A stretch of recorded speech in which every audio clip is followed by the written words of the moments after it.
Hey guys, this is Fiction Life. How are you all?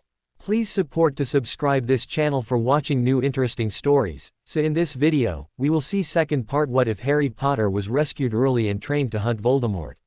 Here is short summary. Rescued from the Dursleys, Harry is given a new life and a purpose.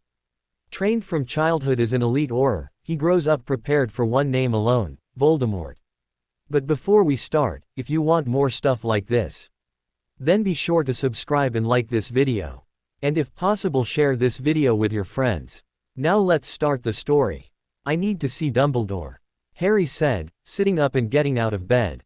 He needs to know. Draco steadied his friend while Harry shrugged into his robe. He slid his feet into slippers and started towards the door. Draco clutched at his arm when the pain from the mark increased. Ron looked over at him and noticed Draco's glazed eyes and clenched teeth. Something was wrong with the both of them, and it had to do with the Malfoys. Ron noticed Harry stumbling towards the door. He sighed and supported him with one arm, while motioning to Draco with the other. He helped the two of them to Dumbledore's office. Harry whispered the password to the gargoyle and started up the stairs. After a few knocks on the door, Dumbledore answered the door and looked them over. "Harry, Draco, Ron?" Dumbledore asked. He took in the boys' faces, Draco's hand clutching his arm and Harry's bleeding scar. Come in, come in." He helped lower Harry into a chair and watched as Ron helped Draco find a chair. "What's wrong?" he asked. Harry pressed his hands against his scar and sighed. "Malfoy," Harry bit out. "Attacking Muggles in Sus." Dumbledore nodded and threw some flow powder into the fireplace. "Death Eater attack in Sus," he told someone on the other end before breaking the connection. "Draco." A voice came from the stairs. Severus Snape burst through the door. "Draco." He dropped onto his knees in front of his boy. "Are you okay?" Draco nodded, but held up his arm. Severus made a noise in understanding and pulled out a vial. Draco opened his mouth when told to and happily swallowed the pain potion. "Harry, you too." Harry swallowed his dose and sighed. "Are you both okay?" Dumbledore asked the pair of boys. Harry nodded. "Yes, sir." Harry took a deep breath and occluded his mind from Malfoy. Harry didn't think that Malfoy knew that he and Harry had a connection yet. Harry hoped that it would remain that way. He could once again give information about the Dark Lord's actions. He could be more useful than just the boy who lived. Harry wondered why the wizarding world was so adamant about giving those who were different nicknames. He pushed the idea out of his head and looked over to Draco. "You okay?" he asked. Draco nodded at Harry, rubbing his arm while Severus hovered over the boy he had vowed to protect. Harry thought it was quite comical, in a way. The Might Potion's master was hovering over a boy, looking as though he was ready to pounce. Harry fought from smiling and turned to Dumbledore, who was looking as though he had known exactly what Harry was thinking, and that he had found it funny as well. "I'm okay," Draco told Harry. "He's angry." "Who?" Ron asked, looking from Draco to Harry. "Malfoy, the new Dark Lord," Harry answered, accepting a cool cloth from Severus to clean the blood off his forehead. "When Tom becomes Tom, Voldemort left him. Now, Malfoy has taken up the mantle of Dark Lord." Harry sat back and rested the cloth against his forehead. "Since I was posing as Michael Riddle, and effectually rendered him unable to directly harm Muggles, he wanted some sort of revenge on Tom Riddle. He used me. I wonder what his reaction was when he found out that Michael Riddle and Harry Potter was one and the same." Draco gave a snort from his chair. Knowing him, he'd probably ripped an entire room apart. Draco commented to the crowd. Draco rose from his chair. "I think that I'm ready to go back to sleep." Harry nodded and rose from his own seat. "Potter," Snape said, stopping the boy. "Your dose." Harry nodded and downed the vial. He was up to 8 hours between doses and one of them fell in the middle of the night. Harry reached out and handed the vial back to Severus. The handling of the vial was a part of the therapy. He had to let go and give it back, or he wasn't allowed to handle it at all. His need for the mind snare was decreasing by the day, but Severus told him that he would need to continue on the doses until he only needed one every 24 hours. After that, he would be on detoxifiers for a week, and then finally free of it altogether. Harry could not wait for that day. "What's that?" Ron asked, eyeing the vial that Snape had accepted from Harry. "Medication," Harry answered. "I was sick over Christmas. I'm still fighting it." Draco smirked. The best lie was always the literal truth, and Harry was always good at that. Okay. Ron let the subject drop. After seeing that display, he had no doubts that Harry was not a Death Eater. Draco was an unknown in the equation, and Ron wasn't ready to trust him yet. Then again, he was trying to help Harry. Ron secretly dubbed Draco as Enigma, and left it alone for now. He would figure out the ferret later. Now, he was ready for bed, and he hoped the other two boys were. They both looked dead on their feet.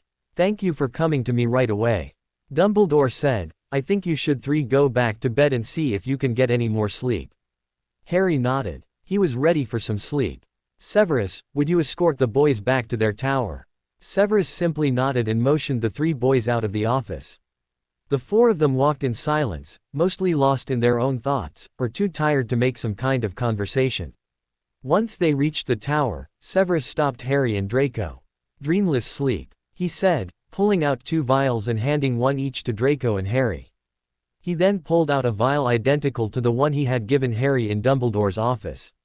He gave it to Draco and placed his hands on the boy's shoulders, using their code to tell Draco when to give it to Harry.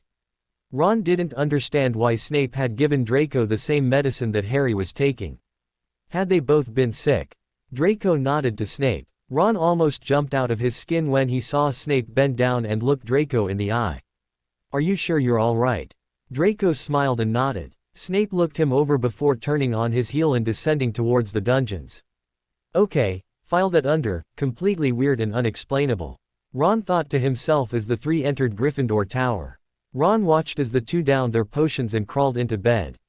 He laid awake a long time, thinking about all he had seen and heard that night.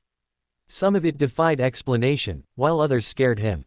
All he knew was that Harry was not a Death Eater, and he was glad. Harry's eye opened slowly. He stuck out a hand in search of his glasses and blinked when they were set on his face. "Come on. Court's in an hour," Draco said, pulling his now conscious friend out of bed. "We're going to be late." Harry growled at Draco in his best Snape imitation and started for the showers. "Unlike you, Draco, I do not need half an hour to get dressed." Harry huffed, leasing Draco spluttering behind him. Draco folded his arms and sighed. Note to self: never wake Harry again without a pillow. He grumbled, leaning against the door jamb of the dormitory. Harry came out 10 minutes later looking much more alert and smiled at Draco. "Breakfast." Draco nodded and pulled Harry's first dose of the day from his pocket and handed it to him. Harry smiled and swallowed it as fast as possible. Soon, he would never have to take it again. He couldn't wait. He gave the vial back to Draco and they both started off towards the Great Hall. Neither noticed Ron staring at them. Ron scrambled out of bed then instant the two of them had left and went to find Hermione. He wondered if she had seen something like this already. Could Snape be poisoning Harry with that stuff? Creating a dependence? Whatever it was, Harry needed help. He found the female's 6th year's floor and banged on the door when he couldn't open it. A very annoyed Hermione Granger opened the door. "What? Wake up is not for another hour," she hissed at him. "Oh, it's you." She pulled the door shut behind her and ushered him down to the common room. "What do you want?" she said, collapsing into a chair and pulling a spare blanket over her legs. "Harry needs help," he told her, watching her brown eyes widen in surprise. "I think he's in serious trouble. I think Snape and Draco are doing something to Harry. Poison, or something addicting," Ron told her. He had decided that skating around the issue would only annoy her. He looked up and froze when he saw her. She was laughing at him. She had her fact buried in a pillow, laughing at him. "What?" he asked, perplexed about what she was finding humorous. "I don't think that's it," she said, catching her breath and settling herself into her lecture mode. "I spent some time with Harry, Draco, and Snape," she said, leaning forward. "They all acted like friends. Harry trusts them. I don't think that Harry is in trouble." Hermione paused for a moment. "What made you think that he's in trouble?" "I saw them give Harry something in a vial. They said it's medicine, but Harry doesn't seem sick," Ron told her. "There is no medical potion used that needs to be done in doses over time. Not like Harry is taking it." Ron sat back and sighed. "I just have a feeling that there's something more here that he's not telling us." Hermione chewed her bottom lip and frowned. "Did you try asking him?" she asked, folding her blanket. Since you woke me up so early, I'm going to go check over my essay and make sure it's okay. Want to join me? Ron sighed and nodded. Sure, why not? He said. Meet you in half an hour down here. Okay. Hermione smiled at him and went back to her dorm to get ready for the day. Ron frowned. He needed to talk to Harry, and hopefully soon. All rise. The courtroom door opened and the judge walked in. Harry watched as she settled herself at her bench. Court is now in session. Prosecution, call your first witness. The judge said. The court calls Auror Kingsley Shacklebolt to the stand. Harry watched as the Auror got to his feet, made his way to the front of the courtroom, took the stand, and was sworn in. The prosecutor, a little beady man called Benjamin Michaels, approached the witness stand and smiled at the Auror. Could you state your name and occupation for the record, please? The Auror nodded. Kingsley Shacklebolt, Auror for the ministry. The prosecution nodded. Shacklebolt looked out over the crowd at the trial. His eyes found Harry Potter. When he had first seen Harry at the manor, he had looked like a kid. Sitting in the audience now was a young man, who was looking as though he had taken Tom Riddle's arrest personally. Shacklebolt decided that he would never want to meet this young man in a dark alleyway without some serious protection. What, if any, experience have you had with Volume, you know who, or his death? Eaters. Harry smiled and held out a hand towards Draco, who only scowled at Harry and slapped a coin into his palm. Harry happily slid the coin into his pocket. Severus Snape leaned forward and lightly smacked both boys in the back of the head for betting on whatever they had been betting on. Both glared at him, and then smiled. There was no reason to stop, just continue without letting Severus seeing them. I've fought against him and his forces in the last war, and find myself fighting against him now. Shacklebolt answered. I've arrested a few Death Eaters. Their names are in my file, should you be curious. The prosecutor nodded, as in assent, and turned back towards him. Have you ever seen you know who face to face? Shacklebolt grew grim and nodded. Harry nudged Draco lightly. The other boy mouthed, later, and returned his attention to the trial. Harry nodded and watched as Shacklebolt seemed to need to collect himself before answering. Yes, just once, he replied. Very creepy, he was too. Red eyes, spoke with an odd slithering noise to his voice, and shrouded very well. Mr. Michaels nodded. Can you point him out in this courtroom? Shacklebolt nodded. The defendant looks like him, save the eyes and voice. Michaels smiled and turned back to the audience. Let the record show that the witness identified the defendant as you know who. The prosecutor turned back to the witness stand and smiled. Now, could you tell us what happened when you went to Riddle Manor to rescue Harry Potter? Harry glared at the man and wondered how long it would take to reach the front of the courtroom if no one got in his way. Draco smiled at him, as though he knew what Harry was thinking about.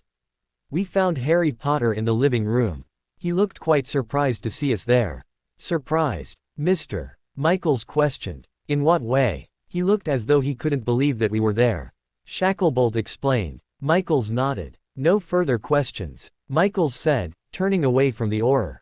Your witness, he commented to Mr. Connell. Mr. Connell rose to his feet and regarded the witness. Auror Shacklebolt, you mentioned that the differences between Voldemort. The courtroom erupted once again. He hurriedly looked at his watch, timing the outburst. He grinned at Draco. 1.5 minutes. Draco only rolled his eyes. He owed Harry another coin. Excuse me, the differences between the Dark Lord and my defendant only amount to 2, his eyes and his voice. Is that correct? Yes, sir, it is. Mr. Connell nodded, as though thinking about something. So you are saying that the voice of my client does not match that of the Dark Lord's? He asked. Shacklebolt looked slightly nervous. Mr. Connell waited for a few seconds before raising his eyebrow. Mr. Shacklebolt, does the voice of my client match that of the Dark Lord's? Shacklebolt sighed. No, the voice doesn't match. Shacklebolt answered. Mr. Connell nodded as though he was satisfied. You also said that the Dark Lord's eyes are different than my client's eyes. What color are the Dark Lord's eyes? Connell asked, coming forward to stand next to the bench. Well, they're red. Almost like blood. Connell nodded. I see. I can tell you for a fact, or I could have Mr. Riddle brought over here if you don't believe me, that Mr. Riddle has blue eyes. Shacklebolt chewed his bottom lip. Now, does the Dark Lord have blue eyes? Shacklebolt shook his head no.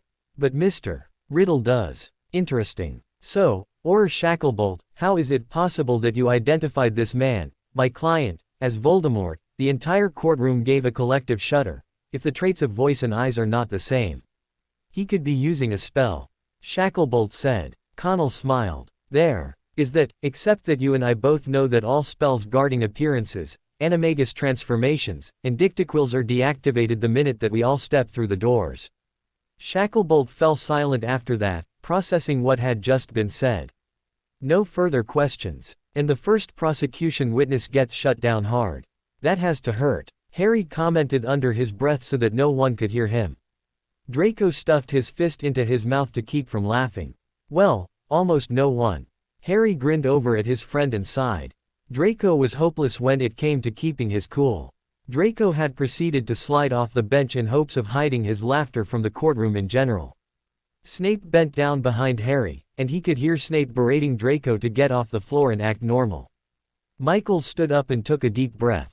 I call Minister Fudge to the stand. Harry almost laughed aloud. Percy was there behind Fudge, still looking as hopeless as ever, while Fudge continued to ignore him. Harry wondered why Percy hadn't been placed in Slytherin, because Percy had enough ambition in him for his entire family. Fudge managed to get to the stand without falling over himself. Harry had to give him points for that. He couldn't figure out how the minister managed to walk, being that full of himself. Hello, Minister Fudge. Draco finally managed to pull himself off the floor and back into his seat. Harry smiled again and wondered how long it had been. Hello, Mr. Michaels. Fudge returned. Could you please state your name and occupation for the record? Fudge nodded and seemed to puff up even more. Cornelius Fudge, Minister of Magic. Harry wondered if Fudge would explode, he was puffed up so far. Now Minister, what has been your experience with volume, you know who? Harry smiled at Draco, who only rolled his eyes. My office has been fighting against him every step of the way. Harry ducked his head so that no one would see him, ready to burst out into laughter. Snape's hand on his shoulder stopped him from scoffing aloud. The public's safety is our prime concern. Harry bit his lip. No way would he ruin these oh-so-quotable words from the minister. He hoped that the court recorder got that all. He wanted to throw it in Fudge's face later. 20 minutes and 3 witnesses later, Harry was ready to regress into a 5-year-old and whine that it was the defense's turn to call witnesses. He was bored with the prosecution and the same questions over and over. What is your experience with the volume, you know who? Have you ever seen him face to face? Can you point him out in this courtroom? Harry rolled his eyes. Then the defense basically tossed everyone out. Why had this trial even started? There was no point to it. He was bored to tears. He nudged Draco, who returned it. Yep, Draco was bored too. Harry decided to count ceiling tiles, discreetly of course, to pass the time. He almost jumped out of his chair when he heard the next witness called. Headmaster Dumbledore. Harry watched as Dumbledore went up to the witness stand and was sworn in. Headmaster, you've fought against volume. He was cut off by Dumbledore. Voldemort. Yes, I have fought against him from the beginning. Dumbledore answered. His cutting off the other man's words seemed to upset the prosecutor just a bit, and Harry smiled. Oh, this was going to be fun. So, you've probably seen him many times. At Dumbledore's nod, the prosecutor seemed to become a little bolder. How many times, would you say? Dumbledore gazed off for a few seconds before answering. Far too many to keep count, Mr. Michaels. Dumbledore answered. Michaels nodded. Can you point him out in this courtroom? Michaels asked, as though completely sure of what the answer would be. He's not here. Dumbledore answered. A few people in the seats laughed as Michaels did a double take. Excuse me, Michaels said. He's not here. Dumbledore said. He looked over Michaels and started searching for something in his pocket.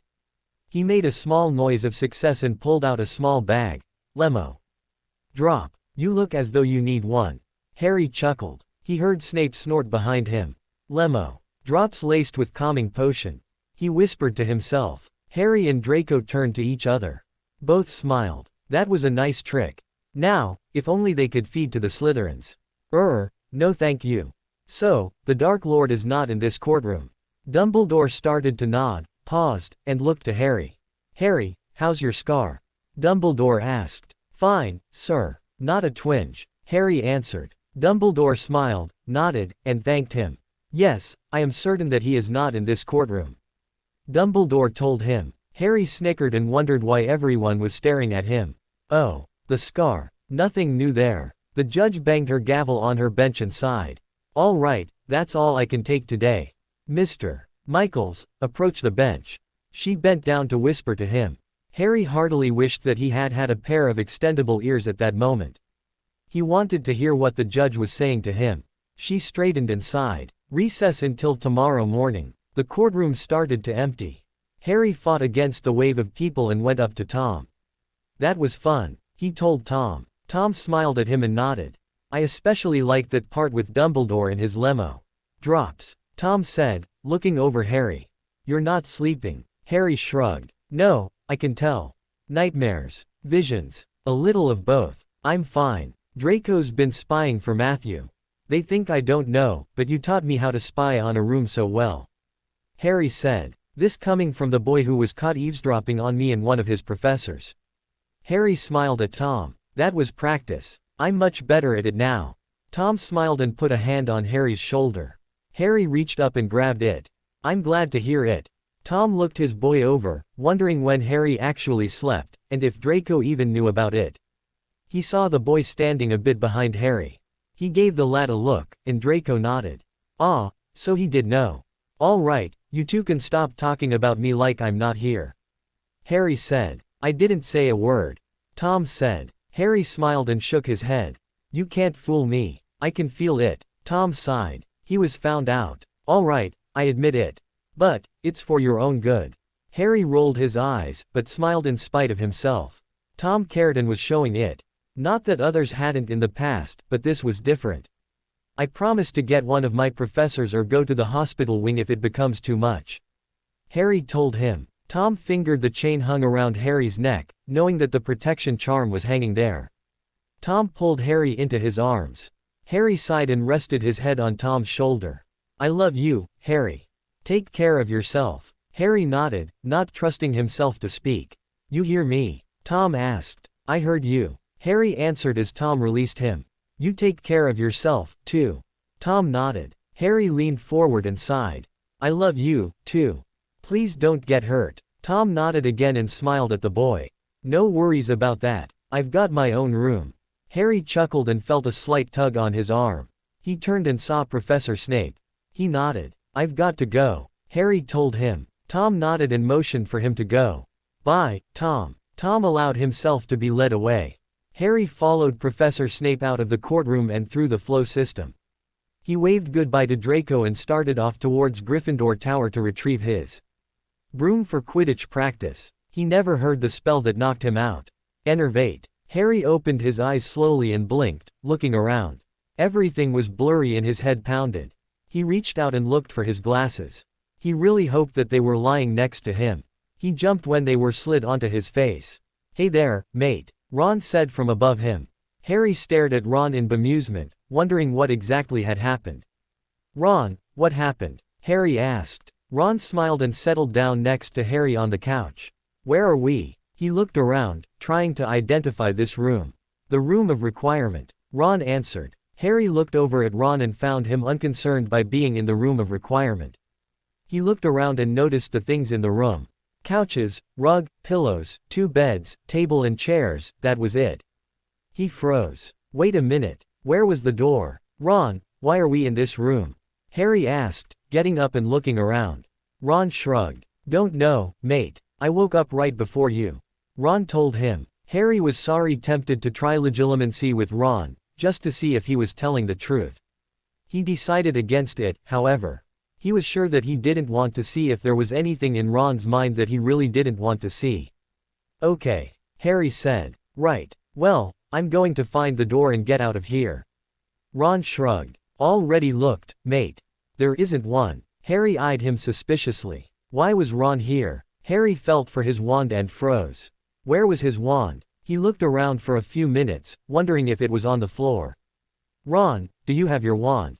He asked. Ron looked puzzled. Yes, why? Harry shrugged. I don't. Harry answered him. Harry turned towards the wall where the door usually appeared and went towards it. He stopped in front of the wall and paced back and forth. No door. He growled at the wall. He reached out and willed a door to open. This was the room of requirement, and he required a door. No door. He went over to the other one and tried again. No door. He tried all 4 walls and none of them were giving him a door. He growled and went back to the couch. Ron looked over at him and sighed. I told you I already tried. Ron told him. Harry nodded and lost himself in his own thoughts. Why were he and Ron together in a sealed room? He crossed his arms and looked around. There was nothing to do in this room. No books, no games, not even homework. He was doomed with Ron being there, because when Ron became bored, he became dangerous. And annoying. Half an hour later found Harry back on his feet and pacing again. Harry, there isn't a way out. I told you that. Harry turned around and stared at Ron. Ron, why did you bring me here? Harry asked, coming straight to the point after using legilimency. He mentally thanked Tom and waited for Ron's answer. Ron paused for a few seconds, as though surprised that Harry figured it out. Well, Harry had been gullible in the past, but no longer. That and Tom had trained him. Why? Harry, Snape has you addicted to something.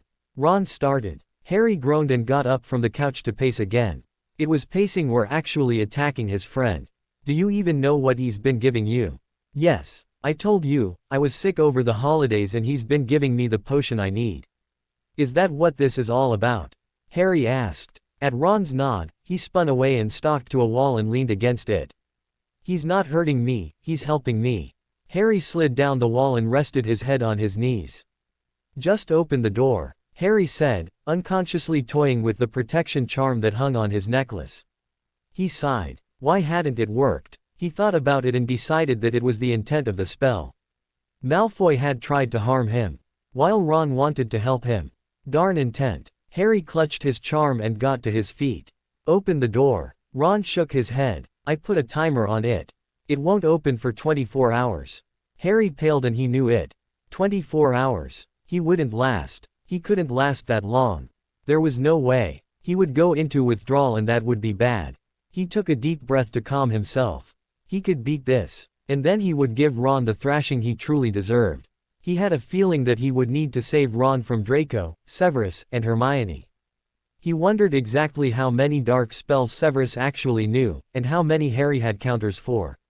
Perhaps he should just let the others do as they wished. Maybe then Ron would learn to stay out of things that didn't concern him. Harry took a seat on a couch far away from Ron, pulled out his Game Boy, and proceeded to ignore Ron. Ron tried to catch his attention several times by starting a conversation, but Harry had been taught well. He borrowed one of Snape's patented glares and stared at the other boy as though to say, "You hope to regain my trust with your inane chatter." It worked and Ron shut up, deciding that he had already risked death once, and it wouldn't do to risk it again. Harry might just kill him before the two of them left the room. Thank goodness Harry didn't have his wand, otherwise Ron had a feeling that Harry would have hexed him and been done with it. Harry watched the other boy fidget out of the corner of his eye. How dare Ron try something like this? Harry checked his watch again and saw that the last 4 hours had passed quickly. Video games were scary in that he could lose himself and never notice. He shrugged and started a new game. There was nothing else to do. Ron got up and paced around the room. He had been hoping to talk to Harry while they were here. No such luck. He had ticked Harry off like nothing he had managed before, and now he was just hoping that the next 24 hours would see him alive. He had a feeling that Harry would feel very justified in his death. He just wasn't sure how. He sighed and paced again. He couldn't stand this silence. He jumped as he heard Harry's Game Boy clatter to the ground. Harry reached down with a shaking hand and picked it up before stowing it in his robes. Harry folded his arms and shut his eyes, aware of Ron's gaze on him. His withdrawal was becoming strong. He had been feeling lightheaded since his appointed time for the dose had passed, and now it was getting worse. He cleared his mind and cast about for a happy thought that he could focus on to take away some of the pain he was feeling. He recalled when Tom had taught him how to do wandless magic. He remembered the frustration he had felt when nothing had happened, how upset he had been, and then the joy he felt when he finally accomplished it. He had been surprised to see such a proud look on Tom and Matthew's faces. Then again, the men were his family now. He frowned slightly. He missed them terribly, more so because he was in danger of not getting them back. He forced the doubt from his mind and focused once again on one of his and Tom's lessons. They had been practicing transfiguration and Harry had managed to change a teacup into a table without his wand for the first time. Tom had cheered when the table popped into view and grabbed Harry, jumping up and down with him a few times while shouting, "You did it." Harry had been startled at first, but finally gave his guardian a large smile that showed his happiness at his ability as well.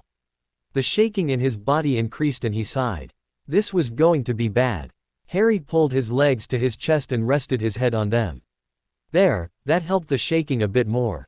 He closed his eyes and focused on breathing, trying to treat the symptoms as a panic attack. He was trying to keep his mind in that calm state so he wouldn't do anything he would regret later. Like murder Ron, or just maim him. The little part of Harry that was still demanding the mind snare was giving the rational part of Harry some very good suggestions, which Harry was really tempted to try at this point. "Harry, you okay?" Ron asked in a quiet voice. The symptoms his friend was showing was scaring him. He hadn't known for sure that Harry was addicted to something, and now that he had proof, he sorely wished that he had been wrong. Now, he was glad that he had been able to hex Harry and bring him here to keep him away from Snape and his drugs. He watched as Harry lifted his head. Harry's eyes were glassy and his forehead was beaded over with sweat.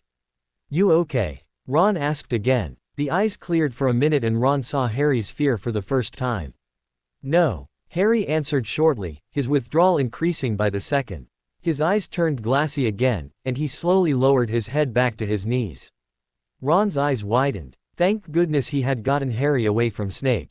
Harry had definitely needed his help if Snape had him this addicted to that stuff.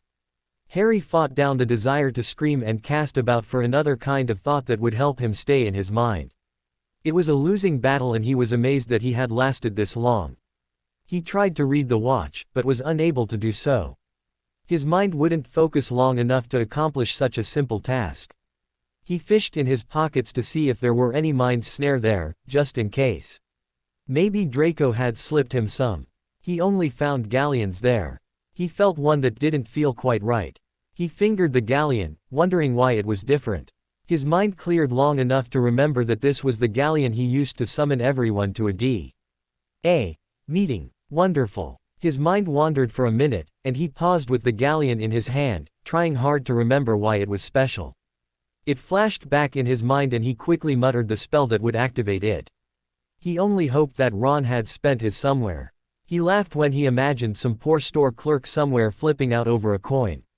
Ron shuddered when Harry laughed. It sounded dead somehow. He watched as his friend toyed with a galleon, holding it up to look at it, passing it from one hand to another, and flipping it up and down. He dropped it a lot, and finally pocketed it. He clutched his legs again and rocked a bit, as though trying to comfort himself somehow. Ron felt the first feelings of helplessness as he watched his friend, wished he knew what Harry had managed to get addicted to. Hermione jumped in her seat in the library as she felt one of the coins in her pocket grow warm. What the? She pulled the money out of her pocket and stared at one of them. The numbers and letters shifted. It was her DA coin. She had nearly forgotten she had this, it hadn't been used in so long. She had almost spent it. She smiled and watched as the letters settled down and read the date and time. Now, she hadn't been the one to activate the coin, so she figured that Harry was the one to do it.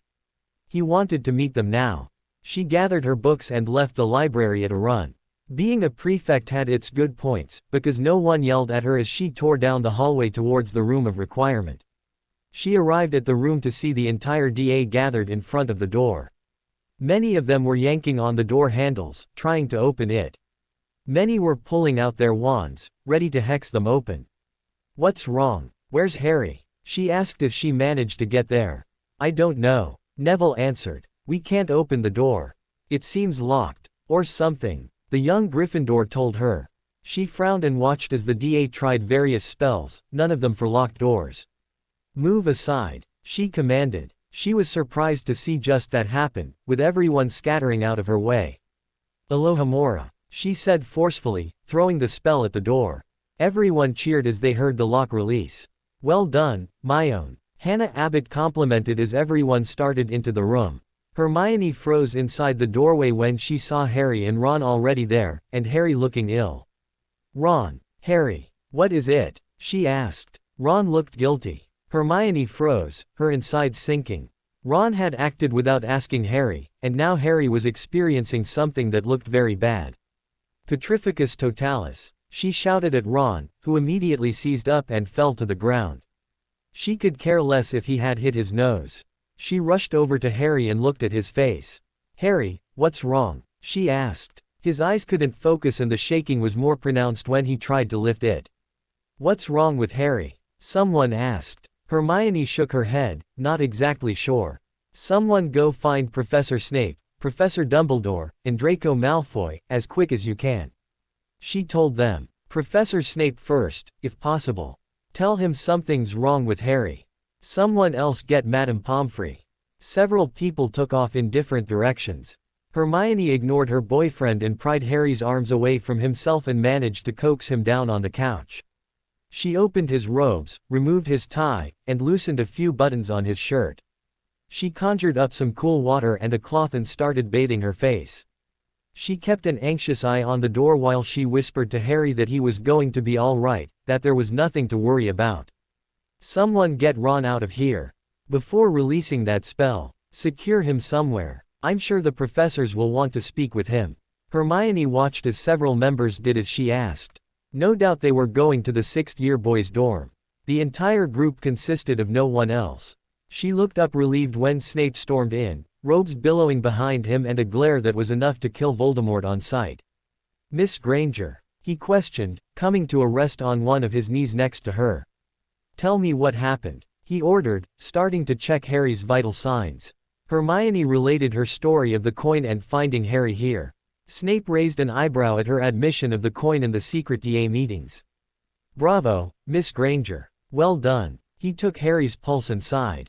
"I hate to do this," he muttered. "We were so close," he whispered to himself. He sighed, shook his head, and started pulling out several little vials, looking at the number on the bottom of each one before summoning a cup and pouring the contents in. He added some water to it to dilute it and mixed it well before approaching Harry. Harry's eyes had opened when he heard Snape's voice. Snape watched as Harry's eyes locked onto the clear cup Snape was holding. The boy's eyes lit up as he figured out what was in the container. Snape reached over and helped the boy sit up a bit as he held the cup to his lips. The other teachers came in as Snape helped Harry drink the concoction. "Very good, Harry. That's it," he sighed as the boy finished off the dose. "Okay, that's enough for now." Harry smiled as the potion took effect, releasing him from the withdrawal and taking his mind away just a little bit. Snape banished the cup and sighed. They were set back several steps. He got to his feet and glared at the wall. "Where is that Weasley boy?" he demanded of several Gryffindor students. They all pointed down the hallway. He immediately headed for the door. "Stupefy," Dumbledore said. Snape fell to the ground and clutched his head in obvious pain. He was used to more than just a stupefy curse, but it was enough to take him to the ground. "I'm sorry, Severus. I can't let you kill him, no matter how much you feel he deserves it." He paused for a moment and then turned to McGonagall. "Minerva, go find Draco Malfoy and make sure that neither he nor Ron are in the same room at the same time in the immediate future. Young Draco might just do what Severus had planned." McGonagall disappeared and Pomfrey came in. "What's happened?" she asked. Dumbledore noticed Severus getting to his feet and moved towards the door as fast as his feet could carry him.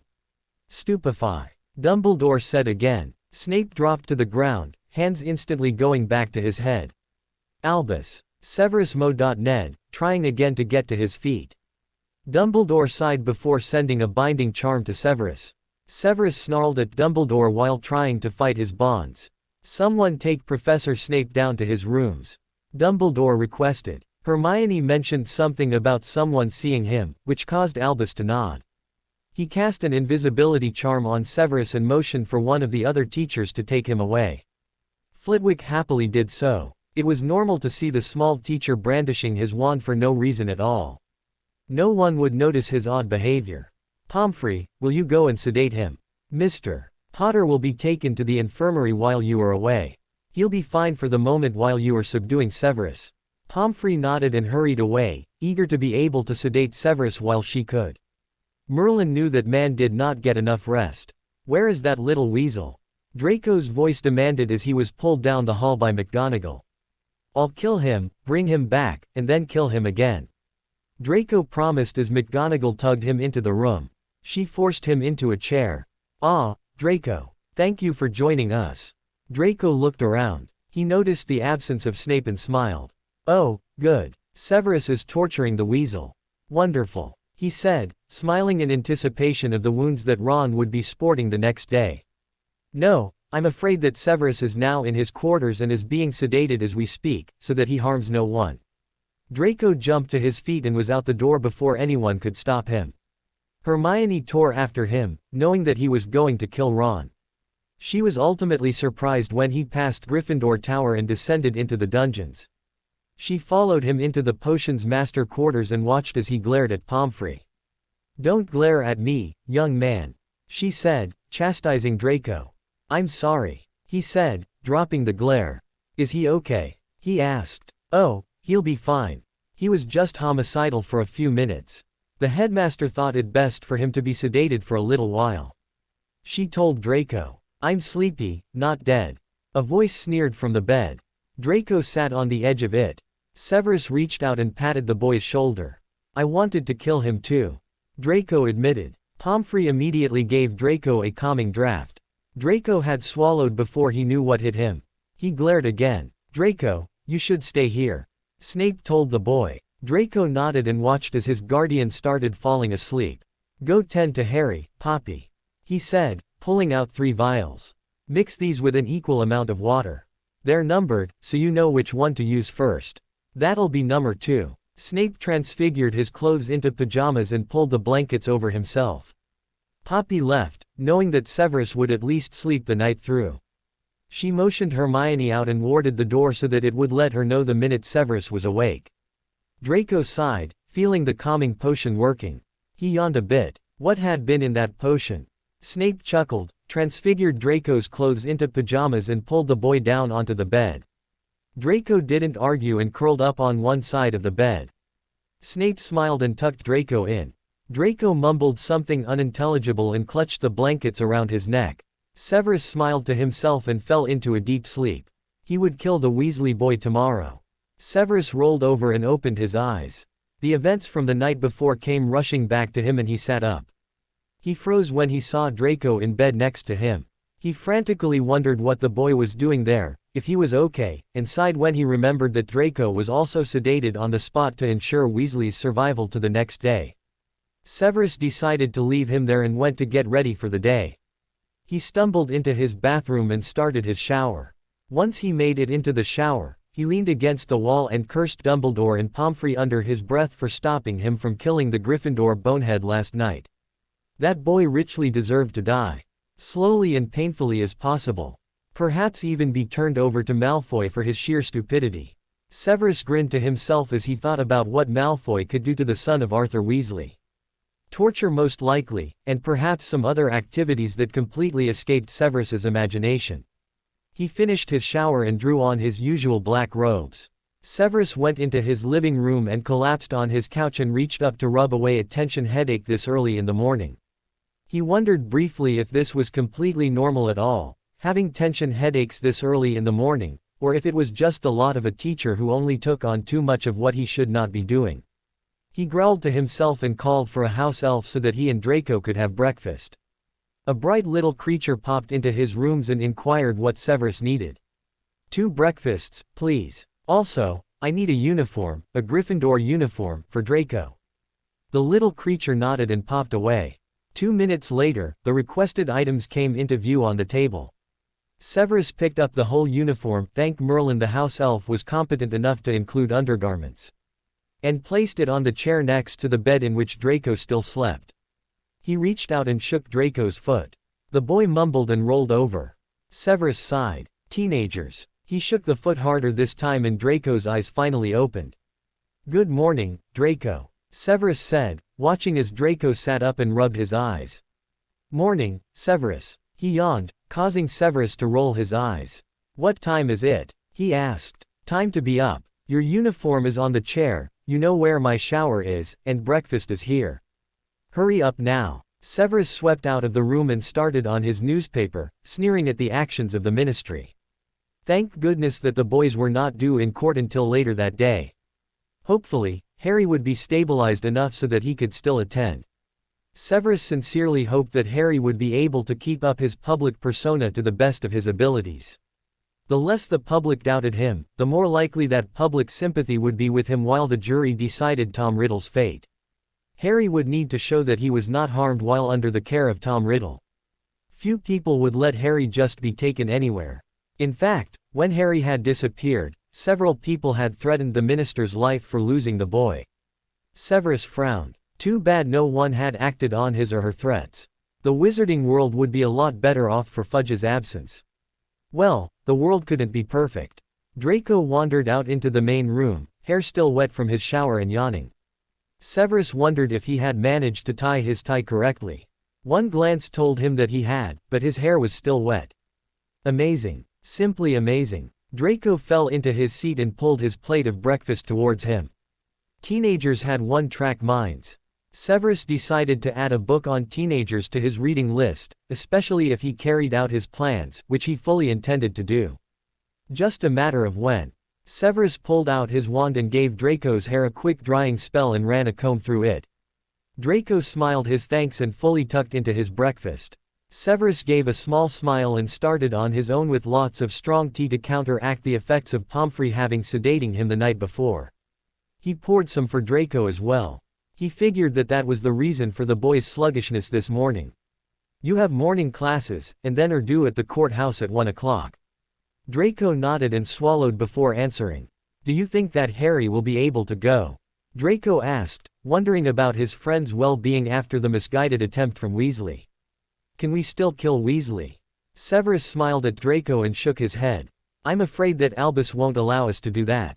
However, Albus never said anything about me not giving him the worst attentions imaginable for the rest of his natural life. The last comment got the grin from Draco that Severus wanted. After breakfast and before your first class, we'll go see Harry and find out how he is doing, okay?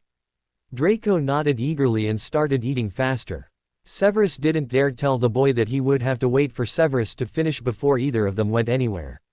Draco waited patiently, but practiced glaring while Severus took his time over his toast. The boy was getting better, but he changed too often to be very effective. They would have to work on that. Sometimes the most effective part of a glare was the amount of time that one could maintain it on a single person. It was just a matter of waiting the other person out. Draco led the way to the hospital wing and found Harry quickly. Severus checked the boy's breathing and took a blood sample to check the levels. He poured the blood into a little vial with some of his specially made testing powder and shook it. It turned blue. Very good, he said, showing Draco the results. Harry was stable and would be able to go to court today, with only 2 needed doses. Pomfrey came out and glared at the 2 standing next to Harry's bed. Do you not trust me to do my job? She asked rhetorically as she set about waking Harry up for the day. I'll have you know that Mr. Potter here must be spending too much time with the 2 of you, because I caught him trying to sneak out of here no less than 3 times last night. The last he actually managed to get down the hallway. Thank goodness for sleeping charms, for that was the only way I could get him to sleep. Draco grinned, unashamed, in full approval of his friend's actions. Severus only rolled his eyes mentally. Severus himself couldn't stand to be in the hospital wing for too long himself. He figured that he knew his body much better than any metawizard could, even with all their spells and charms. If Harry thought the same way, well, he could only encourage such actions, as long as Harry was right, and not being plain stubborn, as the boy was stubborn to a fault. Will he be released today, Poppy? Severus asked. He has court today. Pomfrey rolled her eyes. Against my better judgment, yes, he will be released. Albus told me that he must go to the courthouse today, for his testimony will be taken today. She went over to the cabinet and pulled out a small box. These are his doses. You are going to be in charge of them, Severus. I only ask that no one see you give the doses to him. They are in pill form, and will dissolve on his tongue instantly. No evidence that you even gave him anything. All pink pills are the mind's snare. The white one is a calming potion. Give that to him as he is ready to give his testimony. It will keep his heart rate down so that the effects of the mind snare will not wear off in the middle of his testimony and he doesn't start withdrawal in the middle of explaining that he came under no harm while with Tom Riddle. Pomfrey explained. Severus nodded and put the tiny box into one of his many pockets. Let's go see what has been done about Weasley, Severus said, taking Draco around the shoulders. Draco nodded and set off ahead of Severus again.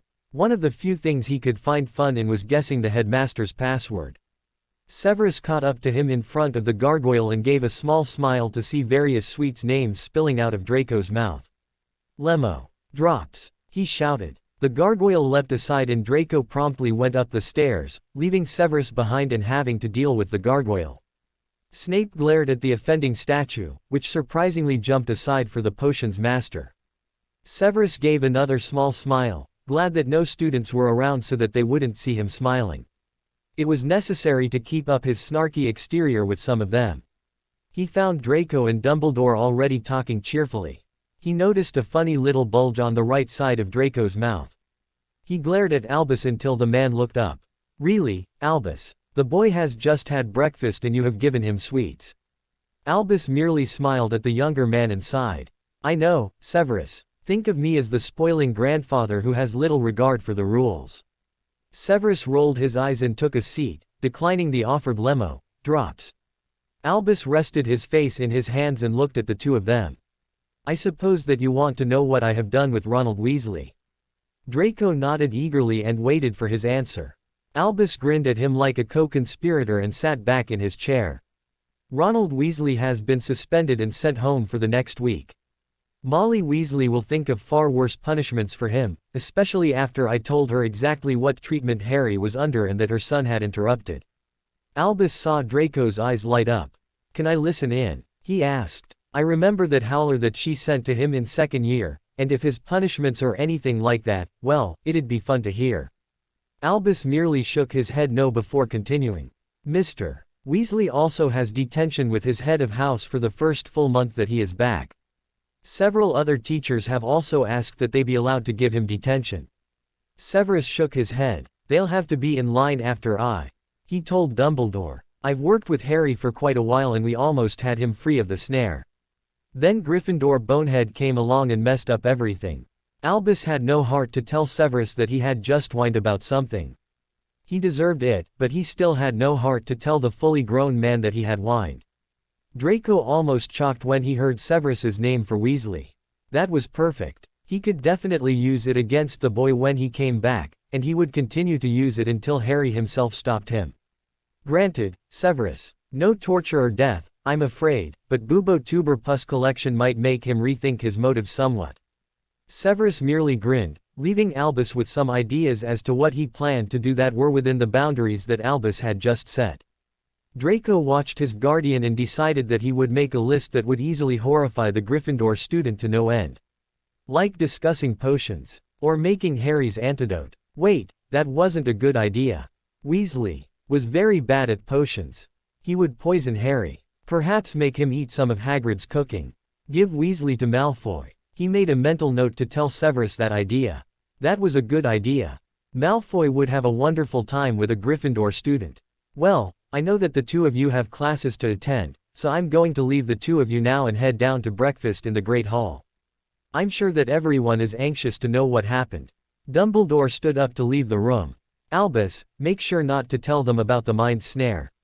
Some of the Death Eaters are loyal to Malfoy now, and he would definitely try something if he knew that Harry was weakened at the moment. Dumbledore nodded. Believe me, Severus, I had no intention of saying anything outside that Mr. Weasley is being suspended for reasons that I cannot disclose, and that Harry is fine and almost ready to released from the hospital wing. Albus left the two of them and went down to breakfast. Severus looked over his young charge and stood. Let's get you to class, he said, noticing that Draco had had the foresight to gather his school bag before bolting from the quarters that morning. He and Draco walked down the defense classroom. Before leaving Draco, he placed a hand on his shoulder and squeezed it gently. Draco nodded, knowing what Severus had meant, and entered the classroom. He watched as the seats filled around him. Neville plopped down next to him and demanded to know what exactly was wrong with Harry. You should ask Harry himself tonight when you see him. I'm not allowed to say. Several Gryffindors nodded, intent on doing just that night when they saw their taciturn friend. The door opened and a familiar person walked into the room. Good morning, class. Some of you may remember me.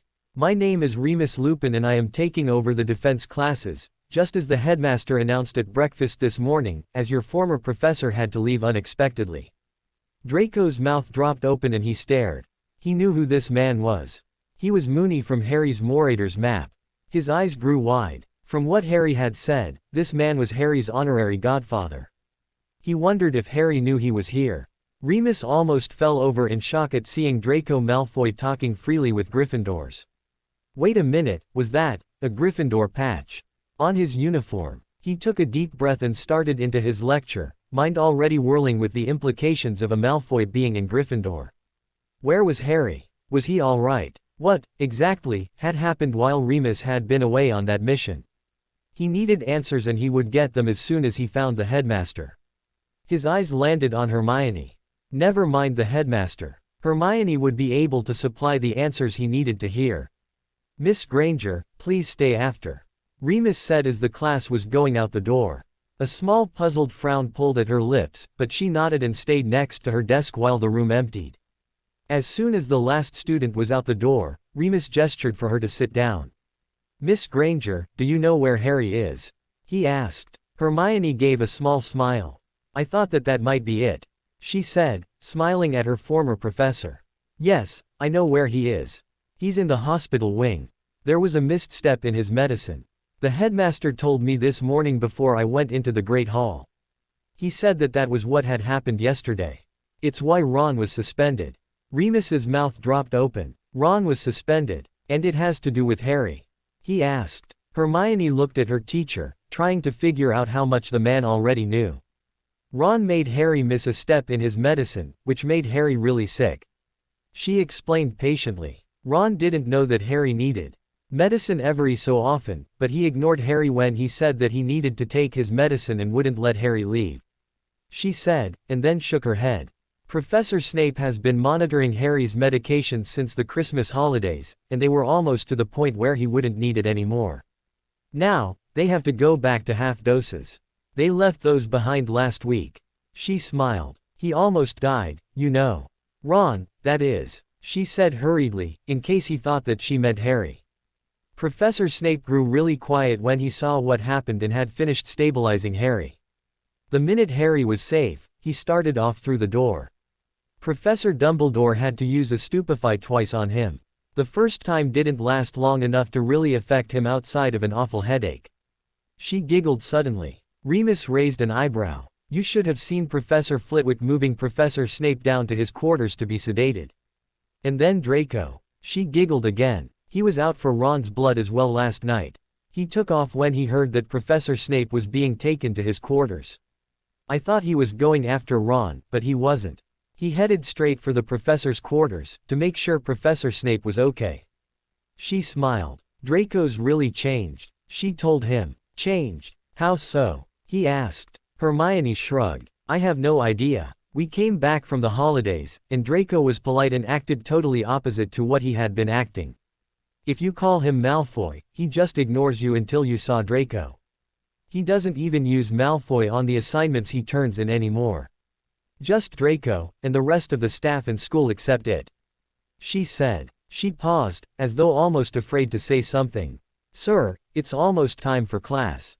Remus stood. Ah yes. Remus quickly wrote out a note for Hermione in case she was late and signed it.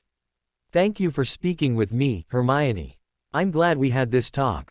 Hermione smiled and thanked him for the note. Me too, Professor. I'm glad you're back. The other one, well, Harry could have taught better than him. She said, leaving the room. Hi, Draco. Remus heard as she made it out the door.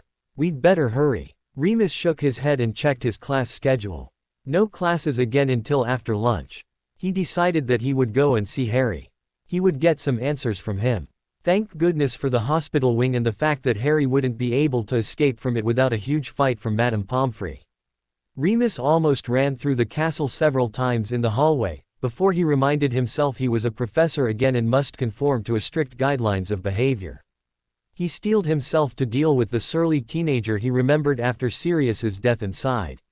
He wished he could have been here for the boy, especially after the kidnapping. Oh, how the entire wizarding world had completely lost its mind when that had happened.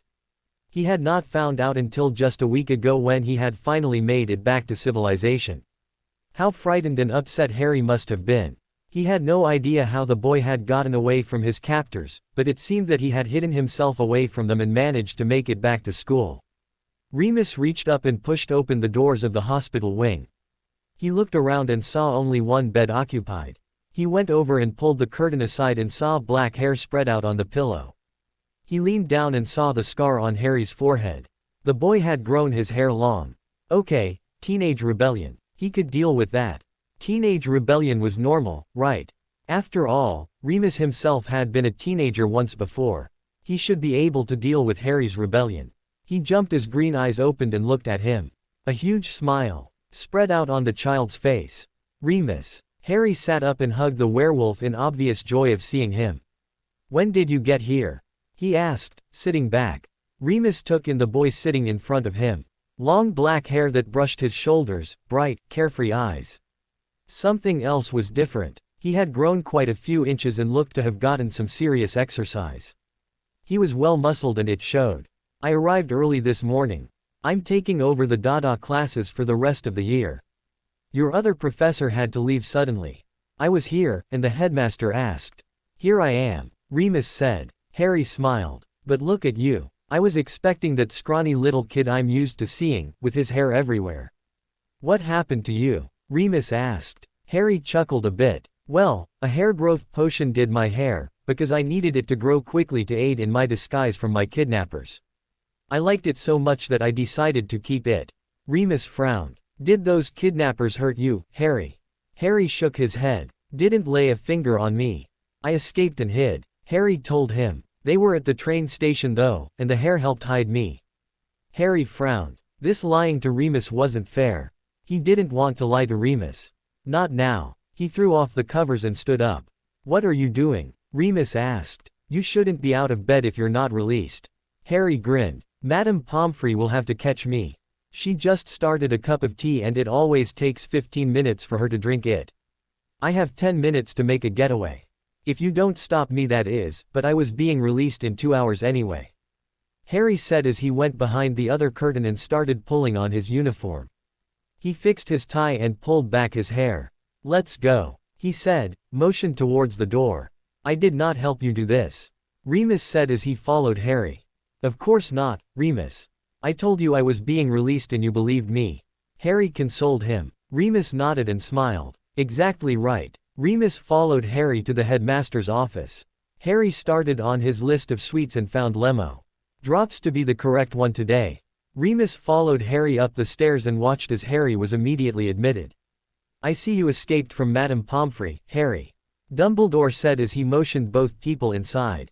Harry nodded happily. Yes, I did. If she didn't want her prison, patients, to escape, she wouldn't have such a set schedule. It'll be another 8 minutes before she even notices that I'm gone. Harry said with a small smile. Could you call Severus and Draco up here, please? I need to tell Remus something, and it's almost time for my next dose. Dumbledore nodded and called 2 house elves to retrieve the 2 requested persons. Harry gave Remus a reassuring smile while they waited. Dumbledore supplied tea and Harry declined, knowing that tea right now would not be a good idea. Severus swept into the room as usual and his eyes landed on Harry. Escaped, did you? Severus asked. Well done. It's a good thing that I'm here, so that she won't accuse me of coaching you. Harry chuckled. I learned everything I know about sneaking about from you. That and the Marauders map. Severus's eyes narrowed. That's not sneaking. That's avoiding confrontation. Severus told him. Harry rolled his eyes and smiled again. And you don't have one that tells you where all of the Gryffindor students are? Harry asked. No. Mine tells me what level Gryffindor I have, their name, and their potion's grade. Harry laughed a little bit and noticed Remus was staring. Draco chose that moment to come through the door. When he saw Harry, he shouted, and jumped his friend. The chair in which Harry had been sitting tipped over, causing both boys to tumble to the floor. Ack! Draco! Get off. Draco stood up, laughed at his friend, and offered a hand up. Avoided the dragon's claws, did you? Draco asked, referring to Pomfrey. Good for you. He pulled Harry to his feet and righted the chair. Harry smoothed his uniform and sat back down. How you feeling? Draco asked. A little shaky. Harry admitted. Severus snorted. You have a wonderful gift for understatements, Harry. Severus said. Remus stared. The potions master, calling Harry Potter by his first name and acting friendly towards him. Remus thought back to see if he had heard anything about hell freezing over, or the sun rising in the west. A quick check made him realize that neither had happened. What in the world was going on? He watched as Severus took out a small vial and handed it to Harry, who promptly downed the entire dose and sat back, looking immensely happy. The vial, Potter. Harry toyed with it a few seconds before handing it back to him. Do that again, and I'll be handling the vials. Harry nodded, apologized, and then looked over at Remus. I have something to tell you, Remus. I couldn't bear lying to you. Harry said. Severus motioned Draco to a seat and settled himself in his favorite chair.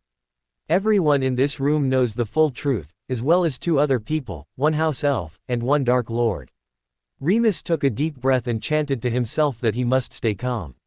It all started with my kidnapping.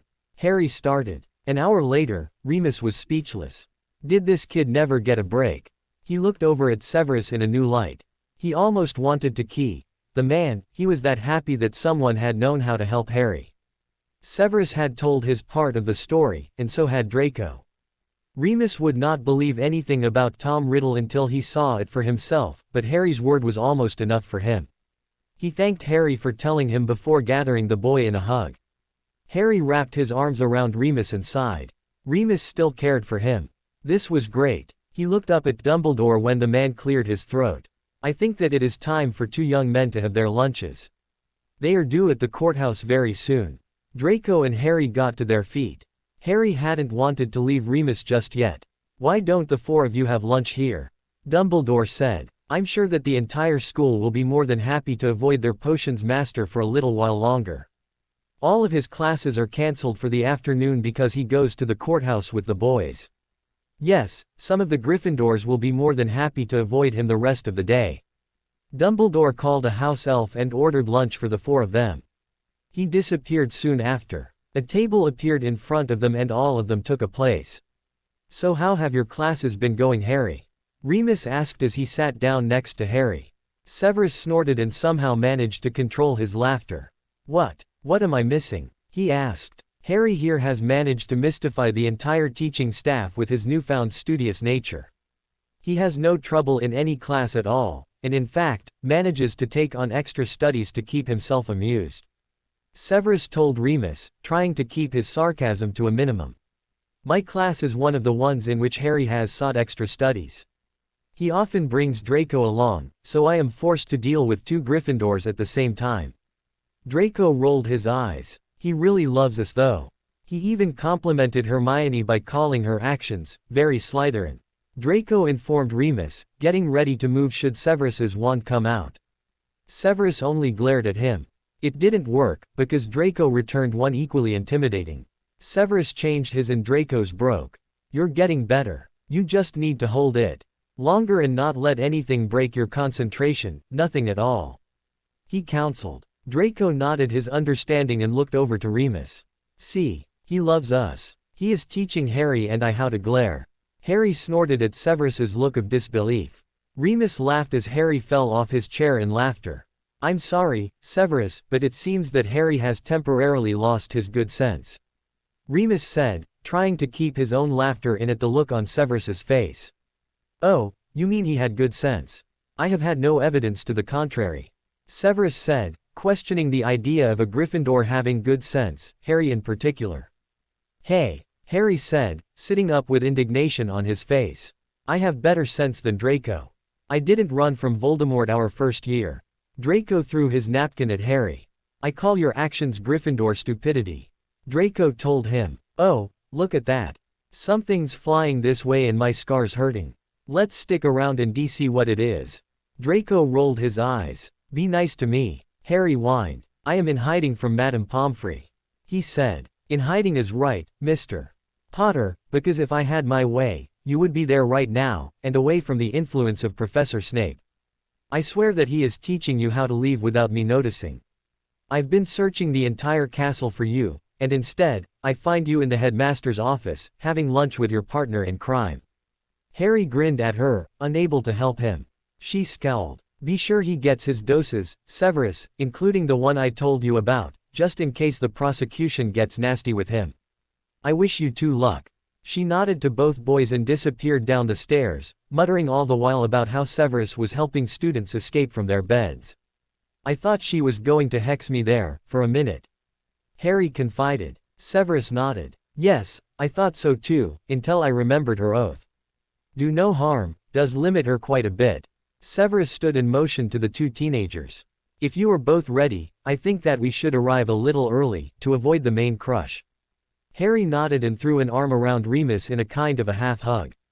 "See you later, Remus," Harry said brightly. Remus returned the hug. "Bye, Harry. Be good." Harry grinned and nodded. He and Draco left through the flow system, Snape close behind them.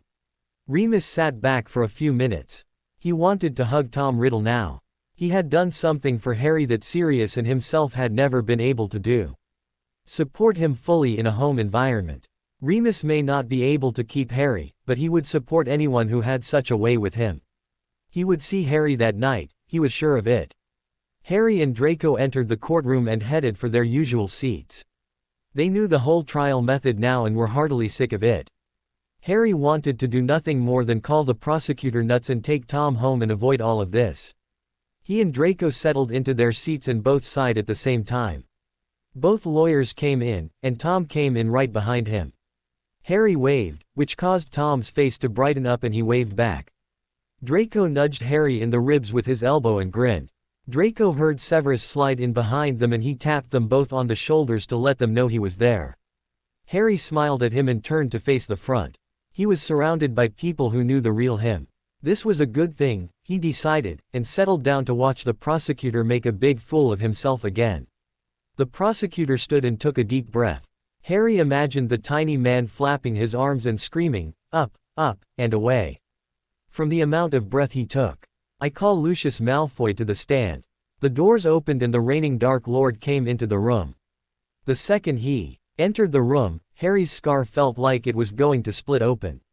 Next to him, Draco clutched his arm and sank further into his seat. Snape's hands shot out and clutched the boys' shoulders, to ensure that they stayed in their seats.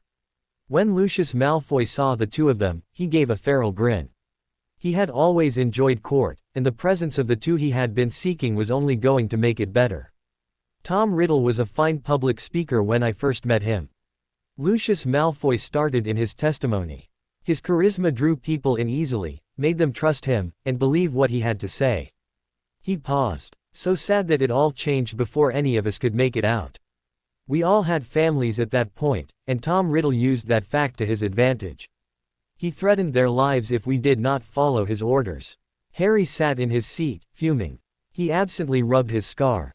Ever since Malfoy had entered the room, his scar had hurt to the point of bringing tears. He fought them back and continued to rub at it. Snape tapped him on the shoulder and passed him 2 pills. One was his dose, and the other was a painkiller. Combined, they might actually relieve some of the pain that was centered on Harry's scar. He downed the pills quickly and thanked Snape. "Mr. Malfoy, I know that this must be very painful for you." Harry snorted at that statement, "but could you give us some specifics of the events?" Malfoy paused, as though hesitant. Harry knew through his scar that Malfoy was very, very pleased with the way things were working in his favor. "I shall try." Malfoy settled himself in his seat and asked for a glass of water. Tom Riddle is a master manipulator, so it is no wonder that he was able to manipulate a vulnerable boy. Harry felt eyes move over him. If he couldn't get his way through manipulation, he found other ways. Potions and spells, for example. Harry ground his teeth. He wanted to throttle Malfoy 6 ways from Thursday, perhaps even twice over. How dare he say such things about Tom? Tom and Voldemort were not the same person. Harry wished he could stand up and scream it to the room, but the amount of attention he was currently receiving thanks to the vulnerable boy comment from Malfoy was already too much. He didn't think that he could stand any more being added. A loud gasp went through the room at something Malfoy had said. Harry looked up, then around. No clues there. A voice in his ear made him jump. He mentioned what Voldemort found entertaining. Be happy you weren't paying attention. Harry nodded his thanks to Severus and looked over at Draco. The color on his friend's face was almost non-existent. You okay, mate? Harry asked. Draco nodded and sank a little further in his seat. Harry had a feeling that Draco would have nightmares that night. Harry decided that he would convince Draco to spend the night in Severus's chambers. It seemed that he always slept better there, rather than the dorm room. His fondness for young children was common knowledge, especially boys. Malfoy's voice broke through Harry's thoughts. He shrank back in his seat as the courtroom exploded into a furious mob. The judge managed to restore order in the courtroom quickly. Remove the prisoner for his safety, she ordered. Harry started to his feet to protest, but Snape pulled him back down. Tom looked back at Harry as he was led out of the room. He mouthed the words, "Stay safe," before he was pulled out of sight. Harry sighed and lowered his eyes. He didn't want to look at anyone. In light of recent discoveries, I feel it my duty to assign some security for Mr. Potter until the trial is over. Several Aurors jumped to their feet, volunteering their services. Let's have a recess until tomorrow morning, 9 a.m.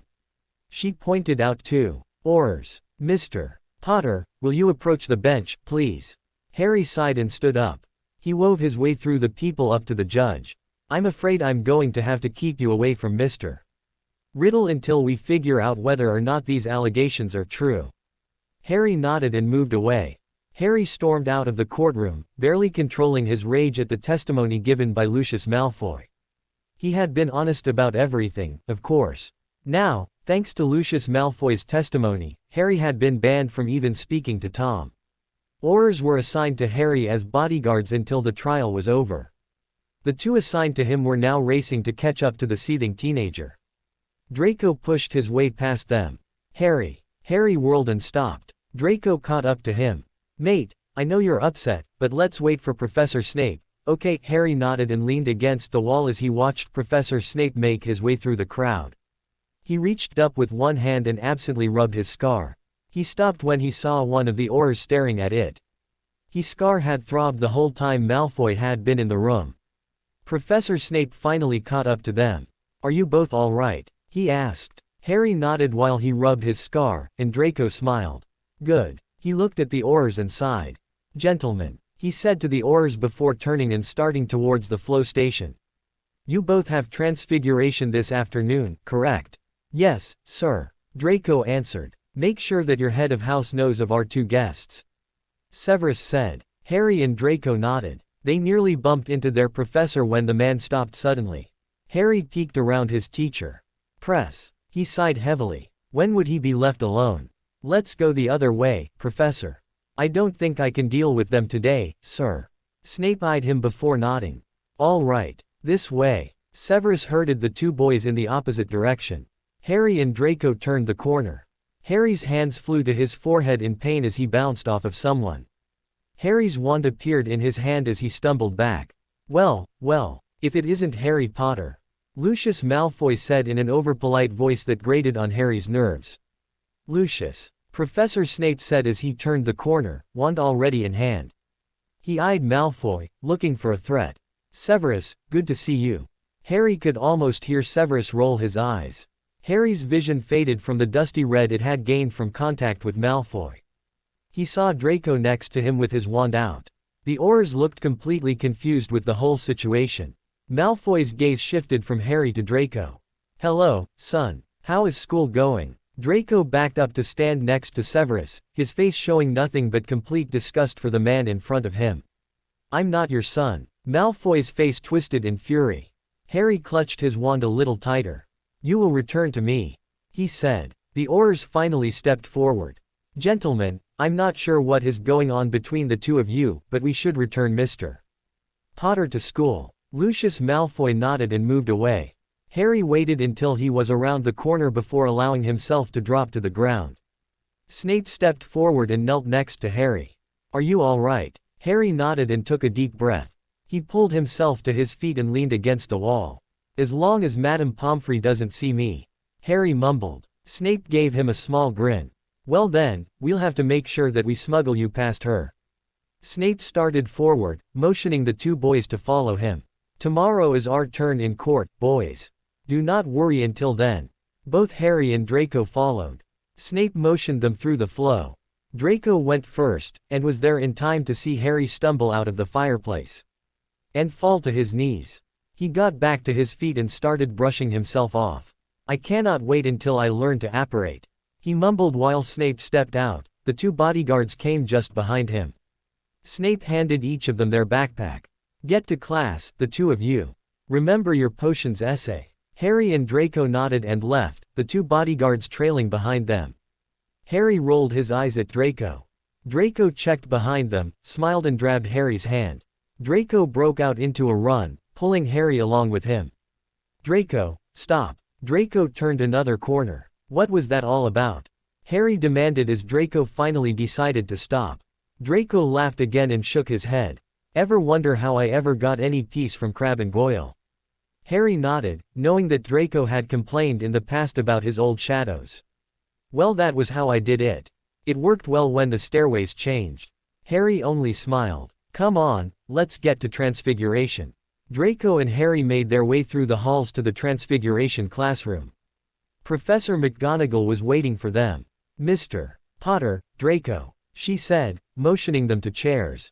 You're both early, and Professor Snape called me about some bodyguards of yours, Mr. Potter, but I don't see them. Harry sighed, ready to justify his actions to his teacher, if possible, or face the consequences. I'm afraid that it's my fault, Professor. Draco spoke up from next to Harry. I pulled Harry along. I used to do it to Crabbe and Goyle, when they followed me around. McGonagall pursed her lips. 10 points from Gryffindor, Mr.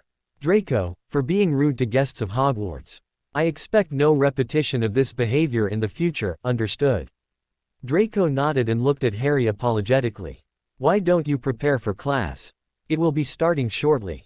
Harry and Draco pulled out their notes and books.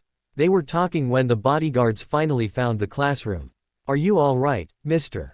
Potter? One Auror asked, eyeing Draco as though he were a danger to all of Wizarding Society.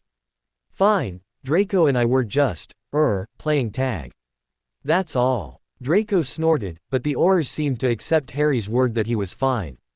They both moved to the back of the classroom, so they would be out of the way of the professor. Harry proceeded to ignore them and readied himself for class. The door opened and the rest of the class started coming in. Hermione froze in the doorway, seeing the Aurors right away. She frowned and crept over to Harry and Draco and took her seat. Something's happened, she stated. What? She asked. Harry sighed. Lucius Malfoy gave his testimony today. Harry told her, toying with his quill. Now, I'm not even allowed to speak to Tom, much less see him. Hermione gave him a sympathetic look. The judge ordered 2 bodyguards to follow me around now. Hermione rolled her eyes and sighed. You probably know more spells than they do. She muttered, motioning towards the Aurors with one hand while digging into her bag with the other. She made a small noise of triumph when she found her parchment, and then proceeded to dig again, obviously searching for something else. That's so stupid, she commented, slamming her ink down on the desk, causing Draco to dodge flying ink. They'll realize that later, Harry said. Professor McGonagall looks ready to start. Harry ignored everything else and took detailed notes as a way to forget his frustration with everyone else making decisions as to what was best for him. The only people he considered responsible for that were the people he gave permission to, namely Tom, Matthew, Professor Snape, and Professor Dumbledore. Hermione and Draco passed notes with Harry, making jokes about the intelligence of the prosecution. After class, it was easier to ignore the Aurors, as the rest of the school had already heard about them, and they seemed to want to ignore them, too. Dinner in the Great Hall was almost normal, with Hermione and Draco plotting a prank against Crabbe and Goyle. I think we should do it tomorrow morning, before you and Harry leave for court. Hermione said. No one would suspect 3 Gryffindors of needing to be up before they absolutely have to. She took a sip of her juice. No suspicion then. She waited for Draco's response. Good idea. Harry piped up, startling Draco into dropping his fork. Jumpy, mate. Stop doing that, Draco demanded. You're quiet forever and then you come out of nowhere. Draco said. He stopped and thought about Hermione's suggestions. How will we get the potion into their food? Harry paused a minute, thinking hard about Draco's question. Dobby. Harry answered. We can ask Dobby. I think that he would be more than happy to help, considering who the victims are. Draco smiled and nodded. Good idea, Draco said, returning to his meal. No, great idea, Hermione burst out. Dobby is loyal to the both of you. Wild horses couldn't drag your names out of him. Harry grimaced at that idea, but nodded in agreement. Dobby wouldn't give up their names at all. He looked up at the head table and saw Professor Snape talking with the headmaster. Remus and Hagrid were there, engrossed in some kind of conversation about something, probably something dangerous. No one would suspect the trio currently plotting an embarrassing situation to two Slytherin students whose combined intelligence was not enough to fill a standard potions vial.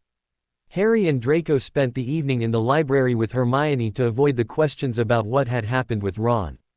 The other students had a hard time accepting Harry's need for privacy more often than not. Harry and Draco bickered over their potions assignment and whether or not Snape wished for them to include their own private studies in their Hogwarts essay. Harry did so anyway, ignoring Hermione's sarcastic comments about how Weasley's stupidity was spreading. Didn't know it was contagious. Draco commented, looking through his potions reference for an ingredient that Harry was almost sure did not exist after 1823. Draco, being his usual self, was trying to prove Harry wrong. No, you both have your own little shares. Hermione commented idly, flipping through her ancient runes text with a fury. Draco glared at her before going back to his work. Harry put the finishing touches on his own work before answering Hermione's comment. Perhaps you do too, Harry said, eyeing her frustration. Hermione shot him a glare before gathering up her things and stalking off. Harry turned and looked at Draco. What did I say? Don't know, mate. But I'm going to find out. Draco jumped up and went after Hermione. He found her storming down the hall, hands clenched in fury. Hermione, what is it? He asked, maneuvering himself in front of her, effectively blocking her way. Nothing. Now get out of my way. Draco was shocked to hear such a blunt statement out of her. Draco did the only thing he could think of. He folded his arms and locked his gaze onto her. No. She glared at him. Sorry, I'm not the bonehead. Your glares don't work on me. She only continued staring him down. I'm sorry, Hermione, but I'm bigger than you and I refuse to move. Fine. I broke up with Ron.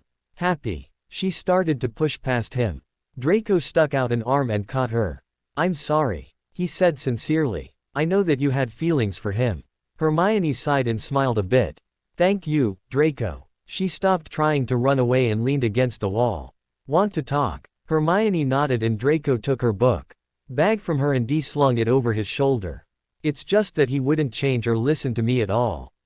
She started. Draco walked with her, not really seeing where they were going, but instead focusing on her. She told him about Ron's feelings, and inability to talk to Harry. Draco nodded at the appropriate times, allowing only her to speak, allowing her to vent. The two of them walked around the school for almost an hour. He walked her to Gryffindor Tower. You should head to bed now. It's late. Hermione nodded and took her bag away from him. Thank you, Draco, she said. He nodded and waited until she shut the door behind her. He turned and headed back to the library. Harry was waiting for him outside the door, Draco's backpack at his feet. What was wrong with her? Harry asked. Draco took up his backpack and shrugged it onto his shoulder. She broke up with Ron. Draco told him. She was upset and needed to talk. Harry only nodded. Come on, let's get to bed, Harry said, tugging his friend along with him. Draco followed quietly, thinking about what Hermione had said. She didn't deserve to have a boyfriend who was so unpredictable. Perhaps when they were older, but not now. Not when Hermione was not sure of what her future would be within the wizarding world. Harry fell into bed that night, ignoring the two new bodyguards who had come to replace the others. They stood silent as statues, eyes intent on the windows and doors, poised for any attack. Harry could only roll his eyes. They had even checked the bathrooms. Harry could understand having dedication to their jobs, but the teenager in him thought it a bit excessive. His eyes closed of their own will and he was asleep before the lights were out. Fear, terror, screaming, spells. Pain. Intense pain. Satisfaction. Even more pain. Where was it coming from? Where? More pain, even more intense than the last time. Cruciatus. Worse pain. Pain that was slowly prying his skull apart. Where? Where? There. Harry. Harry's eyes opened. Everything was blurry. Someone slipped his glasses on his face. Still blurry. Oh, he was crying. And shaking. Stupid, unforgivable spell. He tried to sit up, but one of the Aurors pushed him back down. One of his eyes started seeing red. Blood. His scar must be bleeding. Dumbledore. He gasped out. The Auror nodded. Already been sent for, son. He's on his way. Harry nodded, trying to breathe in something more than gasps. They were becoming shorter. Harry rolled his head to see Draco standing there, paler than usual. He reached out a hand to him. Draco came up to the bed. Draco. He gasped. Matthew. Draco nodded, knowing what his friend needed. He disappeared. Harry continued to gasp for air, fighting against the shaking in all of his limbs. The Auror continued to insist that he was safe and needed to calm down. Dumbledore appeared suddenly, Professor McGonagall and Professor Snape with him, Madame Pomfrey already raging about too many people near her now patient. Matthew pushed his way through everyone, ignored the Auror, and climbed onto the bed and gathered the shaking teen into his arms. It's okay, Harry. I'm here. Just focus on my voice. Harry listened to Matthew, and eventually, but extremely slowly, he came out of his panic attack. He was still shaking, but was now in control of himself. He clung to Matthew and allowed Madame Pomfrey to pour a calming potion down his throat and treat his scar. Dumbledore stopped her when she opened the dreamless sleep. Harry, I loathe to ask you. Harry only nodded. 856 Saban Avenue. Northamptonshire. He told Dumbledore. Muggles. One already dead. Another may be soon. Dumbledore nodded to Snape, who handed Madame Pomfrey a vial before leaving as quickly as he had come. Harry again marveled at the man's silence. Harry recognized the mind snare in the little vial. Madame Pomfrey uncorked it and handed it to Harry, who downed it quickly. He must have started withdrawal, because the rest of the fogginess in his head, as well as his shaking, disappeared. Sleep now, Harry. You have done more than enough. Harry could do little more than nod before he succumbed to the combined strength of the potions he had been given. Matthew smiled down at him and settled him back in bed. One of the Aurors stepped forward.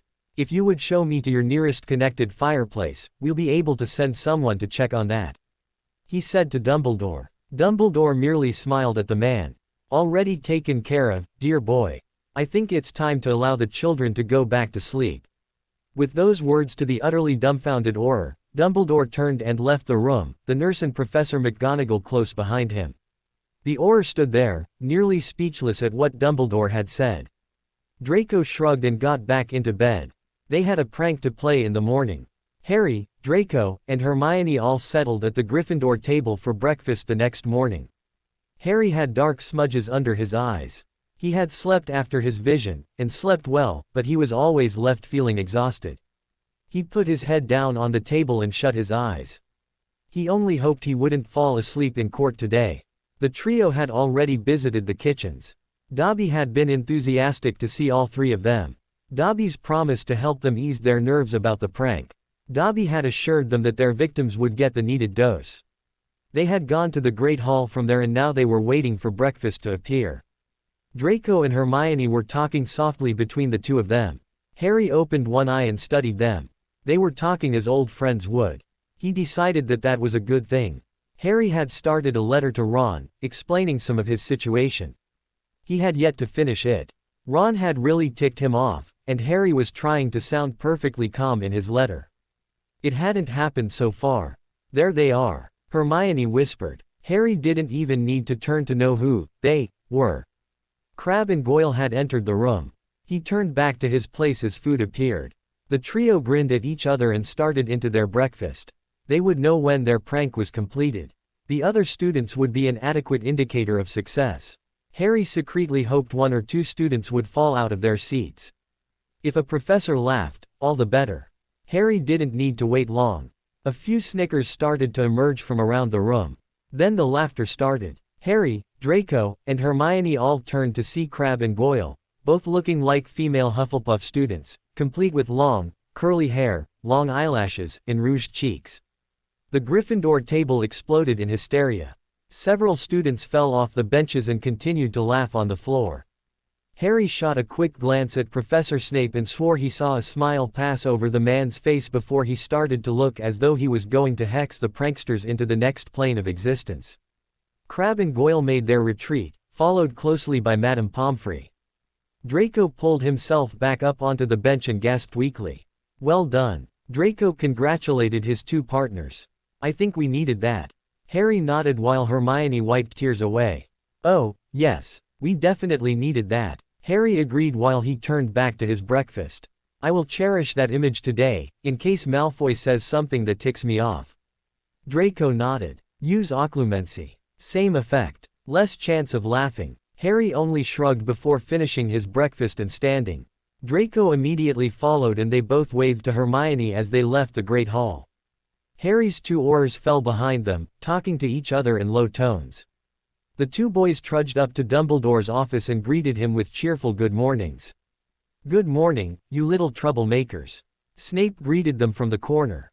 They both turned and smiled at their professor. "How do you know it was us?" Draco demanded of the man. "You have no proof." Severus raised a thoughtful finger to his face, looking as though he was thinking deeply about an earth-shattering event. He just shrugged and looked towards the sky. "I hate to pay any Gryffindors a compliment, but I know of only 3 people who are able to pull off a stunt like that. 2 of them are standing before me." Harry grinned. "Sorry, Professor. We can't keep their secrets. My bodyguards are guilty." Dumbledore conveniently ducked his head under the desk as though he dropped a lemo. Drop, while Draco collapsed into the nearest chair. Severus merely glared at the 2 bodyguards, whom immediately started denying the whole thing. Severus stepped forward and transferred his glare to Harry. "Boys will be boys." Dumbledore intoed, emerging from beneath his desk, bag of lemo, drops clutched firmly in his hand. "I do believe that it is almost time for court to start again," Dumbledore said, urging the boys to the fireplace. "Fortunately, Severus has agreed to accompany you both yet again." Draco let out a small cheer, while Harry gave a round of applause. "Ah, I see you appreciate him. That's good. Have a, well, illuminating day, shall we say, him." Harry took a fistful of flow powder and stepped into the fireplace. "Definitely, sir," he said. "Ministry of Magic." Harry swirled away in colorful flames, making his usual stumbling entrance to the building. Today was going to be the day that the truth about Lucius Malfoy would be told. Today would decide Tom's fate. Harry was determined to have his family back again. The courtroom was packed, every seat filled with the curious and interested. The judge ordered the doors shut and locked to control the mob that raged outside. Harry figured that they hadn't calmed down from the previous day's events. His scar had started hurting the minute that they walked into the courtroom. Malfoy was there, trying his best to look benevolent. He wasn't doing a very good job. Harry, Draco, and Severus sat between the 2 bodyguards. Harry could do little more than wave to Mr. Connell before the court began. Tom was still in protective custody, which irked Harry to the extreme, although he was glad that he was, at least, safe from others who wished him harm. He just wanted to see Tom, to reassure himself that the older man was okay. Defense calls Harry Potter to the stand. Harry took a deep breath and rose to his feet. People around him started to whisper. Harry figured that few of them had seen him before, and considered him a novelty. He wondered when everyone would quit staring at his scar. He ran a hand through his hair, moving his hair aside to reveal his scar. Let them stare. He was going to free Tom. Harry was sworn in and took a seat. "Your Honor, may I have your permission to cast the Veritas spell?" Several people in the courtroom erupted. The Veritas spell had the witness relieve the memories as evidence, and the memories were displayed on screen, with an emotions gauge on the side, revealing the witness's emotions from the event. The spell fell out of use from several traumatic episodes that left the witnesses so distraught that their trials needed long recesses, rescheduled, or cancelled due to the witness' inability to continue. "Mr. Potter, would you be able to relive some painful memories?" she asked, with an odd twinge in her voice, as though afraid of what he would say. Harry shrugged. "They're all in my mind, Your Honor," he answered. "I lived through them anyway," he told her, shrugging. "Just a matter of which one." She nodded and sighed. "I'll allow it, Mr. Potter, we will stop, whether or not you wish it. Harry sighed. What if we set up a code word for me to say when I'm ready to stop, or need to stop? The judge frowned. Very well. I'll allow it. You set the code word. Harry thought for a moment. Gryffindor, Harry said. A few people laughed at Harry's choice, but the judge smiled and nodded. Mr. Connell moved forward and raised his wand. Veritas Oratio. The spell hit Harry. He gripped the arms of his chair and took a few deep breaths, adjusting to the feeling. Are you all right, Harry? Harry looked up and nodded. Good. He waited until Harry pulled himself up in the chair. Harry, could you tell me what your life with the Dursleys was like before you knew you were a wizard? What would you like to know? Harry knew that 1,000 possibilities were flashing on the screen behind him. Birthdays must have been big events in your family. Could you show us your, 8th birthday? Harry thought back and nodded. Even as he did so, several people frowned. Good, he thought. I just hope that I don't cause the Dursleys deaths. I already have too much guilt. Harry noticed that the memory was over and looked up.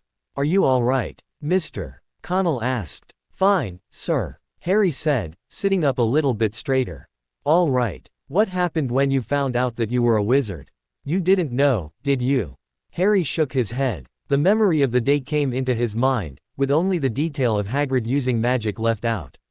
Harry idly wondered how he had managed that, considering the spell forced the complete truth out of a person. Harry, could you show us the events of the beginning of the summer? Harry took a deep breath and nodded, remembering all of his previous summers and what they had been like. He arrived at the summer after his 5th year and closed his eyes. It had been terrible. He wondered what it was like, seeing his memories play like a television. A few gasps went up, one from the judge herself. The Death Eater caused a worse reaction. A few people stood, while others wanted the man identified. Harry sighed again. He knew Dudley was on the screen. Even Mr. Connell was distressed by what he had seen. Still all right, Harry. Harry nodded. Your last memory ended when, what did happen? I think I was knocked out, sir. Harry answered. What happened when you woke up? Harry thought about it. Mr. Connell nodded as it came on the screen. I see. You first thought that Headmaster Dumbledore had taken you from your relatives, correct? Harry nodded. What was your first encounter with Voldemort? Harry briefly thought about his encounter as a baby, but dismissed it. A few gasps from the crowd told him that they saw it anyway. He decided to get it over with and thought of his remaining encounters with Voldemort, starting with his one in 1st year and on through the one at the end of his 5th year. He stopped there and pushed away the memories. They were a lot to take at one time, especially in such quick succession. He glanced at Draco and saw his friend flash him a thumbs up. Harry nodded slightly, knowing that his memories were doing what they needed them to do. Thank you, Harry. Mr. Connell said, giving Harry a glass of water. Harry nodded his thanks and took a sip. Could you tell us what a typical day with Mr. Riddle was like? Harry nodded and thought back to the day he had mastered animate-inanimate transfiguration. He grinned to himself as he remembered Tom's face. Harry had never seen such pride about one of his accomplishments from an adult before. It had surprised him, made him remember that Tom truly cared for him in a way that the Dursleys would never think about. From the lesson, Harry went to football practice with Matthew. A few wizards looked confused, while others, the ones familiar with Muggle sports, smiled as they watched Harry block goals and run with his team. A quick walk back and a snack later found Harry back in the library with Tom, studying potions. Harry saw Severus raise an eyebrow at what they had been doing, but Harry could justify it later by the fact that Tom was an adult. Harry couldn't help it if they had found a recipe to make the drinker invisible. Harry only hoped that Professor Snape wouldn't think that Harry used it. Not that he didn't use it, he just didn't use it to break rules. Their evening was spent playing chess together, with Harry getting soundly beaten by Tom, and then Tom showing him where he made his numerous mistakes. He sat back as the memory finished, recalling his feelings from that night, safe, secure, and wanted. He looked up at the court and smiled. That was the real Tom. He hoped that he made his point. Thank you, Harry. I recall that you had another encounter with Voldemort a very short time ago. Could you tell us about that? Harry hesitated, not wanting anyone to know about his addiction to the mind snare. Harry, they need to know. Mr. Connell said. Harry nodded and thought about the train ride home from Hogwarts to the train station, and how the wizard had crept up behind him. The events happened quickly after that, with the court figuring out quickly that something wasn't right. They had accepted the fact that Harry had disguised himself, and that he had been kidnapped. They almost rioted at the treatment he received, the dungeons, and finally, Malfoy coming in and trying to attack him, especially after he tried the unforgivable curses. Malfoy immediately started fighting his way to the door. Using the unforgivable curses were enough to send someone to Azkaban, and Malfoy certainly did not want to return there. He hexed several Aurors on his way through, but paused at the door and turned and glared at Harry. "This isn't over, Potter," he shouted before disappearing. "No, it isn't, Voldemort," Harry whispered to himself. He was upset that Malfoy had gotten away, but he was glad that they knew the truth now. "Well, all we can do about him is throw him in Azkaban for the curses, Mr. Potter." Harry nodded, knowing that his memories weren't enough to prove that Malfoy was Voldemort. He looked to Mr. Connell. "No further questions, Mr. Connell said, motioning to prosecution. The prosecutor shook his head. "No questions, Your Honor," he said. He knew that he already lost this case. There was no way that he would be able to convict Riddle of being Voldemort. He had seen the evidence already, and it didn't matter what Fudge was paying him, he refused to convict an innocent man. Defense calls Draco Malfoy to the stand, also under the Veritas spell. The judge nodded her permission. The questioning started with what Lucius Malfoy was like at home with his family. The memories of abuse mirrored those of Harry's only at the hands of his father and mother, rather than his cousin. Dobby featured in them, taking care of Draco when he was hurt or needed someone. Harry felt a prick of guilt, knowing that Draco had lost that support when he was only 12. Draco shrugged towards him, telling him it didn't matter. Harry made a mental note to ask Draco if he was a Legmillans. It seemed that Draco could read his thoughts too well. "What happened this summer, Mr. Connell prompted. Another series of images started, with Malfoy becoming more concerned with power. Draco managed to avoid him for a while, and was quite relieved when he went to school. When he returned home, his father had inducted him to his Death Eaters, complete with his own version of the Dark Mark. Harry unconsciously scooted closer to Severus as the other memories started coming, of the time that he had spent in the dungeons. The judge motioned to Mr. Connell to cancel the spell. Finite incantatum. Draco looked up and nodded to Mr. Connell. "Let the court records show that Mr. Malfoy is now known as Voldemort, thanks to the evidence provided by Draco Malfoy. Tom Marvolo Riddle is cleared and acquitted of all charges." Harry jumped up out of his seat and let out a cheer, Draco joining him in just seconds. "Mr. Potter, I assume that you would like your guardian back now." "Please," he answered. She sat up a little taller and cleared her throat. "Bring in Mr. Riddle, please." One of the few Aurors remaining in the room nodded and went through a small door. He returned a few minutes later, leading Tom. He stopped when the judge signaled him to do so. "Mr. Riddle, you have been cleared of all charges." Harry couldn't wait any longer. He tackled Tom, whom happily fell to the floor with the teenager on top of him. "You may apply for full custody of Mr. Potter after an inspection of your premises and an interview with social services." Tom thanked her from his position on the floor. "We did it. I'm home," Harry whispered. Tom simply held him tighter, wondering what he had done to deserve such a child. "Can we go home now?" Harry asked. "Yes, Harry. We can go home." 1 week later, Harry jerked away in the Gryffindor dormitory. What was that noise? He sat up and peeked through the curtains on his bed to figure out what it had been that had drawn him out of his first decent night's sleep in the past 3 days. Malfoy had been angsty, and true to form, Harry had been witness to the Death Eaters' activities night after night.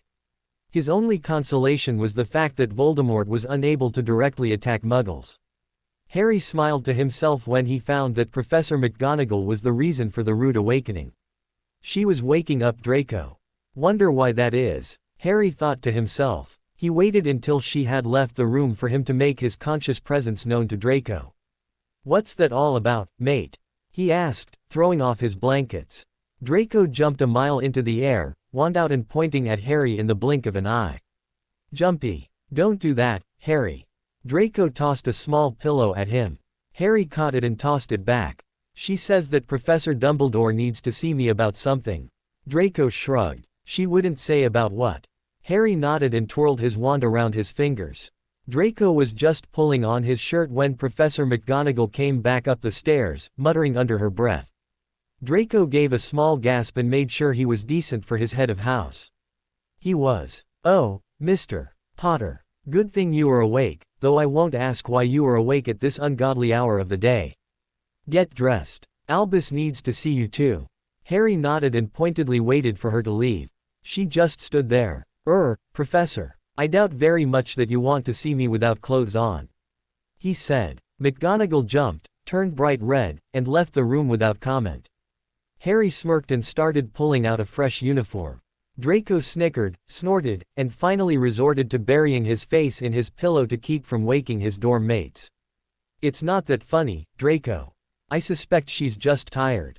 Draco shook his head and gasped some air down, trying very hard to regain his feet.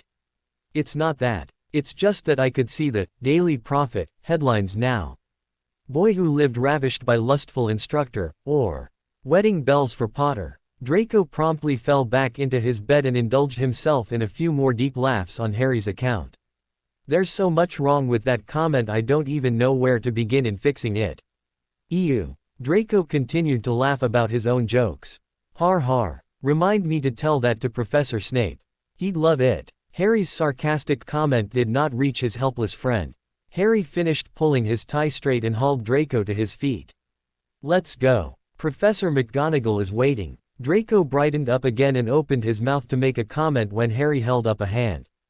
"Don't even try it. I'll hex you with absolutely no qualms about it." Draco's mouth promptly fell shut. "All right, you two. Let's go." McGonagall led the way to Professor Dumbledore's office. Harry noticed the sunlight just starting to come through the stained glass windows. The odd-shaped colors almost seemed to dance on the floor as they moved. Harry had a strange feeling that today was going to be a good day. A very good day. A muttered password and a short ride up the staircase found them in Dumbledore's office, the man himself already there and sporting a bright fuchsia robe and matching hat. Harry made a mental note to closely monitor Tom's own wardrobe as the man grew older to make sure that no such atrocities would make their way into his closet. "Ah, good morning, the two of you." Dumbledore's enthusiasm almost knocked Harry over. His bag of lemo drops currently resting on his desk must be laced with cheering charms or something of the sort, for his smile was so wide that Harry was afraid to know exactly what the man had been ingesting while taking those lemo drops. "Harry, there are some people who need to speak with you in the next room." Harry nodded to Draco and started for the room. He jumped when the door burst open, admitting a grave-looking Snape. Harry watched as Dumbledore's expression fell. "Go on, Harry." Harry opened the door and went in, immediately engulfed by a hug. 2 seconds later, he realized that it was Molly Weasley. "Oh, Harry dear, I'm so happy for you. Read all about it in the papers, of course. Now you've got a proper home and there is nothing the ministry can do about it, is there?" She didn't wait for an answer, but pulled him down on a couch beside her. For the first time since entering the room, he found Ron Weasley also there. "Hey mate." He held out a hand to Ron, who took it with a small smile. "Welcome back." Harry didn't need to hear Ron say the apology to know that it was there. Ron smiled again and shook his hand. "It's good to be back." A cut-off cry from the next room made Harry jump to his feet, wand out and feet already heading toward the door. "Harry, the headmaster told me what it is about. Give Draco some time alone, dear. Professor Dumbledore will tell you later." Harry debated ignoring her instructions and going on with his original plan, but he recalled Matthew telling him that he needed to start trusting the adults to be the adults, while Harry was the child, and like it or not, would remain one until Matthew said he could grow up. Not that Harry had any intentions on listening to that part of the advice. He would grow up when he was ready to do so. Until then, there was always soccer. "All right," Harry said, sitting back down. Dobby popped into the room and bowed, presenting breakfast to the 3 people there. Harry thanked him and asked after Winky. "Winky is doing much better, Harry Potter, sir. Winky says that she doesn't hate it here so much anymore." Harry smiled and wished Dobby a good day before serving himself some food. "Well, Harry, tell us what you have been doing with yourself." Mrs. Weasley said. "You already know about Tom. The headmaster wouldn't let me spend more than a night at home with Tom before I came back to school, but Tom says that it is fun to go out and about like a normal person without having others running in terror. He's going to apply for custody for me in 3 weeks. I'm okay with that. Harry spoke of Quidditch and classes. Got the notes for you, mate. Ron immediately brightened up again. A quick glance of the watch showed Harry that it was almost time for classes. Oh, geez. I've got classes in just about 20 minutes. I've still got to go to the tower to get my books. Okay, dear. I expect letters from the both of you. She hugged Harry and Ron, and ushered them out of the room into Dumbledore's office. She used the flow and was gone, back to the burrow. Hello, Mr. Weasley. Welcome back to Hogwarts. I trust that there won't be a repeat of the events that led to suspension. Dumbledore said, voice appropriately grave as he stared down the Gryffindor student.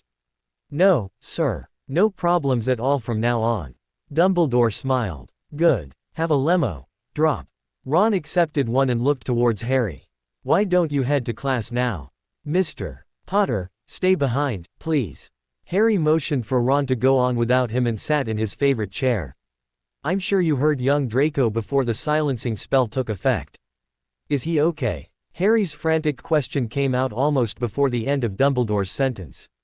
He is fine. I have some very bad news. His mother has died, by stepping in between Voldemort and an Auror who was attempting capture. Voldemort, I'm afraid, has escaped. Harry nodded sadly. Draco is currently with Severus right now. I fear that Hogwarts will have to do without their potions master one more day, as Severus has taken the day off to spend with Draco and arrange Narcissus' funeral. Why don't you and Miss Granger go down and visit Draco tonight after dinner? I'm sure that Draco will be more than happy to see you. Harry nodded and thanked the headmaster for the information. He silently cursed the man. He had wanted to go down, but now that the headmaster had given him a time, he couldn't do anything until after dinner. For now, you'd better head to class. Harry nodded and jumped as Winky popped up into the room. Ah, here's your books. Harry thanked Winky and left the office, only to meet with an anxious Hermione on the way. Ron's here and Draco isn't. What's going on? Harry whispered the story to the girl, watching as her face changed from one of worry to concern. He's okay, isn't he? Professor Snape's with him, right? Harry wrapped an arm around her and gave her a one-sided hug. He'll be fine, Hermione. Dumbledore suggested that you and I go down to see him tonight. Hermione gave Harry a tiny smile and then stopped outside the potions classroom. If Professor Snape is with Draco, then who? Hermione shrugged. There was no notice saying that potions was cancelled for the day. Harry and Hermione sat down on the Gryffindor side of the classroom and pondered the lack of the potions master, while the class was still being held. A figure quietly entered the classroom and made his way up front. Harry blinked. Good morning, class. Since Professor Snape is unavailable, and I find myself a rather good hand at potions, I thought that I would substitute today. Professor Dumbledore was standing there in an outfit that looked exactly like Snape's, except that it was completely white. I've looked through the curriculum and noticed a severe lack of mixtures that include sucrose and fructose. So today, I thought that we would focus on these ingredients. A few of the Muggle-born students seemed very excited, while most of the wizarding children looked puzzled. Ron turned to Harry. What? He demanded, wondering what in the world his slightly mad professor had just said. We're making candy, Ron. Harry said, recognizing the chemical names for sugar and fruit sugar from his Muggle lessons. Candy. Potions rocks. Harry had never thought that he would have heard those words come out of Ron's mouth in his lifetime. There's never a camera when you need one. He muttered to himself as Dumbledore posted the instructions on the board. The letters blinked different colors in time to Dumbledore's humming. There was definitely something in the lemo. Drops.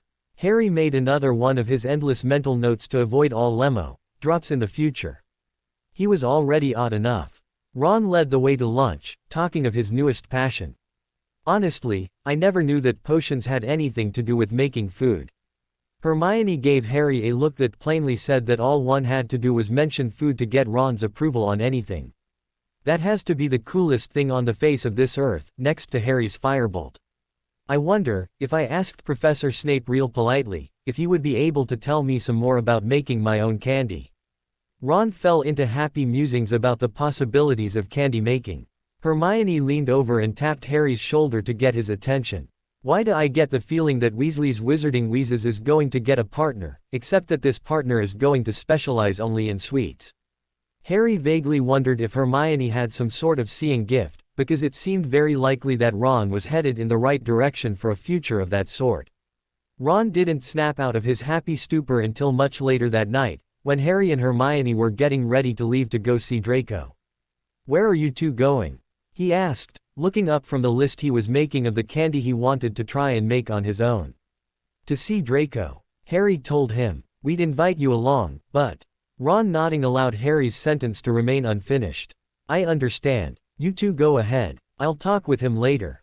Harry nodded and led Hermione out of the room and down to the dungeons. Harry lost himself in thoughts while Hermione chattered about her arithmancy class. Harry wondered how Draco was feeling. True, Harry had lost his parents, and felt that loss every day, but he didn't remember them. How would Draco be feeling when he had lost, well, both his parents? One to evil, and the other to that evil.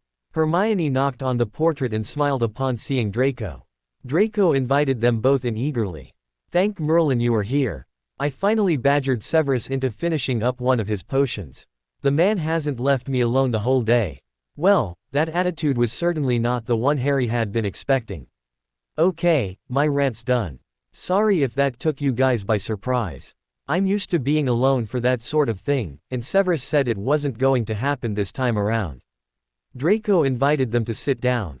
"How are you, Draco?" Hermione asked, toying with a small throw pillow. "I'm fine for now. It's weird, you know. It's not like my mother was ever around, but it still hurts. But I'll be okay. Severus said that I'll mourn, in my own way." Harry nodded. He knew what that felt like. "I've been bored most of the day, really. Severus wouldn't even let me near my schoolbooks. In that case, let's do something." Hermione reached for her schoolbag. Draco groaned. "That didn't mean that I want to do homework now." He whined. "Who said anything about homework?" She held up a box. Draco let out a huge smile and immediately pulled his two friends over to the rug in front of the fireplace. "I love this game," he announced. Harry looked at the box Hermione placed on the ground and frowned. He had never heard of it before. It was obviously a wizarding game, as Draco had clear knowledge of it. "I've never played it," he admitted. Hermione smiled and shook her head. "That doesn't matter, Harry. It's simple, really. It's a trivia game about wizards, witches, and their lives. The cards give you a random trivia fact, and then you have to guess which magical person it describes. That's why it's called Witch Wizard. Cute name, isn't it?" Harry nodded agreement, hoping that Hermione would continue in her explanation. She did. "Some are really easy, and others are more difficult. They're worth different points and the points tally up to allow you to move around the board. The board spaces have different things that happen to your piece, which also affects its advancement." "Understand." Harry nodded and picked out his own piece, a small Quidditch broom. Draco chose a wand, while Hermione chose a cauldron. "Everyone say your favorite color." Hermione ordered as the green started flashing color. "Lavender." Hermione shot out. "Green." Harry smirked as Draco glared at him. "Blue." Draco countered. The three teens watched the board as different colors flashed in front of them. Hermione threw her arms up in victory as lavender finally came to rest on the surface of the board. "Great, now we get to look at that stupid color all night." Draco sighed and ordered refreshments from a now eager Winky. "Keep your opinions to yourself. Since my color was chosen, Harry, I get to go first." "Who wants to ask me?" she asked, holding out the small box of parchment cards. "I'll do it, so Harry can see how it's done." Draco offered, taking the box and removing the first card. "If you miss this, Hermione, I get to start the game over." "This is too easy. So ask already." Hermione's tone clearly showed her exasperation with Draco. "Which wizard mentored England's first real king?" Harry blinked. No way were the Merlin stories true. "Merlin," Hermione said. Her little cauldron hopped one space forward. Hermione smiled. "Blank space. Nothing happens on those," she explained. She saw Harry's face. "What's wrong? Merlin's stories are really true?" he asked. Hermione's eyes widened. "I know that he existed, but the Lady in the Lake, King Arthur, all of that is true?" he asked. "Yep, Can really tell that you're muggle-raised. Draco muttered to himself. Yes, Harry. Most of it is true. Where were you during history class? She asked. Asleep, with the rest of the class. Aside from you, of course. Draco said. My turn. Who wants to ask me? Draco said, shaking the small box. Draco looked at his friend's face. I have a really nicely written history book, Harry, which covers all that and more, should you want to borrow it. I would like to. Thanks, Draco. I'll ask you. Ready. The teens spent a whole 3 hours sprawled on the potions master floor, playing Which Wizard? And eating snacks. Hermione was ahead by a mile. Pathetic. That's what I am. Pathetic. I was even raised as a wizard, and girl with muggle parents is beating me. Draco said, tossing a pretzel at her. She tossed one back. I can't help it if my brain is superior to that of males. She said, taking a card out for Harry. She grinned as she read to herself. Harry, if you miss this, I reserve the right to declare you hopeless and remove you from the wizarding world myself. Harry immediately began running through all the wizards he had ever heard of, in hopes of making Hermione eat her words. This wizard was extremely young when he first fought against evil. Rumor has it that he is extremely powerful, conjuring a corporeal Patronus at a young age. He is currently in school and enjoys playing on his house Quidditch team. His most memorable quote to a fellow famous wizard was, "Oh, no. Not you." Hermione sat back. Her expression dared Harry to miss it. The only thing was, Harry had no idea who this wizard was. Who was famous that also went to school and played on a Quidditch team. He ran through the list again, thinking that it might be Crumb, but the date on the game was just this year, and Crumb was no longer in school. Merlin, Potter, do you want another scar? Draco threatened. Harry's head snapped up. There was no possible way he was in this game. No way on earth. Harry Potter, he said, wondering how hard they were going to laugh at him. And that, wizards and witches, is the game. Harry's broom landed on, apparate to finish, so he just won. Hermione said, starting to gather up the pieces to put them away. I'm in a game, Harry demanded. Draco snorted. Why in the world would they put me in a game? Hermione shrugged. I don't know, Harry. They did flatter you, she said. How? He asked. He hadn't heard any flattery. Extremely powerful. They only used those words with Merlin, Grindelwald, Dumbledore, Morgana, and Nicholas Flamel. Harry shrugged. So, I'm not that powerful, he told them. Draco laughed again while Hermione only shook her head. What? If you're not powerful, Harry, I'd hate to see what you do consider to be powerful. Hermione told him, packing away her game back into her school bag. Dumbledore, he answered. Sophistry, Harry. You can do wandless magic whenever you feel like it.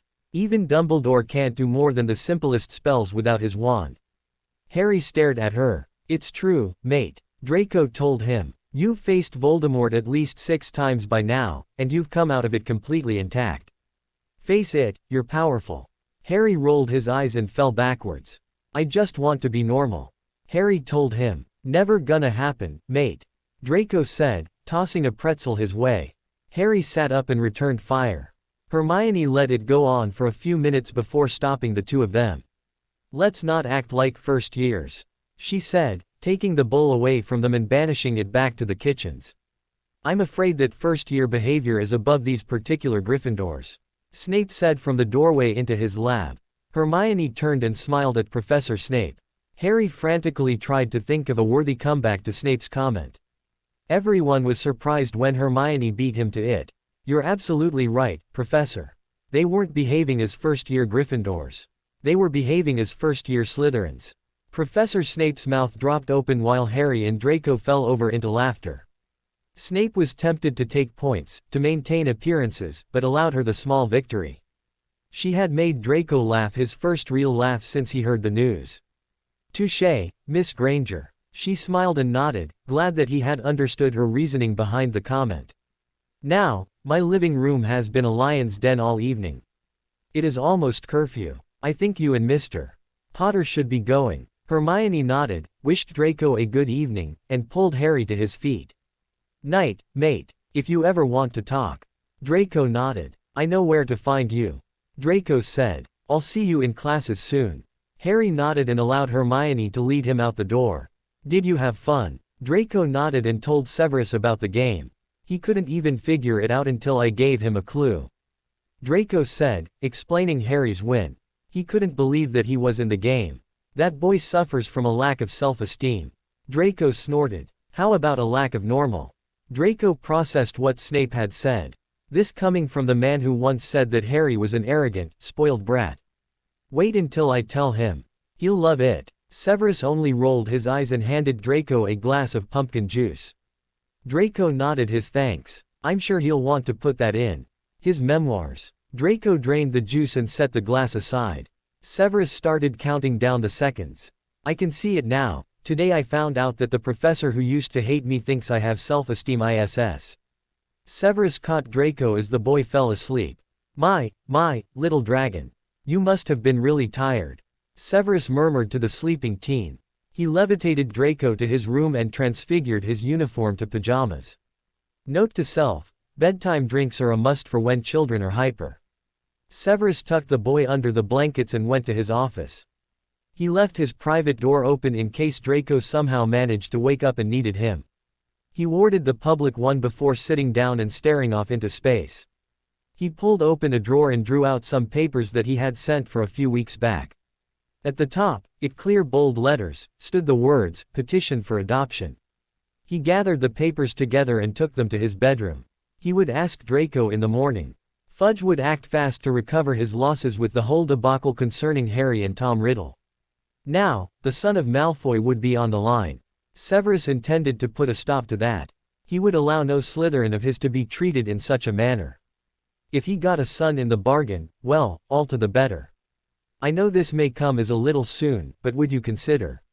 He practiced alone in the privacy of his bedroom, trying to plan out a perfect argument that would have the boy agreeing to his ideas. He truly hoped he would have a tentative son by evening. Severus was currently pacing in his kitchen, wondering when Draco would wake up. The child had plenty of time to wake up and get ready, but the waiting was making the potions master second guess every other decision he had made that morning. From what to wear, he didn't understand that, really, because he wore the same thing every day, to what to order for breakfast for himself and Draco. Why did making a life-changing decision have to be so difficult? He turned in the opposite direction and commenced pacing again. The adoption papers were currently in his pocket, and he could feel them with every step. What if the boy said no? What if the boy said yes? Severus threw himself into a chair and pinched the bridge of his nose. Not even 8 o'clock in the morning and he already had a headache. Life was not fair. He looked up as he heard a noise come from Draco's room. It sounded like a body falling out of bed. He watched as the door opened and Draco stumbled across the hallway and into the bathroom. 10 minutes later, a clean and slightly more awake, but still stumbling Draco returned to his room. Snape waved his wand and reheated breakfast. If he recalled his teenage years successfully, the smell of food always acted like a magnet. Sure enough, less than 3 minutes later, Draco came out of his room, still stumbling around, with his hair everywhere and his tie crooked. Well, at least the boy had tried to make himself presentable. He managed to make it to the table, where he promptly put his head on his arm and went back to sleep. Perhaps the dose had been too strong.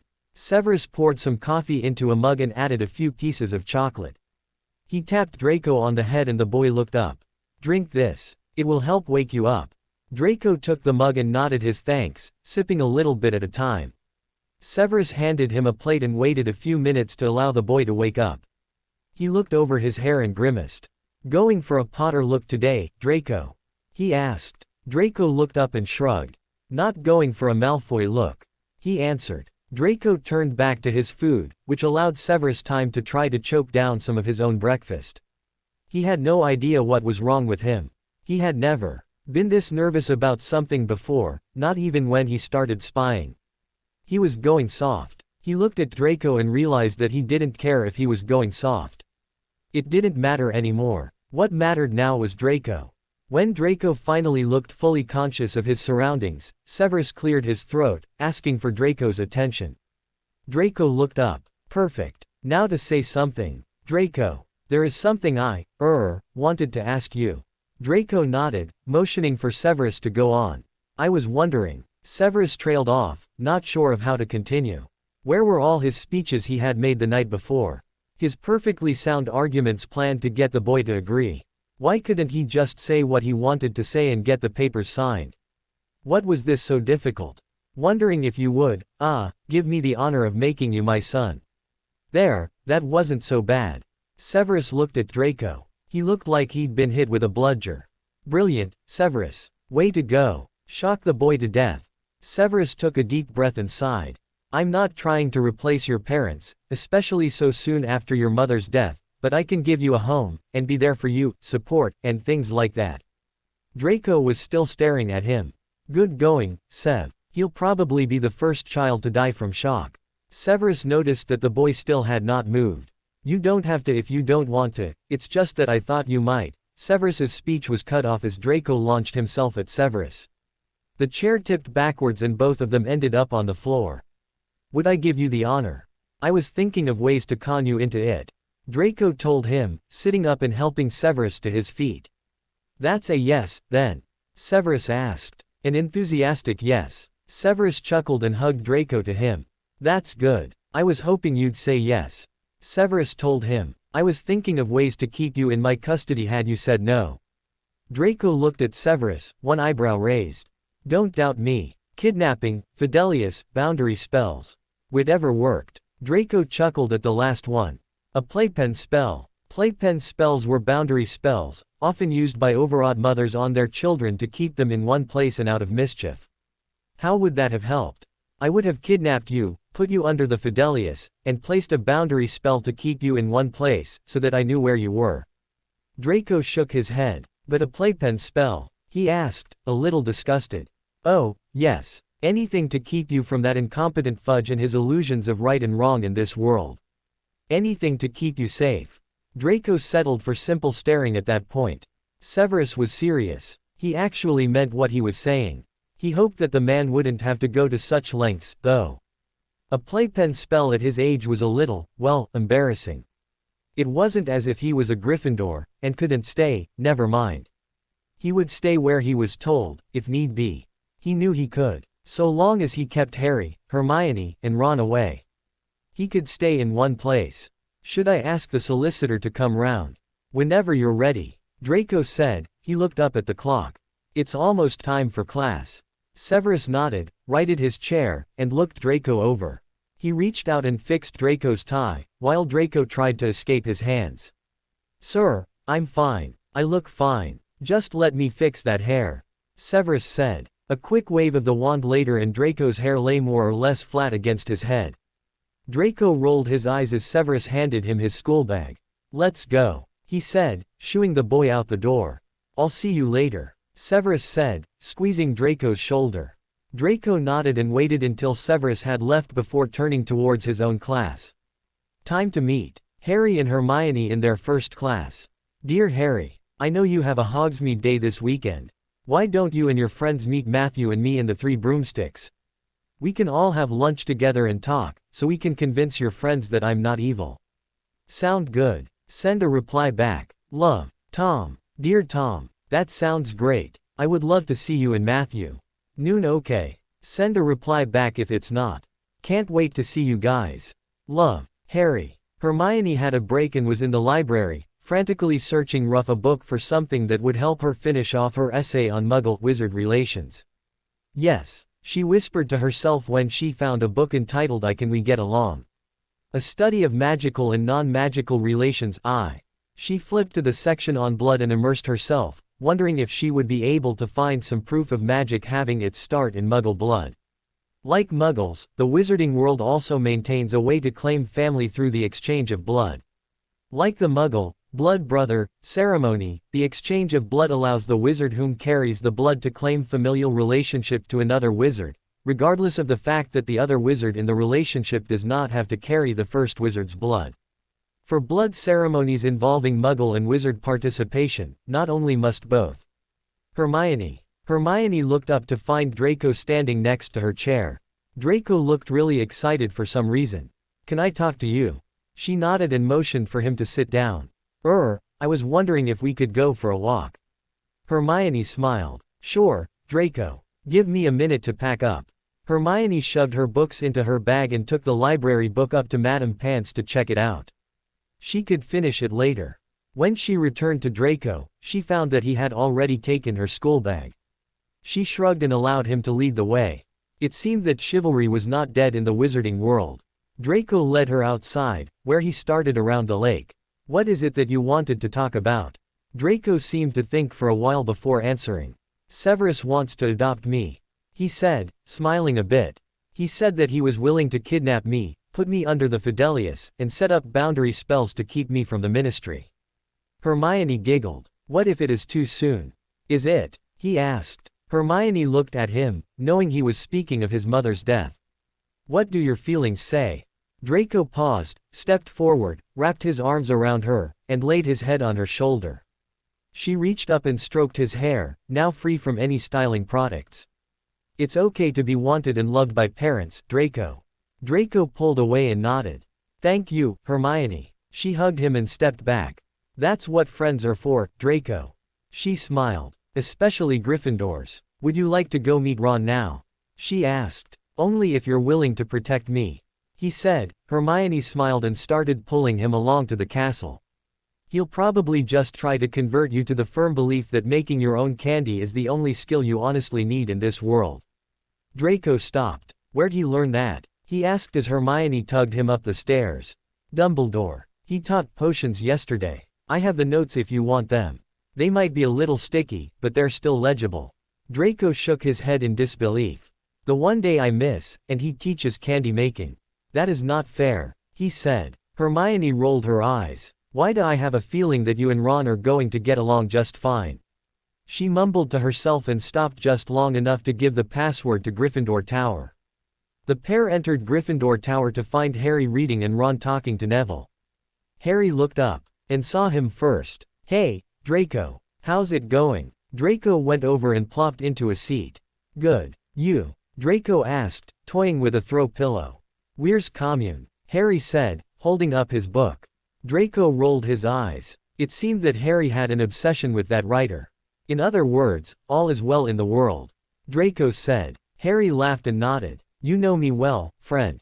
Draco shook his head. He would never understand Harry's obsession with that book. You know me very well. How's Professor Snape? Harry wondered why Draco's eyes lit up. He's great. Draco leaned forward. He wants to adopt me. Harry's stunned face met his for just a second before Harry let out a small cheer. That is brilliant. Both boys looked up to find Ron standing there. Hi, I'm Ron Weasley. Ron said, sticking out a hand. Draco. Ron nodded and sat down near them. Anyone up for a game of exploding snap? All four Gryffindors spent an hour trying to avoid the explosions of the card game. Hey guys. It's dinner time, Hermione said, bringing them out of the game. Ah, my own. Ron complained. Harry rolled his eyes. Ron either loved this game too much, or he wasn't hungry. Harry seriously doubted that the latter was possible where Ron was concerned. Come on, Ron Shepherd's pie tonight, Draco said, reaching out a hand to help Harry up. You all right, mate? He asked when he saw Harry's pale face. Yes. It's almost time for my meds, that's all. Draco nodded, while Ron looked guilty. Harry saw it. If you even try to apologize again, I'll hex you 6 ways from Thursday. Harry told him. I'm fine. It's Professor Snape you have to worry about. Ron paled at the thought of meeting the potions master again. Don't worry, Ron. Harry and I will protect you, Draco announced. We're used to dealing with him. Hermione had collapsed into giggles since Harry's mention of Professor Snape and continued to Draco's comment. What is with her? Draco asked. From who, exactly, does Mr. Weasley need protection? Harry and Draco both spun around. Professor Snape was standing just inside the portrait. Dobby. Draco responded without guilty. Professor Snape merely raised an eyebrow in disbelief. Indeed. Potter, your dose. Harry nodded, downed the dose, and handed back the vial. Well done. Now, you lot, get to dinner. Hermione led the 3 boys out and down to the Great Hall. Well, that provided the perfect cover, Hermione said once they were away from Professor Snape. Huh. Hermione gave a small evil grin. Oh man, Draco. Are you as scared as I am? Harry said, catching her look. I'm petrified. What's going on? Draco demanded of her. Just a prank, time released of course that I did at lunch. Should happen right before we walk in. Ron's mouth dropped open. Since when did she start that? He wondered. Don't know, but she's quite good. Draco informed him. The group walked to the Great Hall, talking about Quidditch, Hermione lecturing on study habits. They looked completely normal. They reached the Great Hall to find pandemonium running amok as all the Slytherin robes had changed to Gryffindor colors and all their hair dyed red and gold. A flashing banner above the Slytherin table scrolled a message. This prank courtesy of Tabby, Leo, Serpent, and Ferret. Ferret. Draco hissed. What possessed you? Fourth year. She said. No one would dare suggest you even thought of that name. The four of them did as any normal teenager would when walking onto such a scene. They laughed. When they recovered, they looked up to find Professor Snape staring at them. You're responsible. I don't know how, but you are. He said, hands clenched while his Slytherins ran around in confusion behind him. Don't look at me. I just got back today. Ron said, throwing up his hands in surrender. Professor, how could we? We were just with you. Hermione said. His eyes narrowed, and he turned away without further comment. The four of them found their seats as Professor Snape started to lead his students out of the hall and towards the infirmary. Seamus Finnegan stood and raised a glass. To the bludgers, our resident pranksters, for the way they come, hit their target, and speed off again. Most of the Gryffindor table lifted their glasses to the newly named bludgers. Hermione looked like she had won a gift certificate to Flourish and Blots, while Draco merely smiled. Ron ducked under the table, and Harry made yet another mental note to tell Tom everything that weekend. Harry shifted nervously next to Tom, wondering why he ended up back in a courtroom. He should just go into law, as he had been spending far too much time in the courtrooms of the wizarding world. Tom smiled at him and put an arm around his shoulders. Harry smiled back gratefully while they waited their turn in line for the court to officially approve his adoption. He looked to his left and saw Draco and Severus standing there, the pair also waiting their turn for adoption to be made official. Harry toyed with the buttons on his shirt beneath his robes and sighed. Why did everything have to take so bloody long? He thought back to that weekend when Tom had asked him. They had been in Hogsmeade and Tom had pulled him aside as he and his friends had started up to the castle. To say that Harry had been surprised would be an understatement, but he was also immensely happy about Tom's wanting to adopt him. He and Draco would finally have someone to care for them officially and legally. Harry shifted his weight again and looked over at Draco. Draco rolled his eyes at Harry and wiggled his thumbs. Harry almost burst out laughing at that gesture. Draco had motioned his sign for Harry's Game Boy. Harry wished he had it, but the blonde also seemed to want one. Whenever he had become bored lately, he would wheedle it out of Harry. Harry made a mental note to suggest it to Severus the next time he was near him and Draco was not. Severus should buy a few gifts at Christmas, more than a few if Harry knew the man, and that could be an appropriate gift for Draco. Harry caught Severus's eye and saw his expression. On the other hand, maybe not. Severus usually knew what Harry was thinking in regard to Draco. Harry didn't want to incur the man's wrath. Next case. The adoption of one Harold James Potter, by Mr. Tom Marvolo Riddle. The bailiff stopped and stared at the parchment, as not believing what he had just read. He looked around and his eyes lit up when he saw Harry. The judge, too, looked perplexed about Harry being in his courtroom. Mr. Potter. Pleased to meet you, of course. Harry nodded, casting a quick glance at how Tom was handling this. Tom looked indifferent. Good. You wish to be adopted. Harry nodded and said yes. By Mr. Riddle. Yes, Your Honor. Harry said. The man smiled down at him. Well, looking over your case report and the representative's comments, I don't see any reason to not allow it. Anyone against it? He asked as a matter of procedure. I am against it, a voice said from the door. A man started down the center aisle and came up to the railing. Thank goodness I made it in time, he said. I was almost too late. Harry looked to Tom in confusion. There were no answers there. Who the devil are you? The judge demanded. Unless you have a very good reason for interrupting this case, you will be held in contempt. Harry looked to the judge for help. I'm sorry, Your Honor. But it is a good thing that I did interrupt, as you were about to break a very important law in the wizard family. Codes. The judge did not look happy to have the man tell him about any potential mistakes. And which law is that, Mr. Hashem, Your Honor? I am the representative for the ministry. Harry's hands balled themselves into fists. The Ministry was trying to meddle in his life again. He noted that Severus wrapped an arm around Draco in protection and flicked his wrist that would release his wand from its holster. This did not bode well. Hashem turned and looked at Snape. I assume that you are Severus Snape. Snape only glared at the man. I'll take that as a yes. He smiled. Good, I can take care of two matters at once. The Ministry cannot allow these adoptions on the grounds of violating the Children's Protection Act of 1723. The judge blinked. What of it? He demanded. Tom and Severus exchanged looks, neither knowing what that was, and why a 300-year-old law would prevent adoption. The law states that children whose lives are in danger cannot be adopted by anyone whom does not share a blood bond. Harry felt the word tilt sideways. Why did the wizarding world have to be so focused on blood? Why? I see. And how are these children in danger? The judge demanded. If you cannot give me a good reason, I will approve the adoptions and relish the fact that you are in a cell. Harry liked this judge. Your Honor, everyone knows that Mr. Potter's life has been in danger since the day that he who must not be named gained a new leash on life. Harry rolled his eyes and let out a laugh. Voldemort's no threat, Harry said. Tom squeezed his shoulder and shook his head.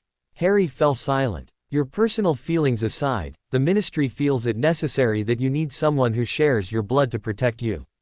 Harry started to step forward, but Tom held him back. Yes, let's send me back to the Dursleys. That worked so well the last time.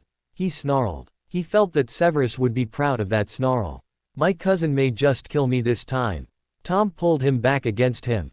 Calm down, Harry. Yelling at him isn't going to help. Harry nodded and leaned against him. Tom brushed his hair back. So, Mr. Hashem, what does this mean? I cannot adopt Harry. What about legal guardianship? Tom asked. Harry had to admit that something was better than nothing at this point. I'm afraid that the Ministry will be taking both Mr. Potter and Mr. Malfoy into custody once school lets out, for their own safety, of course, until the threat of you-know-who is gone. What? Two teenage voices said at once. Mr. Hashem nodded and smiled. That's right. You'll be taken to a safe home for all school breaks until you-know-who is destroyed. Harry felt something strange as he fought for air. It felt familiar. Oh great, a bloody panic attack in the middle of a courtroom. He thanked his lucky stars that no reporters were present. Tom pulled Harry into his arms and spoke into his ear. Just breath, Harry. Everything is going to be all right. I promise. Nothing bad is going to happen. Just breathe, son. Harry latched onto Tom as he fought for air. Everything was going wrong. He was supposed to leave the courtroom today with a father and a hyphenated last name. Draco was supposed to leave with a brand new last name and a father. This wasn't supposed to happen. Harry heard Tom's instructions and calmed down a bit. He stood, wondering how the pair of them had ended on the floor in the first place, and leaned against Tom. I'm sorry. That happens sometimes. He explained. You do realize that Mr. Potter is under very precise care for what happened while he was under the ministrations of the Dark Lord. What of that? It will not be over by Easter, of that I am certain. A snarky and extremely pissed off potions master demanded as he handed Harry a calming potion. Harry downed it gratefully and wrapped an arm around both Draco and Tom. Mr. Hashem waved Severus's concerns away. Not to worry about that, Mr. Potter will receive the best care possible while he is under the protection of the Ministry. Harry looked at the judge, pleading for the man to say that all of this wasn't true, that the Ministry couldn't do such a thing. His hopes died as the man sadly shook his head. I'm sorry, Mr. Potter. There is nothing I can do. Harry went numb and dropped his arms. He stood, completely unaware of how much something like this could hurt. He took a deep breath and tried to keep from crying. He didn't dare look at Tom, for if he did, he would start crying. Draco stood beside him, just as shocked. Dad, he said, looking at Severus for an idea of what would happen now. The Ministry has arranged an escort for the two boys to be escorted back to school. Mr. Hashem said as two Aurors came into the room. Dad, Draco said again, as Severus pulled him into his arms. Severus locked eyes with Harry. He and Harry had talked about this, a plan to keep Draco safe. Harry was used to having his life in danger, and felt that he could successfully deal with whatever threatened him. Draco, however, was not used to others trying to kill him. Or protecting him. Harry nodded the slightest bit. Severus whispered to Draco as the Aurors approached. Harry knew he was the distraction. Severus placed his hand in his pocket. Harry dropped to the ground in a very good imitation of a panic attack. The Aurors and Tom rushed to him.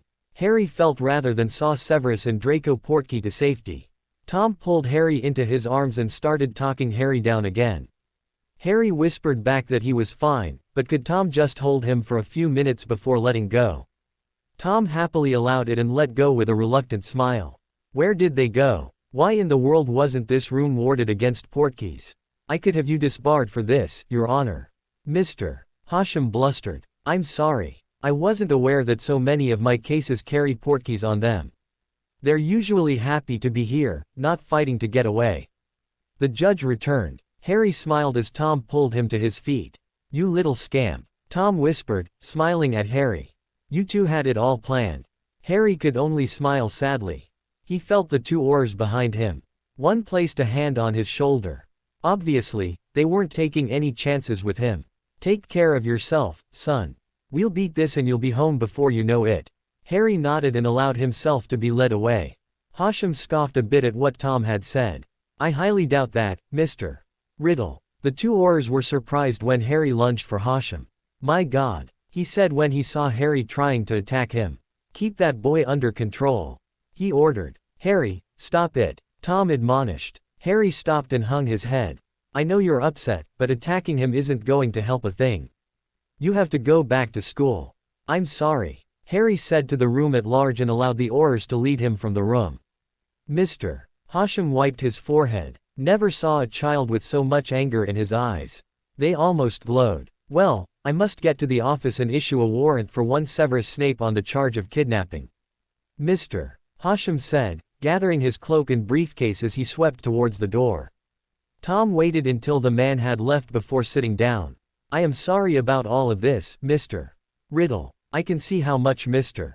Potter means to you. Tom nodded. You can appeal their decision of course, on the grounds of what is in the child's best interest, but it is a long shot at best.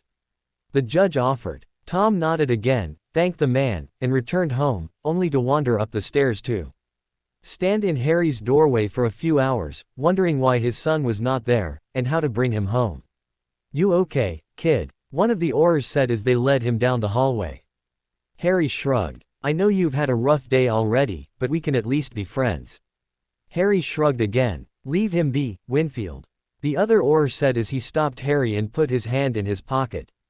Winfield drew his wand and looked around before stepping close to them. Portkey, Mr. Potter. Harry reached out a hand and touched the old newspaper. Portus. Harry felt the familiar tug behind his navel and noticed that they were just outside the gates of Hogwarts. Let's get in there. Harry led the way up the path to the school, wondering if Tom was okay and how he was going to get out of this. Dumbledore met him at the front door, a worried expression on his face. Harry. Protection from the Ministry, he said, gesturing to the two Aurors. Professor Snape disappeared with Draco. He saw Dumbledore's eyes twinkle. Did he now? Looks like I'll be teaching potions until I find a substitute. Dumbledore wrapped his arms around Harry. I can only imagine how disappointed you must be. Harry returned the embrace and sighed. I think that I would like to spend the night in the hospital wing tonight, Headmaster. Dumbledore nodded. That can be arranged. He looked up at the two Aurors. Why, Atticus Poling, so nice to see you. Harry guessed that the elder of the two Aurors had gone to Hogwarts as children. And you, Headmaster. Winfield and I begged for this assignment. We figured that Mr. Potter could use friendly bodyguards instead of those behemoths they wanted to send. Harry looked up in confusion. We're in the old crowd, Mr. Potter. We're usually so deeply buried that even the headmaster forgets we're a part of it. Poling explained to Harry. I know that you're upset. However, while we're your bodyguards, we'll be with you. I also know that you have some free time, and a very evil wizard is trying to kill you. He shrugged. You do the math. Harry realized what this man meant. Training. They would train him. That would be great. Not tonight, but tomorrow. Poling nodded. Patrick and I are ready whenever you are. Poling said. Call me Patty, though, and I'll do Voldemort's work for him. Harry smiled at the younger Auror and shook his head. Maybe this wouldn't be so bad. Easter was a few months away. He and Tom could think of something before then, he was sure. Severus and Draco landed in the middle of a living room. Severus's wand searched the room before releasing Draco. "Don't move," Severus told him as he searched through the other rooms of the dwelling. Severus came back just a few minutes later and put his wand away. "It's safe. You weren't kidding," Draco said. "What you said about kidnapping me to keep me safe, you weren't kidding. When have I ever led you to believe that I was jesting about that?" Severus said as he folded himself into a chair. "Where are we?" Draco asked. "This doesn't look like any regular house.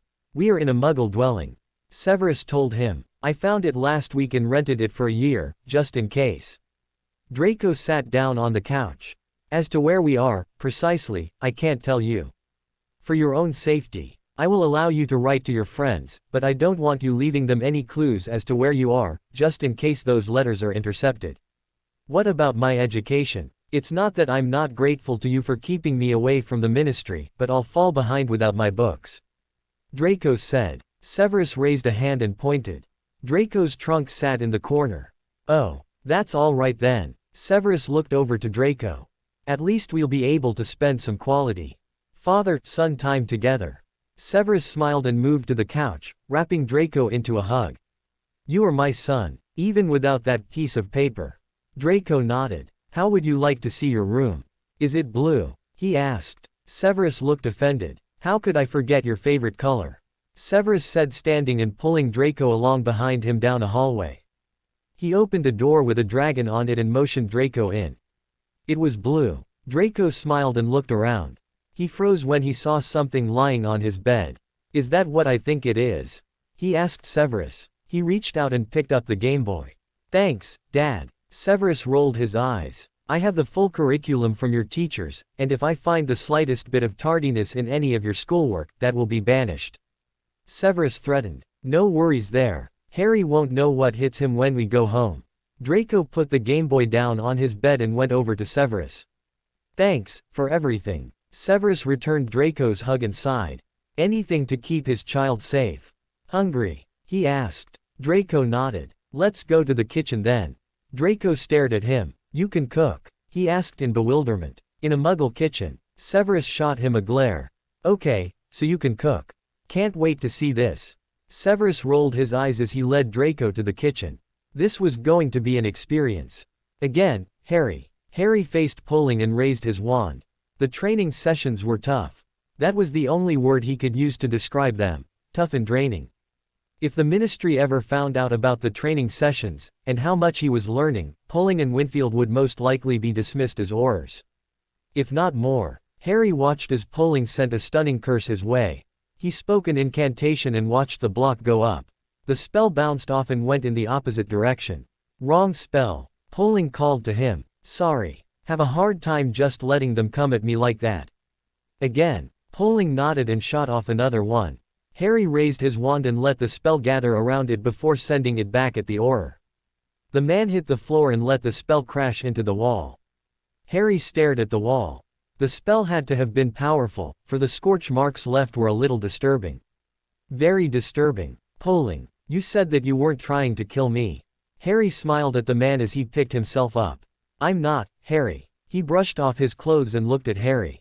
"If that spell had hit you, you would have been injured, perhaps to the point of death." Harry stared at the man. "Trying implies attempt. I was not attempting to kill you, just injure you to the point where you may die." Harry shook his head. "So how did you know that I would do the spell correctly and send it back at you?" Pulling grinned a little and shook his head. "I didn't. I was hoping that you would." Harry stared again. Pulling laughed a bit when he saw Harry's face. "I told you that we would train you as we do new Aurors. Trial by fire, you might say. Beside, Winfield could have helped had it hit you." Harry looked over at Winfield, who smiled and waved. "Go get a shower. We're done for the day. Running in the morning, don't forget." Harry thanked him and left, making a slight beeline for the shower. He whistled a bit. It had been 3 weeks since the trial, and he hadn't had much time for anything else except for classes and training. Hermione and Ron didn't seem to mind much at all. Hermione took detailed notes, just to make sure that neither Ron nor Harry missed anything in class, while Ron eyed Harry at meals to make sure he was eating enough. They were nice, his friends. He missed Draco, though. He didn't know where Severus had taken his friend. He hadn't even asked. The Ministry had questioned him as to where Severus might have gone with Draco, if Harry knew what his plans were, and if Harry could help them locate Draco and Severus in any way. Harry had been able to answer truthfully. He had no idea where they were, what Severus's future plans were, and he could not help anyone locate them. He smiled to himself and turned the corner, bumping into someone he really didn't like. "Mr. Potter, do try to watch where you are going," the new potions teacher said, offering Harry a hand up. Harry acted like he hadn't seen it and got up on his own. The man was on loan from the Ministry until Dumbledore could find a semi-permanent replacement. He had no idea how long Snape would be missing, and was forced to take him on as a teacher. He was an adequate teacher, knowledgeable in his subject, patient with the students, and had little tolerance for pranks of any kind in the potions classroom. Harry didn't like him. The man had ulterior motives for being there, he was sure. He just couldn't figure out what. Harry had a feeling that the man was watching him, most likely for the minister. Every time Harry turned around, the man would be there. It was a little disturbing. He could feel himself being watched during meals, potions class, and on the Quidditch pitch. The only time Harry did not feel his eyes was during training with Poling and Winfield. That was part of the reason that he liked training so much. "Sorry, Professor. I was distracted." The man nodded and smiled. "I figured as much. Why in the world are you all sweaty? Been running away from dark wizards again, Mr. Potter?" Harry fought the urge to run from the man and shook his head. "No, sir. Working out, that's all. I really need to go take a shower now." The man nodded and followed. "That's good, that you enjoy physical activity. Everyone needs a balance in life." Harry wondered if the man would take off points if Harry were to just walk away from him. The staircase up stopped that plan. "So, how are you doing, Harry?" I'm fine, Professor Wallace. Busy with schoolwork and stuff like that. I'm sure you remember what it was like." Professor Wallace smiled and nodded. "That I do, Mr. Potter. I remember one time, Harry was now trapped. He stood for almost 15 minutes, listening to the story politely, nodded at the appropriate places, and smiled once at something that Professor Wallace had found extremely funny. Harry almost got down on his knees and thanked his lucky stars when Poling came up the stairs. "I thought you were going to take a shower, Mr. Potter." Harry turned and smiled. "Well, I was. Don't be upset with him, or Poling. Mr. Potter and I were just chatting." Poling glared at the man. Professor Wallace didn't seem to understand what the look was for. "Well, Harry, I think I have kept you long enough. Why don't you go get that shower now?" Harry thanked him and nodded, nearly bolting away as Professor Wallace left. Harry felt Poling right beside him. "Thank you so much," Harry told him. "I was trying to get away."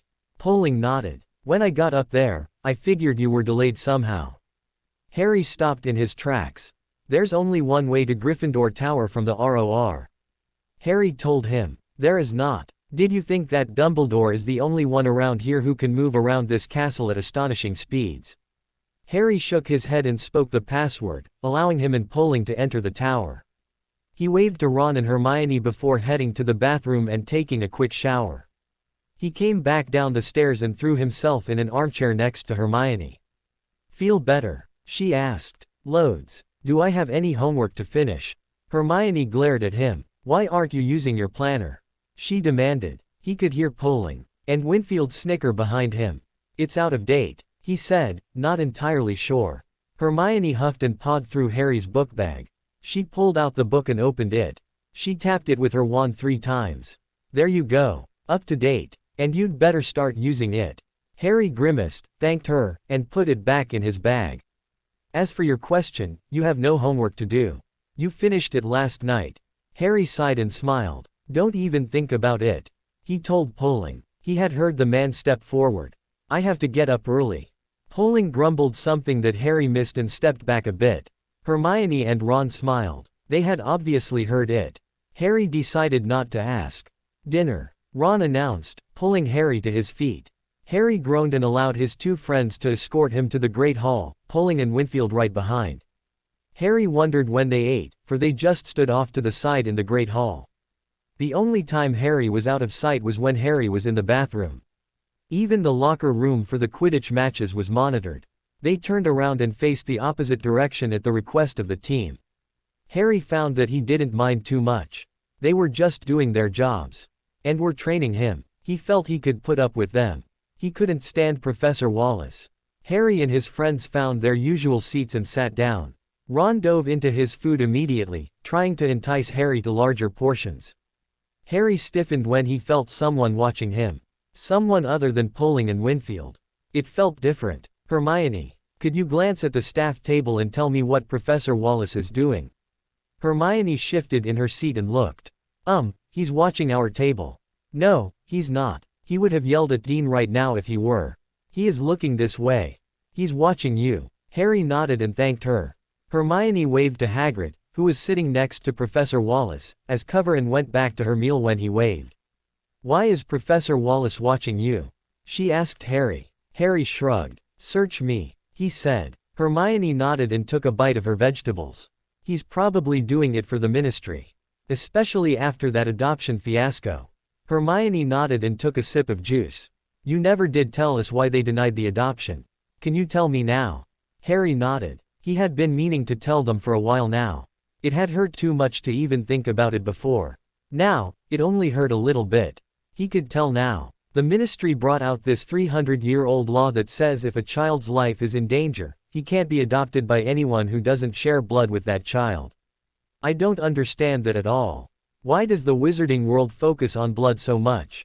Hermione shrugged and froze. Repeat the law, she said, turning to him with an excited smile. If a child's life is in danger, he can't be adopted by anyone who doesn't share blood with that child. Hermione's smile grew wider. She grabbed her book bag and stood up. I've got to go to the library. Don't worry, Harry. The ministry will lose its case, I'm sure. She hurried off in, robes flying behind her. Where's she going? Ron asked. Harry turned to him. Library. Ron looked around. Is your life in danger? Harry shook his head. Been hearing voices again. Harry shook his head. Are you in another tournament? Harry glared. Anyone trying to possess you? Harry's glare deepened. Is someone plotting someone else's death? Ron smiled. Well, then, she's being typical Hermione and we have nothing to worry about. Ron told him. He picked up a serving spoon and piled more food on Harry's plate. This is really good, mate. Harry stiffened when he felt eyes on him again. He glanced up and waved at Hagrid. Professor Wallace was watching him again. Hagrid waved back. Harry saw Professor Wallace lean over and speak to Hagrid. Hagrid shook his head and said something back. Harry frowned and stopped Ron from putting more food on his plate. Something was not right. No, Draco. Muggles drive cars, not carriages. Remember that. Draco nodded and trailed along beside Severus. Both were in Muggle clothing. He and Draco had not been out of the house much since the trial, and they needed groceries. Severus opened the car and looked at it dubiously. He had been in one, once or twice. He had been on the night bus many times in his life. He just wasn't sure how easy it was to work a car. Right, car. Got it. Draco opened the door and slid into the passenger seat. Now what? He asked. Severus fiddled with the keys and tried to find the right one. He would kill Potter for suggesting such a contraption. As soon as he figured out how to work it, he inserted a key and stared. Why hadn't it turned on? Draco reached out and turned it. Both of them jumped. How in the world did you know to do that? Severus asked, pulling the seat belt across him and buckling it. Telly. Draco told him. It's a great source of information, Dad. You should try it. Severus rolled his eyes. He hated that Muggle contraption with a passion usually reserved for the current Dark Lord. Draco would spend an hour every night sitting in front of that thing, doing absolutely nothing at all. Why did Muggles need entertainment? Shouldn't they be working on something? Severus eyes the controls. He pulled out the parchment Harry had given him and read the directions again. Foot on the brake. Check. Shift car into drive, the lever is down towards your left. Severus reached down and found the appropriate one. He shifted and felt the car move the slightest little bit. Ah, good. Draco fumbled for his own restraints and pulled the seatbelt across him. Foot slowly onto the gas pedal. The car leapt forward. Severus removed his foot and watched as the car slowed down to a crawl. Find the medium, Draco suggested. After some trial and error, Severus managed a fairly legal amount of speed and made it to the grocery store without an accident. I'm driving on the way back. You nearly killed us. Draco teased. You most certainly are not. It is not legal for you to possess a license at your age. I'm afraid you'll have to wait until you are older to risk one of these contraptions. Draco sighed and rolled his eyes. All right. Try not to mention anything that is remotely related to magic in there, okay? Draco smiled. Try not to attract attention, you mean? He asked. Severus nodded. I can do that. What about you? Draco, I was a spy in the war, and managed to fool quite a few people. I think I can handle not mentioning magic. Draco shook his head. I wasn't referring to that. Draco told him. Severus looked puzzled. Never mind. Let's go. Draco opened his door, effectively ending the conversation. What did you mean? Severus asked. Just watch the women around you, Dad. You'll see what I mean.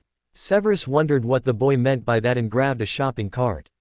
So, what do we need to get? Draco asked. Severus pulled out a list and looked at it. A bit of everything, I'd say. Draco looked at the list and nodded. Why don't we split up? Draco asked. Absolutely not. I want you close to me. You know that. Draco nodded, a bit sadly, Severus thought. Why don't we pick up those snacks you like so much? Draco brightened and nodded. There, the boy looked a bit better. Severus didn't want Draco out of his sight, for fear of the ministry finding him. Leaving him at the house had been an unsavory option for the same reason.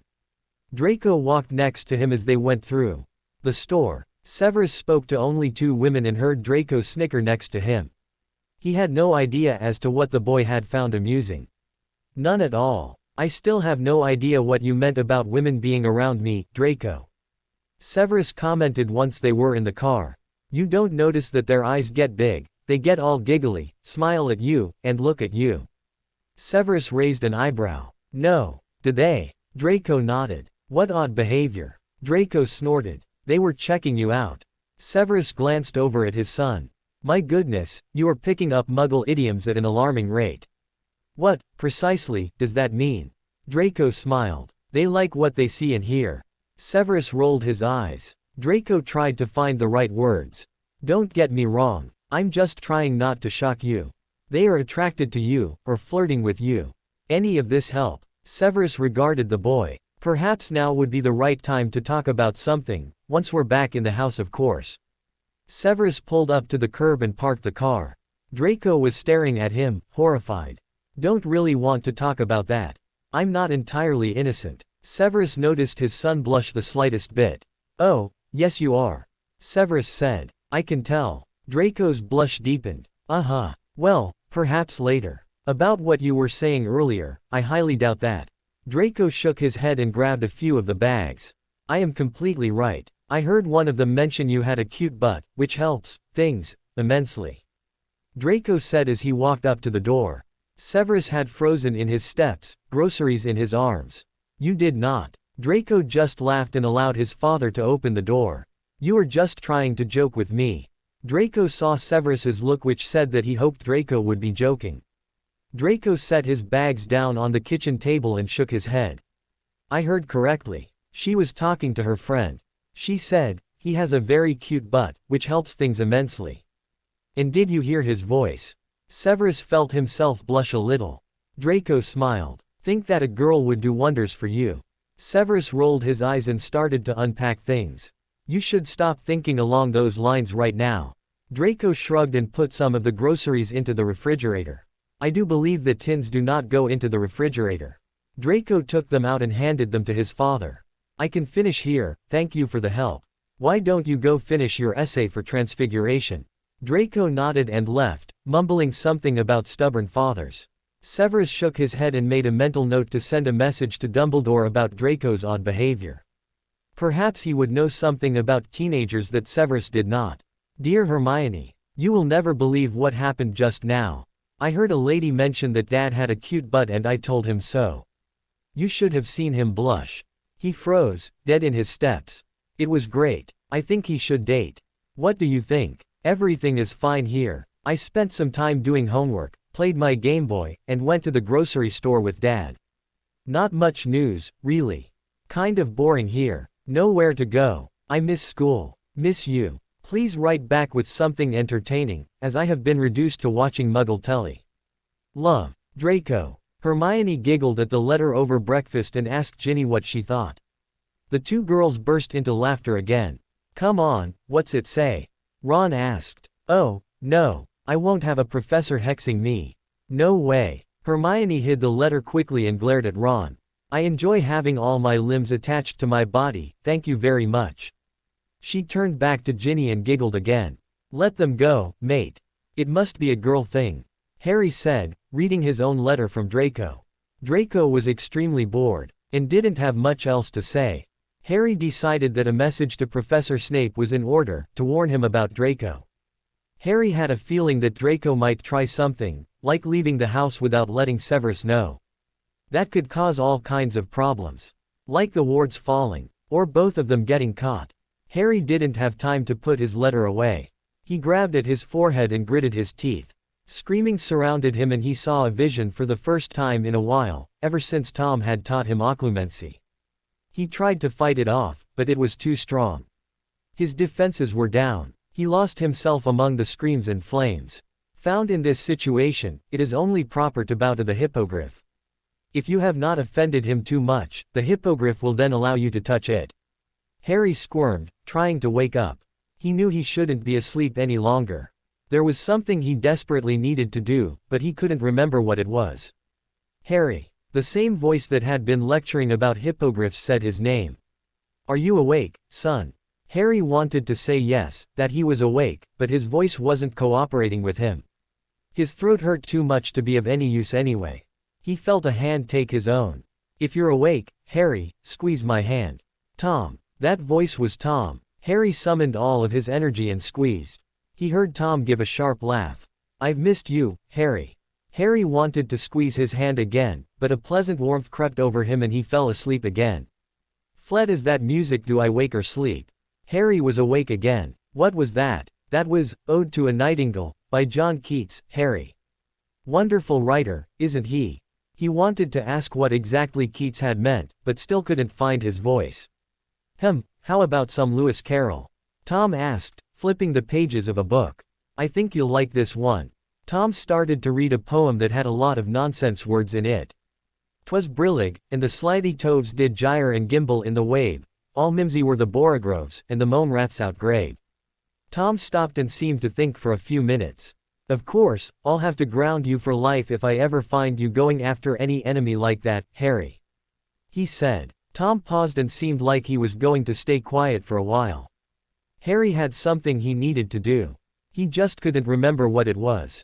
He tried to roll over, as he was very uncomfortable.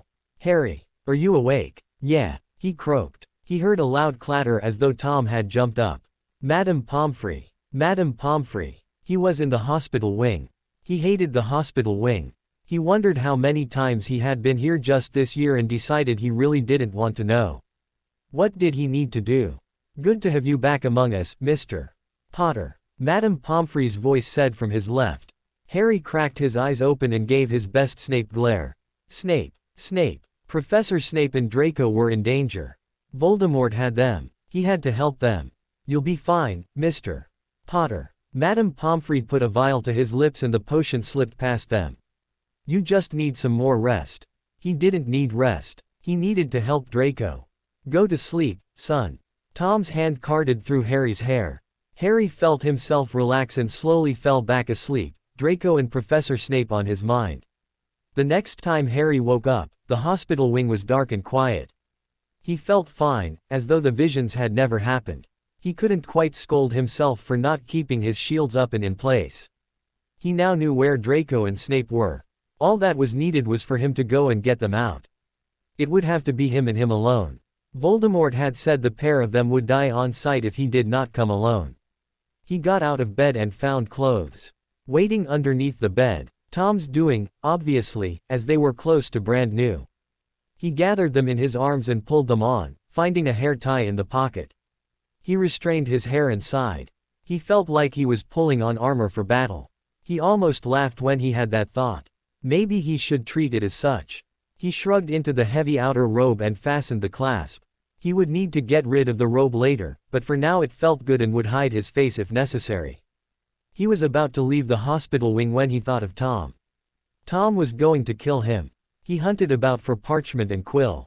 He could at least leave a note, telling Tom where he had gone. Not that that would save his life if he survived Voldemort. Tom would kill him. He scribbled a short note on a piece of parchment, paused, and signed with a name only Tom would understand. He added a short postscript and placed the note on his bed. He was sure they would find it there. He adjusted his hood and left the hospital wing. He crept down the hallway to the corner and then ran. He needed to get there soon. Voldemort was not patient. He made it out and apparated. Severus crawled over to where the Neo-Death Eaters had dropped his son and gathered the shaking boy into his arms. Severus was not sure why he had not been killed yet. He'd been tortured, yes, but that really didn't bother him. It had happened before in his life. He could easily stand that. The thing that almost broke him was listening to Draco scream. The Dark Lord was particularly adept at psychological torture, and he used it on both of them.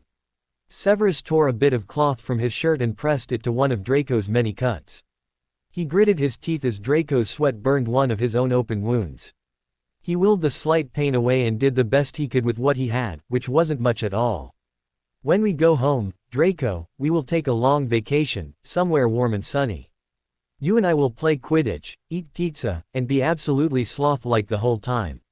You will play that contraption you like so much, and I shall attempt to keep your eyes from falling out. He rocked Draco back and forth, as much to comfort himself as it was to comfort the boy. He nearly dropped him when he heard a weak voice croak out a word. Promise. Severus smiled down at Draco, glad to see the boy was still all there. I promise. Draco smiled and closed his eyes, relaxing in his father's arms. Which will fall first, I wonder, your thumbs from overuse, or your eyes from lack of moisture? Eyes, Dad. Definitely my eyes. I have 8 other fingers to use. Severus rolled his eyes and snorted. He settled back against the wall when he heard their night guard take up his post. The Death Eaters and the Dark Lord were retiring for the evening, as Severus was not taken for another round of torture. Severus was not going to argue. He reached down and stroked Draco's hair, hoping that he could keep his promise to the boy. He is grounded for life. Tom shouted, waving Harry's note in the air like a flag. When I get my hands on that boy, his ranting turned into inarticulate rage. Hermione and Ron stood off to the side, summoned from their beds to be asked about Harry. They passed theories back and forth about why Harry had just left like he had, and told no one where he was going, but giving the reason for his going. Hermione picked up the note from the bed where Tom had thrown it during his ranting and read it. Ron, listen to this. Hermione hissed, catching the redhead's attention. Dear Tom, you'll kill me, but I've gone to get Draco and Snape. They won't last much longer. I know where they are, and they'll be back soon. Please, have Madame Pomfrey ready. I hope to see you soon, Voldemort. Free. Love. Your son. Dare I dream to love. Nansden and school. That's a load of nonsense at the end. Ron said, pointing to the 2 lines. Wizards. Hermione grumbled to herself. It's a clue to where Harry has gone, Ron. It's a word scramble. She found a quill and started trying to decode it. The capital letters. She worked for just 2 more minutes and figured it out. London, she shouted. The gathered wizards turned and stared at her. What was that, Miss Granger? Professor Wallace asked. He's gone to London. That's where Voldemort has Draco and Snape. She told him. I would suggest you all hurry.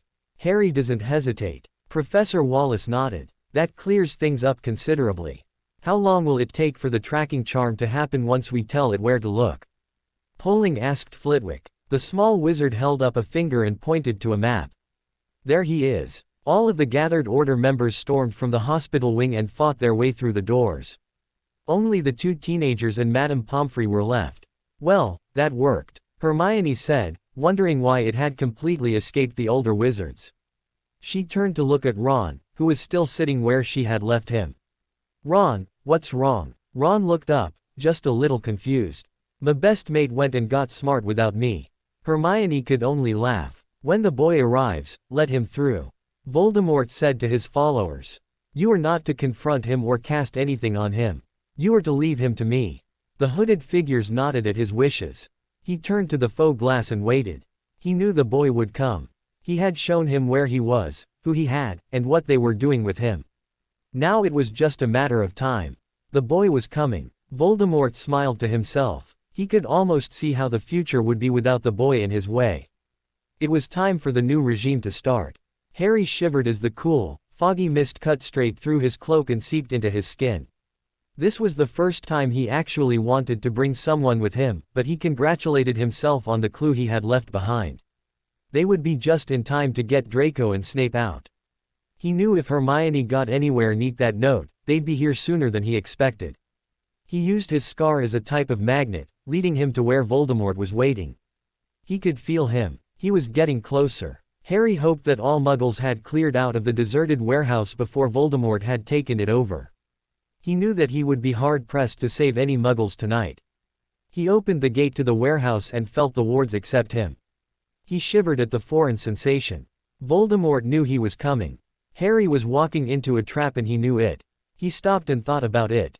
If he walked into that building, he may never walk out of it. He was the only one able to defeat the Dark Lord. Draco and Snape needed help now, but he had no guarantee he would even reach them in time. If he didn't defeat Voldemort now, then when? He would spend the summer in Ministry custody and protected to death.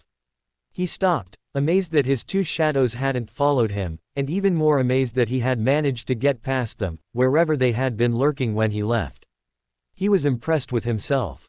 That was almost impossible, and he had done it without even thinking about it. What is the boy doing?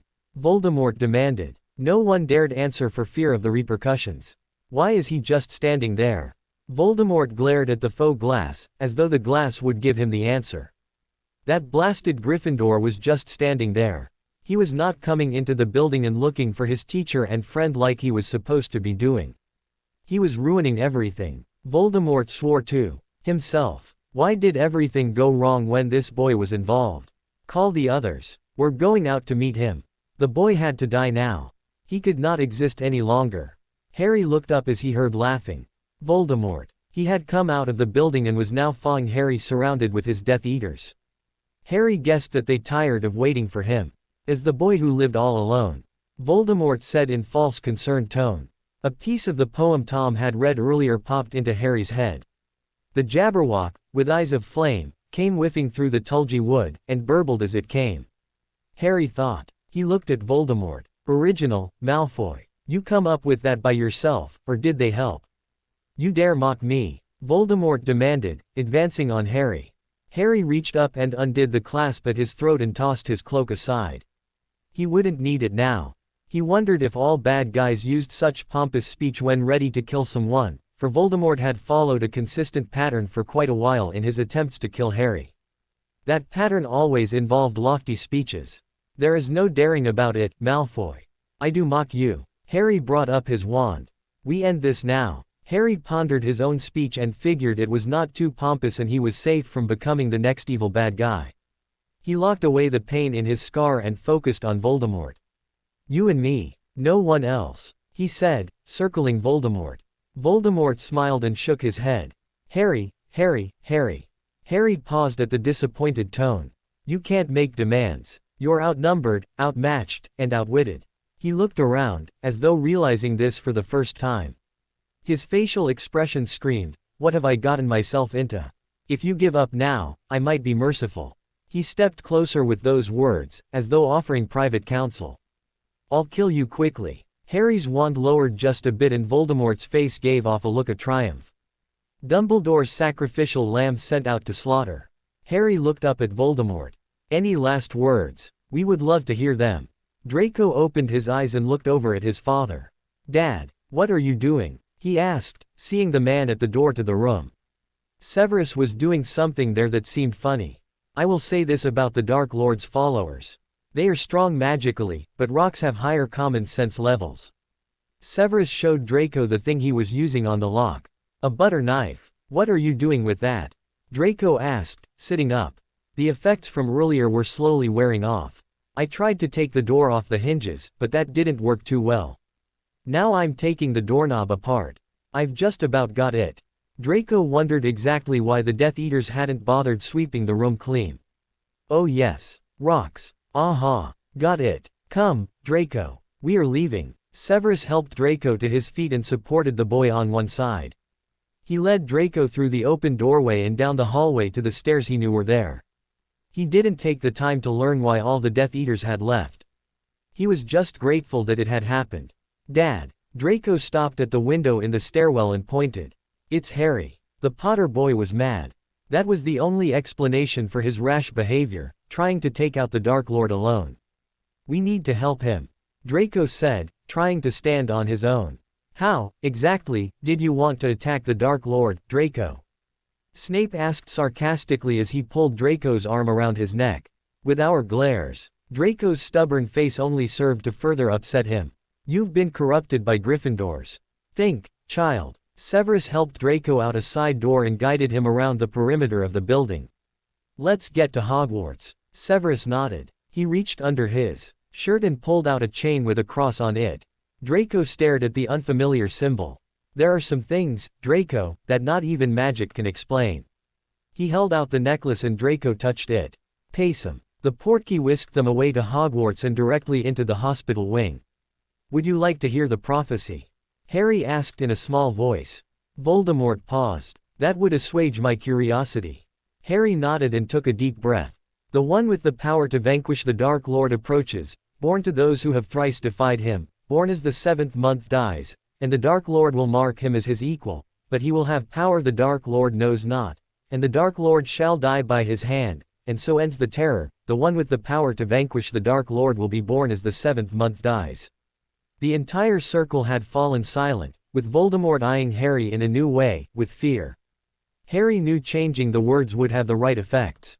He had Voldemort right where he wanted him. "You forgot one thing, Voldemort." Voldemort's expression soured. "What is that?" Voldemort spat, taking out his own wand. "I'm the boy who lived." Harry threw out a hand and the entire circle went down. "No matter what you do, I just won't die." Harry raised his own wand and shouted out 3 spells, one after the other. Voldemort blocked them and sent his own. Harry allowed it to wrap around his own wand and threw it back at Voldemort. Harry felt himself falling into a familiar rhythm he was used to with Poling and Winfield and paced himself. He had no idea how long Voldemort could last in a duel and needed to take that into consideration. He grunted as a cutting curse hit his shoulder. Expelliarmus. Voldemort's spell hit Harry dead on and Harry's wand left his hand. Harry threw up his hand and managed to knock Voldemort off his feet. "Legilmans," Harry said as he looked Voldemort in the eyes. Harry could feel him throwing up hasty walls, which Harry broke down just as quickly as they went. Voldemort was good, but he was not Tom or Snape. Harry went deeper, burrowing into the mind of Voldemort, searching for the right spot. "Albus, look." A ring of Death Eaters lay on the ground, as though they had just fallen there. Harry and Voldemort were in the center of the ring, both just staring at the other. "What is he doing, Albus?" Minerva asked as some of the other Order members started working on dismantling the wards. "I wish I knew, Minerva." The wards were strong, and the entire Order had to stand helpless and watch what happened next. Harry sank to his knees in pain, hands clutched to his scar. He screamed, unable to bear the pain threatening to open his skull. He opened his eyes and peered through the red haze covering his eyes. Voldemort was in the same position. Harry raised his hand. Avada Kedavra. A green ball of light sped towards Voldemort and hit him in the center of his chest. Harry fell to the ground, unable to support his own weight. Voldemort collapsed, dead from the curse. Harry's eyes closed and a peaceful look crept over his face. "Sirius." The Order rushed up as the word died. Tom got down next to Harry and gathered him in his arms. "Harry, son." Dumbledore reached out and laid a hand on the man's shoulder. "No, Harry." "Sirius," Harry said, seeing the man standing before him.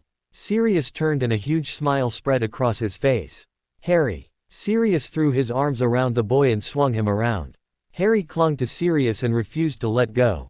"It's all right, Harry." Sirius smoothed back Harry's hair and pressed a key to the top of his head. "It wasn't your fault, you know." Harry shook his head. "If I hadn't gone," Sirius shook his head. "It was only a matter of time, Harry. You had nothing to do with it. It was my time." Harry looked at Sirius. "You can't change the time you were supposed to die, Harry. It's like the sun setting in the west. No matter how much you want it to set in the east, it's still going to set in the west." Sirius carded a hand through Harry's hair. If I hadn't gone that way, Harry, I could have died several other ways, each more gruesome than the last. I am glad that I got to see you right before I died. Harry tried to bury himself in the man's chest. I miss you, Sirius. Harry told him, hanging onto him as though afraid he would disappear. It's okay to miss me. After all, how could you not? Harry smiled and brushed tears away. When had he started crying? But Harry, I am always with you. Here. Sirius reached out and put a hand over Harry's heart. Remember. Harry put his own hand over Sirius's and nodded. Sirius smiled. I've been watching you. Harry looked up. Surprised. A little. That was a bedtime story told to small children to make them feel better. Harry admitted. Why? Sirius wrapped an arm around Harry's shoulders. Everyone needs someone to watch over him. I chose to do so. I like your friend Tom. He takes great care of you, and more importantly, he cares about you. Sirius looked down at Harry and tried to look stern, a look he wasn't quite capable of pulling off in front of the teenager.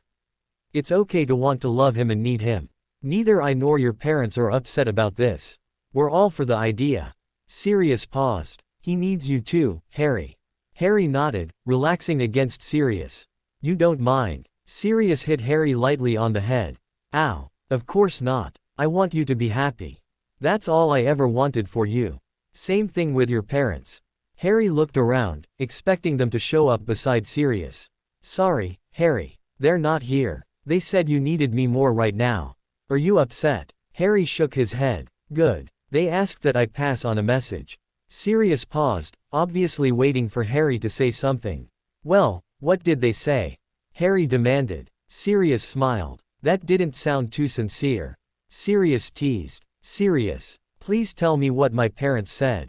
Harry whined. Sirius rolled his eyes. Oh, no. He's whining. I can't say no to that face. Okay, I'll tell you.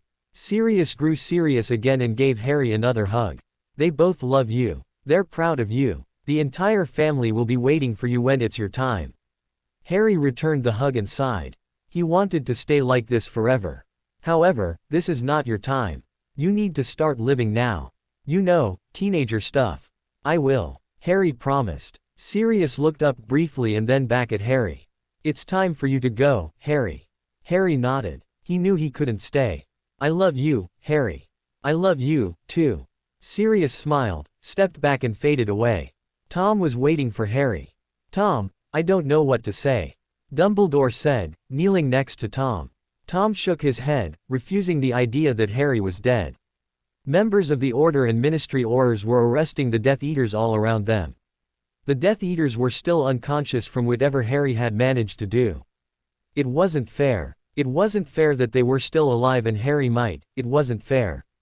Tom looked down at the boy in his arms.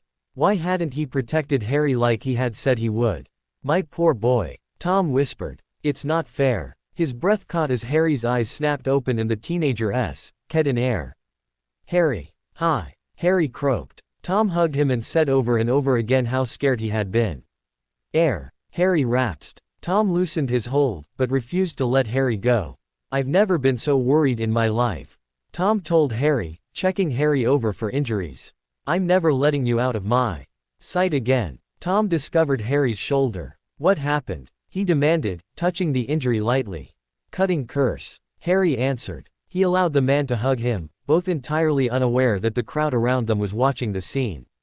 I'm okay, Dad, Harry said, resting against his shoulder. Harry smiled and closed his eyes. He and Draco could. Draco. Harry said, jerking away from Tom. And Snape. They're hurtin' in there somewhere.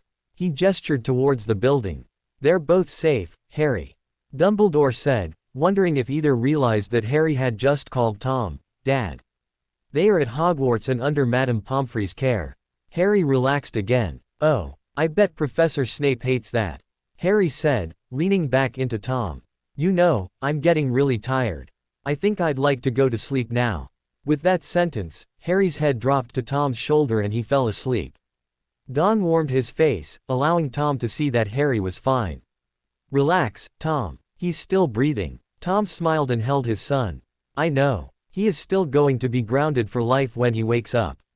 Tom said, allowing two members of the Order to help him to his feet. Let's get him to the hospital wing, shall we? Dumbledore handed Tom an emergency portkey and Tom appeared in the hospital wing. Put him on the bed, Madame Pomfrey demanded. Tom obeyed, but refused to leave the bedside. Pomfrey waved her wand and muttered to herself at the results. With a few short flicks, Harry's clothes were changed to pajamas and she set to cleaning his shoulder. He's going to have to stay here a few days until this heals. Tom nodded, not arguing with the matron. He would not leave the hospital wing until Harry was ready. He'll be just fine, as long as he doesn't go tearing off after some new Dark Lord. Do try to restrain your son, Mr. Riddle, Pomfrey said with a small smile in Tom's direction. I shall try my best. Here's hoping that he doesn't need to come here next year at all. He told her. Madame Pomfrey gave a wry grin. With his track record, I'll settle for one Quidditch-related injury. She told him. She covered Harry, summoned a chair for Tom, and bustled off. Is that Harry? Draco's voice said from his bed. Back to your bed, Draco. Pomfrey scolded. She went over to the curtains, ready to reprimand the boy for being out of bed. She jumped when she found Hermione Granger behind the curtains, along with her other patient. Professor Snape. Miss Granger. What in the world are you doing? She sputtered. Hermione stood in her way while Pomfrey tried to get around the teenager. Just a minute, Pomfrey, and then you may yell at me all you like. Severus said as he cleaned the small cut he had made on Draco's finger. Severus cleaned his own and then motioned for Hermione to step aside. What were you doing? You were risking infection, which, may I remind you, in your weakened state, could wreak havoc with your immune system. Hermione made her getaway while Pomfrey was distracted, taking Can We Get Along? A study of magical and non-magical relations with her. I was claiming my son. Thanks to an archaic, but still effective, tradition, the Ministry cannot take Draco away from me. Severus said, trying his best to look intimidating in the hospital pajamas. Well, congratulations to the both of you are in order. Congratulations, Mr. Snape, on gaining a stubborn and thoroughly bossy father. Congratulations, Professor Snape, on becoming a father. May your teenager give you as many gray hairs as you have given me over the years. Now, as long as you are in this hospital wing, you are both under my care. Back to bed. Draco laughed as Severus went back to his bed and got under the covers. You both better stay there or I'll confine you. Draco blanched and huddled under the covers. Severus said nothing. He waited until she was out of hearing distance. This is why I wanted to go to my quarters. Severus mumbled. Draco rolled his eyes. So tell me more about this vacation. Draco said. Severus sat up and faced his son. He made a mental note to personally thank Miss Granger for her assistance. He wondered if Draco would be willing to help. His reaction to the girl had been a little surprising, but then, Draco could have missed his peer group. Tom was still sitting next to Harry's bed, reading by candlelight. He could hear everyone sleeping around him, from Severus's slightly heavier breath to Draco's light whisper. His focus was mostly on the boy in front of him. He noticed that Harry made next to no noise while sleeping. He reached out and stroked the boy's hand, happy to have tangible contact with his son. He looked up when he sensed a presence across the bed. Mr. Black. The shape smiled and put something down next to Harry. He dropped a key on the teenager's head and then looked at Tom. Thank you. Tom could find no words to say to the form, so he simply nodded. The figure faded away. Tom reached out and picked up the object left behind. It was a small plush toy in the shape of a black dog. Its collar had a star charm hanging from it. Tom smiled and tucked it closer to Harry. He smoothed the boy's hair back and settled in to watch him sleep. He had such wonderful news for Harry when he woke up. Severus Snape, you are not to move from this bed again. Well, that was familiar. Harry knew it was familiar. Madame Pomfrey. He was in the hospital wing again. The hospital wing. He needed to open his eyes. He needed to get up. Draco and Professor Snape, wait a minute. He opened his eyes and looked around. It was daytime. Ah, right. Harry. Tom's face appeared before his own. How are you feeling? He asked. Was it a dream? He asked. Tom smiled and took one of Harry's hands in his own. No, it wasn't a dream. You did defeat Voldemort. I fear that you are now grounded for the rest of your life. Tom smiled at Harry. Sounds okay to me. I'm really tired. Tom smiled again. I wonder how much school I'll get out of. He asked, trying to sit up. Tom helped him sit up the rest of the way and put pillows behind him. "Oh, I'd say the rest of this week and next week." Dumbledore's declared a celebratory break for the students. "Voldemort is really gone, for good. I'd say that you are the most popular boy in school, if not the world." "Oh, no," Harry groaned, throwing his hands up. "Ow." He cradled his injured arm to him. "This hurts." The curtains surrounding Harry's bed whipped open to reveal a rather cross-looking Madame Pomfrey. "Of course it hurts, Mr. Potter. It's healing." Pomfrey cast a few spells and appeared satisfied. "Well, I cannot find a reason to drug you and keep you unconscious and safe, but you will be staying under my care with no arguments for the next few days until that arm heals a bit more," she told him, levitating a tray over to his bed. "I want you to eat everything, Mr. Potter." She stalked off, blatantly tracking another under her care. Harry stared after her, wondering what in the world had happened to that woman. "She's been spending too much time with Snape," he mumbled. Tom heard him and smiled. "Hey, Tom, hungry?" Harry asked. Tom raised an eyebrow, not even needing to say anything at all. "All right, I'll eat. You don't need to yell." Tom blinked a few times. "I said nothing," Tom answered. "You had that look," Harry told him. Tom sighed. He hated when Harry gave him half answers. "What look?" he pressed. "The look that says, I'm not going to dignify that with an answer. You also use it when I'm in deep trouble, like the time I had a nightmare and didn't wake you like you asked. Remember?" Tom smiled as the memory came back to him. "Ah, yes. It was shortly after the 3 sleepless nights you spent pacing the sitting room. I nearly had to chain you to your bed." Harry laughed, remembering the indignant face Tom had given him when he had found Harry pacing at 3 in the morning. "You do realize that you snuck out and took on a Dark Lord all by yourself when there were people here to help you?" Harry paused. "Ah." When Tom put it like that, it didn't sound very smart. "I had a really good teacher," Harry said hopefully, looking up at Tom with the most adoring expression he could muster. "Flattery will get you nowhere," Tom said, patting Harry's hand. "It's just as well that you're grounded, for I fear you are behind on your lessons." "We can catch up." Harry stared at him in horror. Behind? He wasn't behind. He was ahead of the syllabi at Hogwarts and Tom couldn't. Oh, it wasn't fair. "Behind on your lesson plans?" Harry asked. "Got it in one." Harry swallowed and buried his face in his hands. "Look at it this way. You're just a normal kid now." Harry raised his face and looked at Tom. "True," he said. "I just don't know how ruthless you're going to be." Harry answered. "Hey, you can adopt me now," he told Tom. He missed the expression on Tom's face as he continued. "I saw Sirius right after Voldemort died.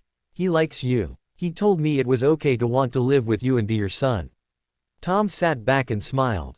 "Well, that's good, as you can't really get out of it." Harry looked up, perplexed. "We share blood, Harry. When Voldemort left, I got the body." Harry's mouth opened and closed a few times. "Oh." He smiled at Tom. "Come here so I can hug you. Madame Pomfrey will kill me if I move." Tom leaned over and hugged him. "Harry Potter riddle," he said to himself. "Look out, world. New kid in town." Tom mussed Harry's hair and sat back down. "You had a visitor last night," Tom told him, picking up the toy dog from where it had fallen on the floor sometime during Madame Pomfrey's examination. Harry looked at it and turned pale. "Serious?" Harry said. Tom nodded and handed the toy to Harry. Harry petted it as though it was a real animal and smiled. "He said that he was watching over me," Harry told Tom. "I have no doubts that he is," Tom told him. Harry placed the dog next to him and set about finishing his breakfast. "Do Draco and Professor Snape know about the blood exchange?" he asked. Tom nodded. "Father and son exchanged blood a while ago, much to Madame Pomfrey's exasperation. I believe you will be able to speak to them sooner or later." Tom sat back, content to watch Harry for the time being. "Finish eating. The sooner you eat, the sooner she'll release you." Harry gave Tom a look that told him Harry didn't believe that at all. Madame Pomfrey came over 20 minutes later and seemed satisfied, taking the tray away. "Go back to sleep now, Mr. Potter. You still need to rest." Harry settled down and Tom tucked him in. "Good night, Harry." Harry looked around at the windows, bright with daylight, and raised an eyebrow. "Go to sleep, you little brat." "I'll be here." "I'm not little," Harry complained, finding a comfortable position. Tom picked up the book of poetry he had been reading from earlier and flipped to a new one. "That's my last Duchess hanging there on the wall, looking as though she were alive." Harry drifted off to the sound of Tom's voice. "I will not allow it. He has been through enough. The minister will only upset him." Tom's voice said from the other side of the hospital wing. He was angry. Whoa. Harry sat and peeked through the curtains surrounding his bed. Ton was arguing with Dumbledore. "Go Tom. I understand your feelings, but like it or not, Harry is a celebrity, now more so than ever. If we keep the minister from him much longer, he will use it to his political advantage. The man's political career is in a shambles, and he will do whatever it takes to turn things his way, including exploiting Harry." Harry scowled behind the curtains and sighed. Would it never end? He lowered his feet to the floor and paused. Okay, so far. He wasn't going to pass out from standing. He actually felt fine. Tired, but fine. He pulled out the fresh clothes from under his bed and grinned. Adults were so slow to learn. If someone snuck out once with the help of fresh clothes, he could sneak out again with the help of fresh clothes. Tom usually wasn't this slow to learn. Tom would be angry. Harry briefly wondered how long Tom was willing to put up with him once he was grounded. At the rate Harry was going, he'd never see the Quidditch pitch again. Harry crept down the aisle and into the bathroom. A quick shower later made him feel almost 90% better. He was still tired, but he could function. He pulled on his clothes, hissing when his shoulder pulled. It had healed quite a bit, but it was tender. It would not kill him, but Tom would. He was going to be in so much trouble. He checked himself in the mirror and decided that he looked like a mature and responsible 16-year-old who just went one-on-one with the Dark Lord. He looked exhausted. This interrogation thing Fudge wanted was not a good idea. He could see that Fudge would take one look at him and consider Harry little threat. That was not the image Harry wanted. Pepper up. He needed pepper up potion. Something to hide the dark circles under his eyes. Harry decided that while he was wishing, he would like world peace and a dog. He shrugged with one shoulder and returned to the hospital wing. Here it comes. Grounded for life without parole. I'll never see my friends again. Or the football field. Or the Quidditch pitch. Harry stopped and looked at Tom. Wow, he was ticked.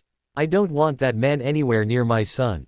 Harry paused and smiled. That was his dad yelling at Dumbledore. What a nice feeling. Tom, I'm sorry, but I fear that Dumbledore stopped when he saw Harry standing there. Let's get him over with so I can go back to sleep. Harry said, leaning against a convenient chair. Phew, when did the hospital wing become so long? Harry, you should not be out of bed yet. Tom went over and pulled the boy against him. Come on, back to bed. Tom tried to pull Harry back to his bed, strangely not noticing that Harry was fully dressed and he was pulling on Harry's bad arm.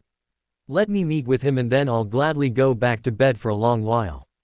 I can't let Fudge do whatever he wants, and I refuse to let him ruin my life just when it's getting into order. Harry planted his feet and looked Tom in the eyes. Please, I'll be happy to go back to bed when I'm done. I'm going to say how long it will last, not him. I want to keep it short. Tom looked around for help and found none. He reached down and pulled Harry against him. All right, I'm going with you. You're going to be sitting down the entire time. Harry nodded, more than willing to follow Tom's instructions at this point. Madame Pomfrey stormed over and glared. I do not agree with this. She told Harry and Tom. I will allow it, but you will not leave that bed for the next 24 hours, at least, once you return to it. Harry nodded and smiled at her. Thank you, Madame Pomfrey. She muttered to herself about barmy old codgers who encouraged such behavior in a boy as she placed Harry's arm in a sling. No one needed to guess who she was talking about. Dumbledore just twinkled at her. Harry wanted to tell her. He didn't need the sling, but one look at her silenced him. She looked ready to restrain him to the bed if he said one word. Madame Pomfrey, may I have some pepper-up potion, please? Harry took a deep breath at her glare. I don't want him to see me looking so exhausted. He explained. She stared at him for a minute before whisking off, soundly cursing aforementioned barmy old codger. Harry tried not to laugh. It's been a long time since I was the subject of a woman's curses. Dumbledore said, coming over to the bed. Lucky for you she isn't using her wand. Tom told him, obviously upset with Dumbledore. Harry smiled and looked down at the floor. Those were new shoes. When did Tom buy him new shoes? This buying new clothing every other month thing needed to stop. Harry had far too many clothes. Take these, Mr. Potter. One complaint about the taste will land you back in that bed. Harry kept a stone face as he dutifully swallowed the potions she gave him. I will give you 1 hour, Mr. Potter. If you have not returned by then, I will hunt you down personally. She swept off again, leaving Harry making faces about the potions he had just taken. Yuck, he said softly, causing Tom to chuckle. Maybe we should introduce her to the flavored bases we made over the summer. Harry told Tom. Tom chuckled and helped Harry to his feet. You made potions bases and did not blow the house sky high. A curious voice said. Amazing. Professor Snape was standing there, fully dressed and looking at Harry with a new light in his eye. Draco came up behind him and smiled at Harry. Yes, Harry said, a little affronted. Professor Snape knew he was pretty good at potions now. The man had said as much himself. Mr. Potter, it amazes me that you can defeat the Dark Lord, single-handedly, I might add, and still not know when I am joking with you. Harry stopped and looked at him. Are you supposed to be out of your beds? He questioned. Shish, we are making our escape. Draco hissed at him. While she's busy looking for us, you can do your interview thing in peace. Harry smiled. Headmaster, you remember what we discussed? Snape asked. Dumbledore nodded and shooed them away. Leave quickly. I'll distract her for as long as I can. I'm sure you'll feel the repercussions when you return. Dumbledore gave Snape a quick, one-armed embrace. I'll gladly face them. For now, I do believe there is a beach somewhere with our names on it. Draco smiled, winked at Harry, and rushed from the hospital wing with his father. You'll explain that later, I'm sure. Harry told Dumbledore. Dumbledore gave him the oddest look. Explain what? He asked. Come along now, Harry. The minister is very anxious to see you. Harry followed Dumbledore through the hallways, glad to see that it was during classes. He didn't want to deal with his classmates' questions as well as Fudge's questions. Dumbledore led him to a small door down the defense hallway. Harry squared his shoulders and took a deep breath. Time to get this over with. He stepped through the doorway and felt a hand come down on his bad shoulder. A strange hand. His wand appeared in his hand and he spun around, ready to face this person. Polling. It was Polling. He stepped back and replaced his wand. Sorry. I'm a little jumpy right now. He apologized. Polling simply nodded. Minister Fudge is not due to arrive for another 5 minutes. Polling told him, looking him over as though searching for injuries. I heard you did quite well, Mr. Potter. You even managed to give your bodyguards the slip. Harry smiled up at the man. The one time we think, oh, he's sleeping. He won't wake up. We can take 5 minutes, is the one time you decide to go for a stroll and look for the Dark Lord. Polling tried to make it sound like a rebuke, but couldn't quite pull it off. Thanks, Harry said, seeing a look of approval in the seasoned Auror's eyes. Harry was grabbed from behind and swung around a few times. Winfield, put me down. Ow, arm. Winfield set Harry on his feet and looked at him, a false teary expression on his face. Oh, Polling, our little baby is all grown up and saving the world. Winfield promptly collapsed against his partner and wailed. Polling rolled his eyes and sighed, looking as though he wanted to say, see what I have to put up with. Winfield straightened up and took on a more serious pose. If I do not see an application to the Aurors program with your name on it, I shall be greatly disappointed. Harry nodded and the two men moved to the side of the room. Harry jumped as the door opened and Fudge came in with his whole entourage.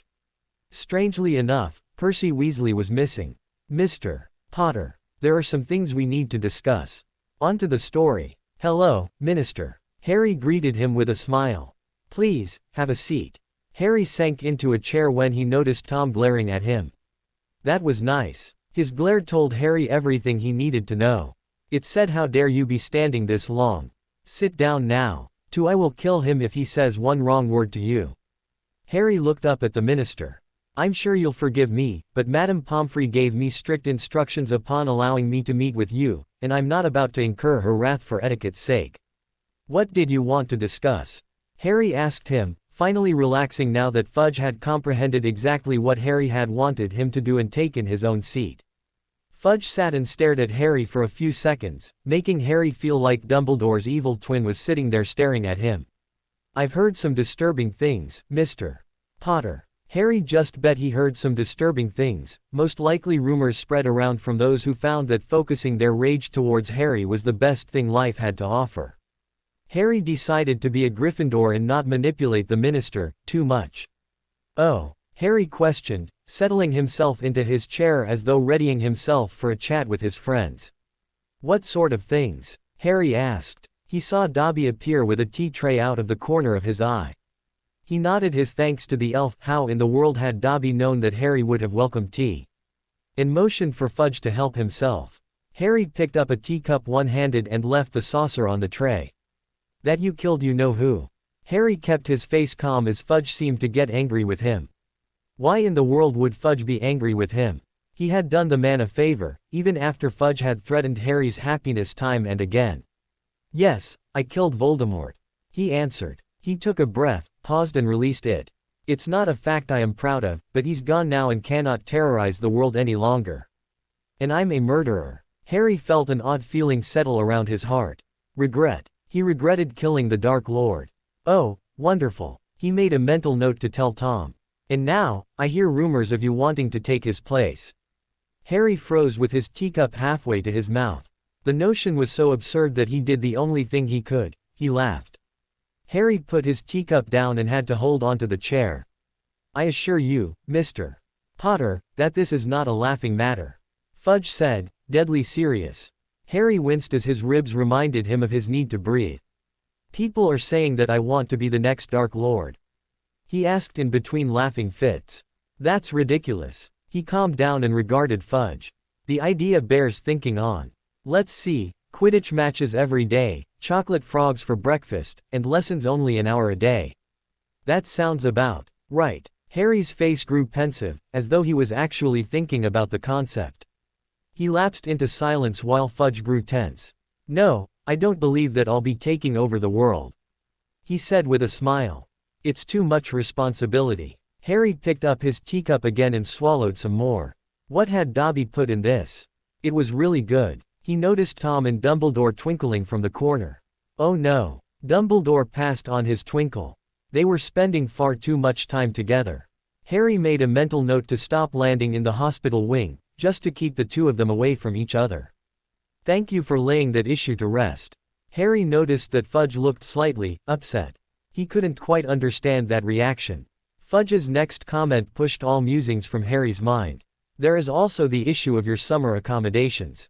Harry sat up. His summer what? The Wizarding Society does not want to see you go back to your Muggle relatives. Now the magical world steps in. Where were they when I was younger? Fudge mistook Harry's sitting up as eagerness and continued on. Some of the more prominent families have petitioned to become your guardian. Fudge gestured to one of his entourage, whom promptly handed Fudge a folder. The minister opened the folder and pulled out a list. Harry set his cup down. Now, it was time for business. This includes an outline of each family, names, ages, occupations, things like that, as well as other children in the family, where they live, what they have to offer you, and so on. All approved by the ministry, no doubt, as the best able to handle my situation. Thank you, Minister. I'm sure this list was a lot of work to put together, but I'm afraid that I won't need it. Harry told him, sitting back again. Oh, you already have someone in mind. Perhaps they are on this list. Fudge held out the list for Harry to see. Harry waved it away. It won't be necessary. Harry told him forcefully. I already have a wizarding family. Fudge, with his usual speed, took a few minutes to process Harry's comment. You already have. Fudge blustered, face hardening at Harry's admission. Harry pointed at Tom and smiled. Tom waved at Harry and stayed in his spot. I thought that Mr. Riddle was ordered to keep his distance from you. Wow, was Fudge behind on the times? He was. He was also cleared of all charges when Malfoy was revealed as Voldemort's willing recipient. Harry tried not to sound so smug, but it was so hard when Fudge offered a willing target. Fudge's face turned an interesting color, one Harry was sure that Vernon Dursley sported from time to time when it came to mention of his former nephew's name. What a fascinating color on a grown man. A mix between purple and puce. Ew. Harry glanced over at Tom and noticed that Tom was starting to look worried. Harry guessed that he had been out of bed too long. It certainly was starting to feel like it, even with the potions he had taken earlier. We share blood, you see, so he adopted me. That law did say we had to share blood or I had to be out of danger. Both conditions have been met, so I've been adopted. Harry decided that he should try to console Fudge in some way. Thank you for your efforts on my behalf.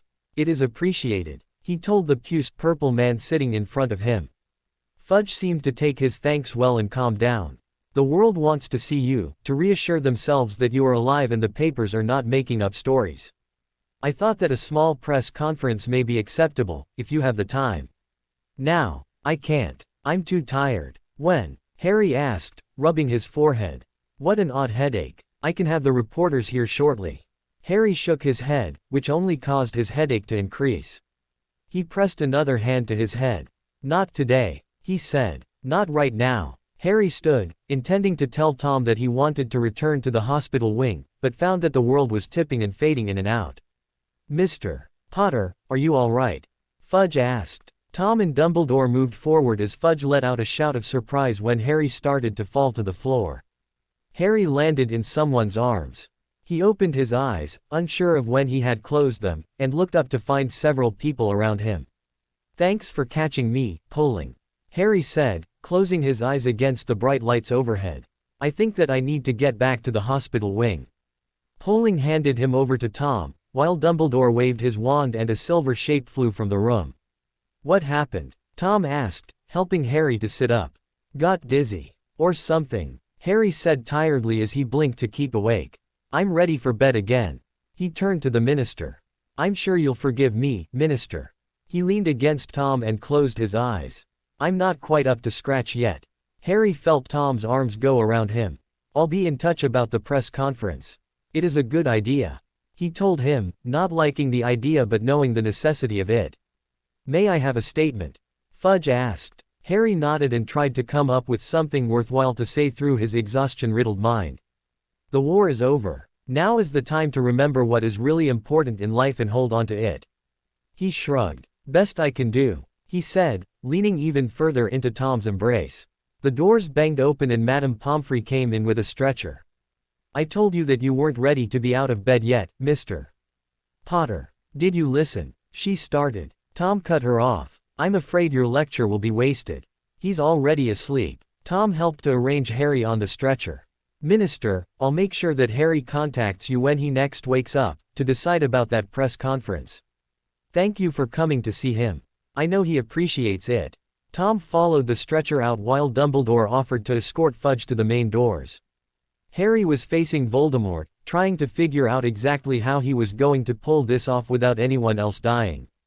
There were scattered bodies surrounding the pair of them. Voldemort had turned this duel into a game.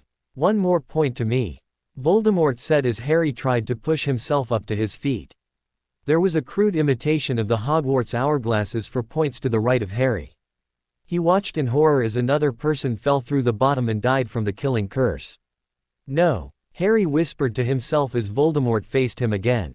Shall we try again? The Dark Lord inquired, looking as though he was slightly bored. Harry raised his wand and said a curse, only in Parseltongue this time. Oh, Mr. Potter, didn't you know that I am immune to that one as well? Harry shook his head in disbelief. Why wasn't anything working like it should? Another point to me, Voldemort said gleefully. Harry could only watch, helpless to stop him, as another of Harry's friends died from the killing curse. Again, Voldemort asked. For higher stakes this time. Harry ground his teeth. Your new father, perhaps. Tom appeared next to Voldemort, not moving at all. Why wasn't he doing something? Harry raised his wand and sent another curse, again in Parseltongue, towards Voldemort. Voldemort gave a little laugh as his body absorbed the curse. Well, another point to me. He raised his wand and green light flew towards Harry's father. Dad. No. Harry had no other choice but to watch the man die. Harry sat up and gasped in air as he tried to locate Voldemort so he could stop him. Wand. Where was his wand? Hands. Who was holding him down? He struggled to get away. Harry. You're okay. It was a dream. It was just a dream. Harry opened his eyes and saw his father sitting next to him on his bed. His eyes took in his bedroom at home. It was night, very late if the stars were anything to go by, and his father was in pajamas as well. He was in his room at home. Sensation started to come back to him. The feel of the blankets confirmed Tom's statement. Tom had his hands on Harry's upper arms, restraining him and holding him at the same time. It was just a dream, son. Take a few deep breaths. Harry tried to do as he was told, but the breathing only started the tears he had tried to hold back. Tom shifted so he could hold Harry while the boy broke down. It was their second night home, and Harry's nightmares, once banished, had returned. It seemed that they were different this time, but he was unsure as to how they were different. Just that they were and disturbed Harry so much that talking about them was out of the question. "It's all right, Harry," he told the shivering boy in his arms. "It's all right." Harry lay against his father, completely exhausted by the dream and his reactions. He didn't understand them, and didn't want to try. He knew he was shaking, but he couldn't stop. What was wrong with him? He had killed Voldemort. The wizarding world would get a laugh if they knew that their savior was brought to his knees from a fantasy of his own brain. Tom summoned a warm washcloth and started to wash Harry's face. Oh, wonderful. Not only was Harry Potter brought to his knees from a simple little dream, he was crying because of it. He listened to his father's voice talking nonsense to him as he tried to calm Harry. It was starting to work, because Harry knew that he was starting to relax back into sleep. Tom felt Harry calm down and settled the boy back against the pillows. A sleepy voice caught his ear. "Thanks, Dad." Tom's heart swelled the slightest bit. Harry had only called him Dad a few times, and every time was during a time of semi-consciousness, but he still used the title. Tom only hoped that Harry felt safe enough to start using it when he was aware. Harry still hesitated on certain things, and this, acceptance of permanent family, was one of his issues. Tom conjured an armchair and sat down to keep an eye on Harry. These dreams concerned him and he wanted to make sure that Harry would sleep the rest of the night through. He needed to make sure his son was all right. Harry stumbled down the stairs in bare feet and pajamas. His hair resembled the bird's nest it used to be and his glasses were crooked. His father was already at the breakfast table and looking over the Daily Prophet. Harry settled into his seat and yawned. Breakfast appeared in front of him, an extra-large portion of porridge. Harry immediately dumped brown sugar into the bowl, fruit salad, and some eggs. He hoped Nellie wasn't expecting him to eat all of this at. Harry glanced at the clock, 7 in the morning. Bloody hell. This break from school would not have any lie-ins if the first 2 days were any indication. He had woken before dawn every day and read until he heard his father get up. He did not have an explanation for his new sleeping habits. Tom studied his son over the top of the paper. He looked awful. The boy had dark smudges under his eyes and his hair would have given Tom something to tease him about if he hadn't looked so worn. The nightmares were bad and now they were affecting his son more than sleeping patterns. Why wouldn't the boy talk to him? What was he seeing that frightened him? "Good morning, Harry," he said to get the boy's attention. "Mornin'." Harry mumbled around his cereal. Decorum was too much to hope for from a teenager when early morning and breakfast was involved. "How did you sleep the rest of the night?" Tom asked. Harry swallowed. "Okay." Tom wondered exactly how well a teenager's brain functioned this early in the morning. "You?" Harry asked. "Fine," Tom answered. "Are you awake enough to talk?"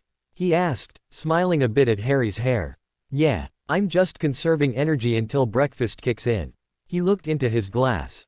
"Of course, if you could convince Nellie to give me some coffee, the wait will be shorter." Harry grumbled, staring into the pumpkin juice. "Nothing I can do, son. Coffee does stunt your growth, you know," Tom told him. "I think I'm as tall as I'm going to get," Harry said, pushing his bowl away. He eyed his fruit as though it was going to attack him without warning. Tom pushed the bowl towards Harry, earning him a glare from the boy, but Harry obeyed the unspoken command and picked up his spoon. "Did you know boys can grow until the age of 18? Tom said conversationally, sipping his tea. Harry brightened and then grew suspicious. "No, they can't," Harry said. "Can I?" he asked. "Really?" Tom nodded and folded the paper next to his plate. "There's one thing to hope for." Harry ate another bite of fruit. "Indeed." Tom watched Harry for a second. "Harry, we need to talk." Harry put his spoon down and waited. "About your dreams." Harry looked down at his hands. "What about them?" he asked, not looking up. "You need to talk about what is bothering you," Tom said, trying to get Harry to look at him. They're not important. Just stupid dreams. Harry reached out and picked up his juice. He drank the rest of it and set the glass down. May I be excused? He asked. He pushed back from the table and stood. Sit down. Tom snapped. Harry started in surprise and grew pale. Now. Harry sat back down, his eyes wide.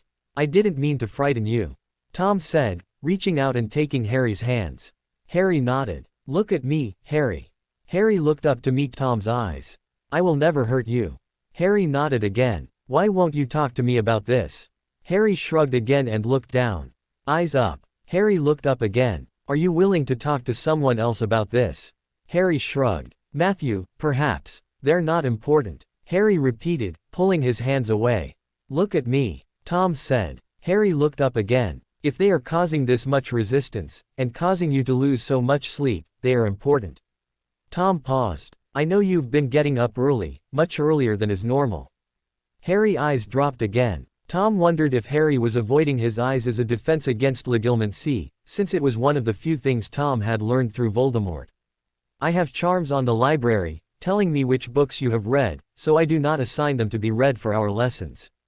You've been home 2 nights, 1 day, and have read 4 books, one of which I assigned. Tom looked at Harry again. How early have you gotten up? Harry shrugged. Why didn't you come and find me? I'm not a baby. Harry snapped. I don't need someone to sit up with me because I can't sleep. Harry folded his arms. May I be excused now? The rule of the breakfast table was one of the rules that could not be broken. Neither could leave the table until the other excused him, or they left the table together. No, you don't. Just someone to wake you from dreams so frightening that you refuse to talk to me. Harry turned his face to look out the window. I'm going to write to Matthew and set up an appointment for you. You will be going. Harry opened his mouth to argue, but Tom cut him off. Don't fight me on this. You won't talk to me, so I have to find alternatives to help you. Harry nodded. May I be excused now? I need to get ready for the press conference. Harry said. Tom stood and gestured for Harry to do so as well. I'm not doing this to hurt you, son. Tom said, putting his hands on Harry's shoulders. Do you understand? I know. Harry said. It's just, Harry shrugged. I can't talk about it. I don't think I could. Tom smiled. At least he was willing to tell Tom that much. I'll go to the appointment. I can't give you any more than that. Tom wrapped his arms around Harry and held him. It's all I ask. Just try. Harry nodded against Tom's chest before pulling away. I'll have Nellie lay out your clothes for you. Harry narrowed his eyes. You went shopping again, didn't you? Harry questioned. Tom only smiled and pulled out the Dumbledore twinkle. Just go get ready, Tom said, nudging him towards the door. I'm sure you'll love it. Harry sighed. Tom was clothes crazy. Too crazy. Harry stepped out of the grate and brushed his clothes off. He guessed that practice made perfect, as he had not stumbled that time. Well, you didn't fall. Congratulations, Tom said as he stepped out of the fireplace behind Harry. Thanks. I guess it's just a matter of practice, Harry told him in a low voice. The entire area had stopped and was staring at the pair of them. Here we go, Harry whispered as Fudge came out of a side hallway flanked by a number of self-important looking people. Mr. Potter, so glad you could make it. He paused as he looked over the boy in front of him. No, not boy. Fudge wasn't sure what had changed about the boy standing in front of him, but he was no longer the scrawny child he had been before. It was the way he held himself, or the way he spoke. He had stopped being a child. He was a wizard. Hello, Minister, Harry said, trying to keep himself from cringing due to the contact with Fudge. You remember my father, he said in hopes of having his hand released from the enthusiastic politician. Of course. How are you, Mr. Riddle? Harry put his hand behind his back and stretched it. Fudge had a killer grip. Lunch is about to be served. We'll be dining with the Board of Governors, various ministry department heads, and officials. Harry stole a quick glance at Tom. He was being put on display. Tom reached out and gave Harry's shoulder a quick squeeze. Fudge led them into a dining hall that reminded Harry a bit of Hogwarts. Big and stone. He was glad that Tom had picked out his clothing for this. He needed to impress. No more rumors and no more mudslinging. He was Harry Potter, and not someone to be pushed around any longer. Harry's name was announced the minute he passed through the door. Everyone seated stood and stared, clapping. Note to self: kill Fudge. Harry smiled and waved a little. It was the right thing to do because the clapping grew louder. Now what? He whispered to Tom. No idea. I think you're doing just fine. Thanks. Some help you are. Fudge led Harry to the head table and Harry almost groaned. He was being seated next to Fudge, while Tom was led to another table. This was going to be a long lunch. Fudge introduced him to the various people and Harry was happy to find Madam Bones at his table and seated on his other side. Dumbledore was down a few seats and he twinkled at Harry from behind his glass. Fudge started into a speech. Harry readied himself to endure. A bit long-winded, isn't he? Madam Bones whispered to Harry while Fudge tried to entertain the gathered crowd with a story that sounded a lot like Vernon Dursley's Japanese golfer joke. Harry smiled and nodded. You must be bored to tears by all of this, she gestured around the hall, pomp and circumstance. Long-winded politicians and various government officials do not make for a fun time. This I know from experience. Harry smiled. My father promised that I could retire from public life after this. He told her. Just be a student and nothing else. His smile grew wider. My Newt scores may be rather good, with nothing to do but study, may a little Quidditch. No more mad wizards in my future. He took a sip of his drink and turned to her fully. Oh, yes. Susan has mentioned your adventures more than once. Harry's eyes grew wide. Oh, no. The word, adventures, makes my life sound like a child's storybook. The two snickered together. What happened your first year? The Philosopher's Stone, wasn't it? Harry hid his laughter behind his hand. Harry Potter and the Philosopher's Stone, sounds like an excellent tale. Stop, Harry said. I've got one. Harry Potter and the Chamber of Secrets for my second year. Madam Bones laughed behind her hand. Yes, that's a good one. What was it like down there? She asked with all the curiosity of a child. Harry made a face and shuddered. Ah, slimy, dirty. Devoted to snakes. Not too homey. Madam Bones let out a giggle like a schoolgirl. The secret chamber of Salazar Slytherin, and you describe it as, not too homey. Harry grinned. It wasn't, he assured her. Quite foul, really. Especially the bones. A basilisk carcass won't help much, either. It'll smell even worse. Harry and Madam Bones smiled at each other and then started laughing like conspirators. A flash from the side caught Harry unawares and blinded him. OWW. Hemo.Ned, rubbing his eyes to remove the after image. The reporter scrambled away after a quick, thank you, Mr. Potter. Yes, those photographers love candid shots, Mr. Potter. Please, call me Harry. Mr. Potter makes me uncomfortable. She gave him an indulgent smile and patted his hand. Certainly, Harry. Now, the adventure for your third year, Harry Potter and the Mischievous Murderer. Harry's face fell. She doesn't know how close we actually were. Please, Madam Bones. Sirius Black was innocent and my godfather. He didn't kill anyone. He died. This time last year. Madam Bones reached out and took Harry's hand in understanding. Come speak to me sometime soon, and I'll see what we can do about getting his name cleared. I'm not the head of the Department of Magical Law Enforcement for nothing. She said, giving him a smile and wink. Anytime you want. She promised. Thank you. Harry tried to find the right words, but found his brain failing him on this one. Thank you. He finished sincerely. He relaxed when he saw Madam Bones understood what he was trying to say. No problem at all, she told him. They were interrupted by Fudge. Now, the person responsible for your celebration of a new era, who needs no introduction. Oh, no. He wants me to stand up and give a speech. I can feel it, Mr. Harry Potter. Fudge tugged him to his feet. Mr. Potter, how about a few words? How about not? Fudge pointed his wand at Harry and said, sonorous. Thank you, Minister. Now what? Harry looked out at the various members of government. I'm sure you'll all forgive my tardiness for this celebration. For those of you who went to Hogwarts, you'll remember the school nurse, Madame Pomfrey. A few all-knowing chuckles came from the floor. She released me only a few days ago, and left me with strict instructions to do nothing until this afternoon. Harry leaned over a bit and looked at Madam Bones. It is afternoon, right? Madam Bones laughed. Only just, she answered, looking at her watch. Oh, good. A few more laughs came up from the floor. I have a feeling that she would not have approved of me being here until just now. He paused. Okay, established a rapport.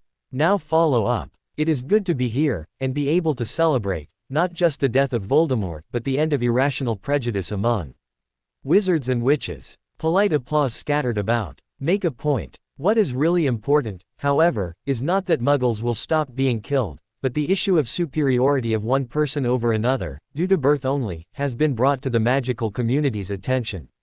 Do not allow the lesson of Voldemort go to waste. No one is superior over another in terms of blood, gender, or race.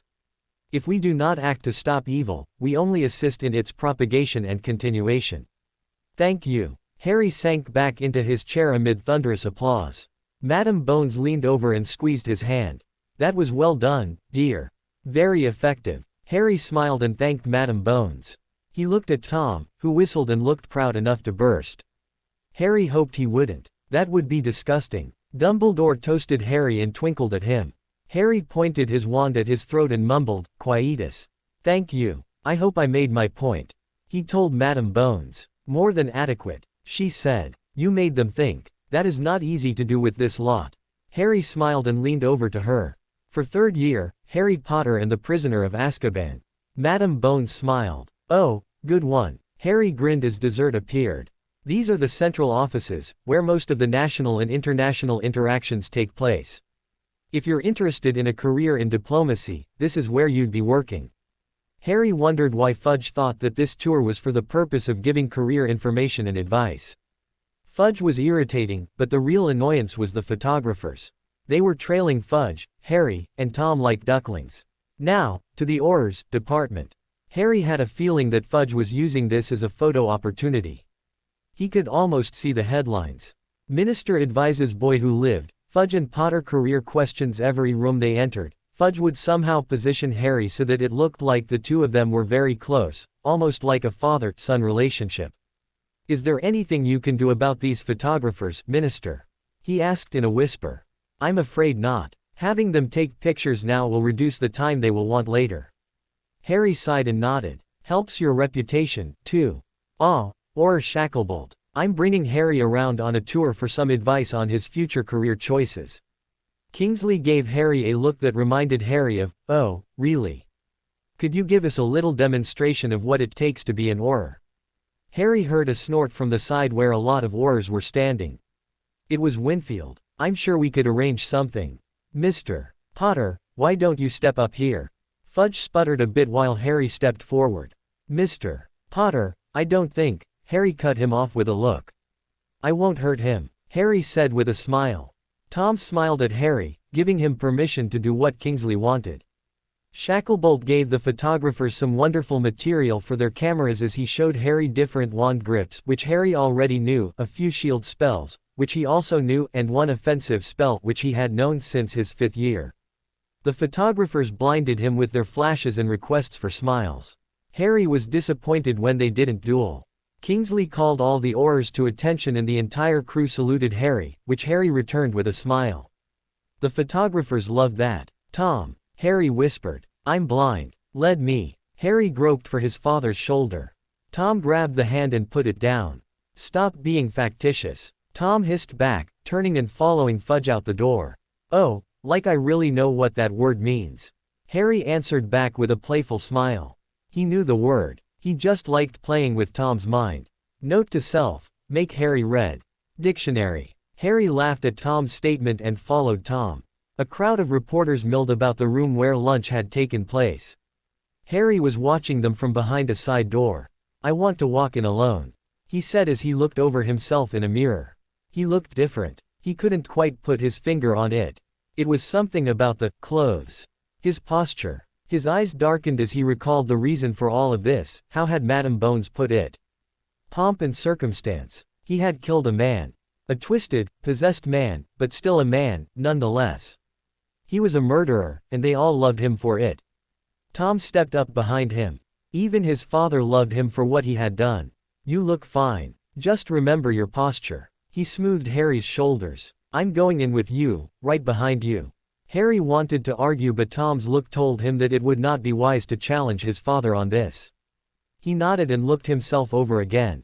Mr. Potter, it's time to start. Harry gave Fudge a short nod and took a deep breath. I have done something no one else could have done. No one. Tom watched as Harry gave himself a mental pep talk. Harry had grown into a young man sometime in the recent past. When did that happen? More importantly, where was I? Harry took on a different appearance, one of knowledge and competence, of authority. He's not a little boy anymore. Harry turned to Tom and smiled. Ready, Tom? No, not a little boy anymore, but he still needs me. His heart warmed. Yes, son, let's go. Harry turned around and threw back his shoulders. He swept through the door. He would never live it down if Professor Snape found out about him trying to imitate the billowing robes trick and faced the podium Fudge had arranged. The reporters all jumped to their feet and started calling his name. Photographers dropped to their knees to take pictures of him. Harry motioned for them to quiet down and sit down. I'll take one question from each of you. Harry announced. I reserve the right not to answer if they're too personal. Hands waved in the air. He motioned to one he had never seen before. Mr. Potter, is it true that you know who is dead? Harry smiled. I'm sorry, who? They had to learn that a name was nothing more than that, a name. The witch looked perplexed. He who must not be named. She answered. Harry smiled at her refusal to say the name. Everyone has a name, ma'am. I think that you should use his. Harry smiled at her as she appeared to make up her mind.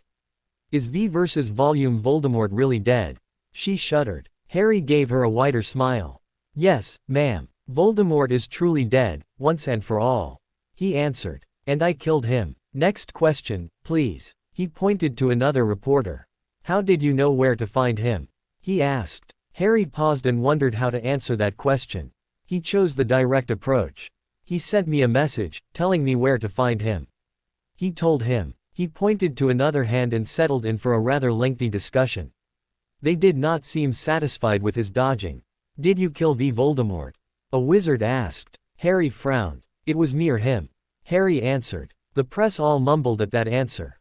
I was outnumbered. What would you have done? He asked. Another reporter raised a hand. He pointed. Hello, Harry. Rita Skeeter stood up from her place. Harry wondered where Hermione was with her jar. May I ask you a personal question? Harry refrained from saying, you would, and sighed. I reserve the right to not answer, that and if you are using a regular quill. She smiled and held up a normal quill. Very well. Who is that man? She pointed to Tom. Harry smiled and glanced at Tom before turning back to the press. He's my father, he said. He adopted me, he answered. Next question, please. Hands came up again. You. When did that happen? Harry thought back. In my 4th year. Next question. This was going to take forever at this rate. Why did you wait so long to acknowledge the relationship? Leave it to Rita Skeeter to introduce such a topic. Security and safety reasons, he answered. I can't give away more than that. He hoped that they would drop it. Next question, please. Try to make it one not about my personal life. He admonished. A few hands went up. Harry pointed at one. There are rumors, Mr. Potter, that you destroyed the Dark Lord to only put yourself in his place. Is that true? Ah, the ministry plant. There was one in every crowd. Assume a place that robbed me of my parents and a normal life. Harry asked, looking thoughtful as though he had not considered the idea before. Come, sir. You must be more intelligent than that to believe such a blatant lie. What a puerile idea. He dismissed the question with a wave of his hand. The photographers snapped a picture. Next question. He pointed to another young reporter. Minister Fudge spoke openly against you last year, but he's been largely silent about you this year. What happened to cause such a change? Harry smiled. The photographers flashed his smile. He saw Voldemort and me in the same room. Harry said. He pointed to another reporter. There are talks of you working against the ministry and joining a clandestine group committed to the overthrow of the ministry. Are they true? Ah, they were talking about the Order of the Phoenix. Where do you people come up with things like this? He asked, with a perplexed look on his face. I have not joined a group committed to the overthrow of the ministry. The last thing I joined was a school club. He said, just to put the man in his place. Several reporters laughed. He pointed to a rather nervous-looking witch. What are your career plans? It is rumored that you want to be an Auror. Harry smiled at her to put her at ease. Several cameras flashed again. I'm keeping my options open.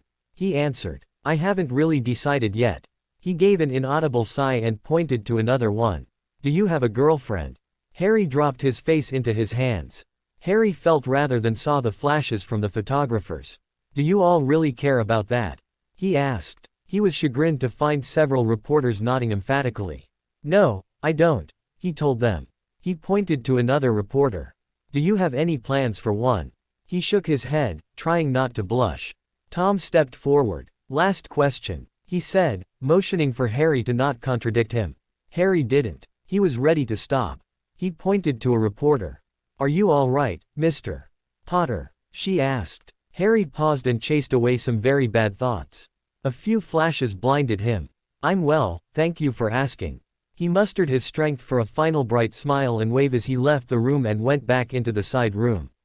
He was shaking. Why was he shaking? He pulled his tie loose and sat down against the wall, taking a deep breath in hopes of pulling himself together.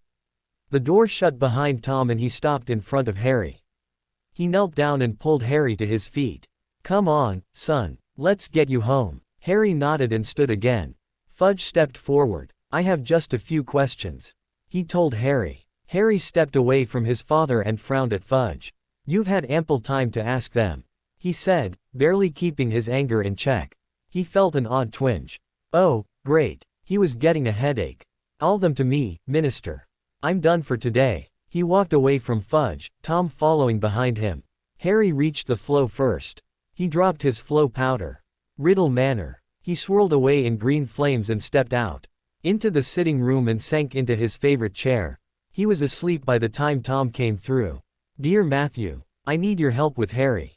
Since the whole thing with Voldemort, he has changed, in more ways than one. The most disturbing change is his sleeping habits. His nightmares disturb me, and all I see are his reactions to them. He won't talk to me, or tell me what is in his dreams. He has also been waking up early, exactly how early I am unsure, but I do know it is before the sun comes up. Generous estimations put his amount of sleep at maybe 3-4 hours a night. He has turned snappish, but that could be from his lack of sleep. His eating habits are back to what they had been when we first had him brought here. He's quiet and moody. I don't know what to do. Please advise me. Tom. I will be there as soon as possible. Matthew. Tom smiled at the note and called Nellie. She popped up and bowed. Please prepare Matthew's room. He will be joining us shortly. Nellie disappeared. Tom sat down in his chair and stared out the window. Harry was out on the grounds, kicking around his football. He had been unpleasantly surprised when he had found his favorite football as clean as the day he had bought it. Nellie had gotten to it and washed it while Harry was at school. Harry had not been pleased and was determined to undo all the damage Nellie had inflicted. Tom reached up and tapped on the window. Harry stopped and turned around. Tom pointed to his watch and Harry waved to show that he understood. He picked up his ball and came towards the house. Harry had a week left at home and until Hogwarts would resume for the rest of the year. Tom only hoped that Matthew would be able to help Harry in that time. He didn't want to send Harry back to school if something was seriously wrong. He wanted his son near him in that case. Hi, Tom. Harry came into the sitting room. Time for lunch already. In just a few minutes, Tom said, looking over Harry. How in the world did he manage to get so dirty playing football by himself? Go get cleaned up. Harry nodded and went back down the hallway and up the stairs. Tom moved to the dining room and sat at the table. Harry joined him a few minutes later in clean clothing. Lunch appeared before them as Harry put his napkin in his lap. Looks like Nellie thought we were hungry, Tom said, seeing chicken soup, sandwiches, and cobbler appear. Harry nodded and started on his sandwich. Did you have fun outside? Harry gave him an odd look, but nodded. Matthew will be here later. Is he staying for dinner? Harry asked. Tom smiled at his eagerness. It seemed like Harry wanted to see Matthew again. I do believe that he intends to make this a visit, he told the boy. You think that I'm that crazy?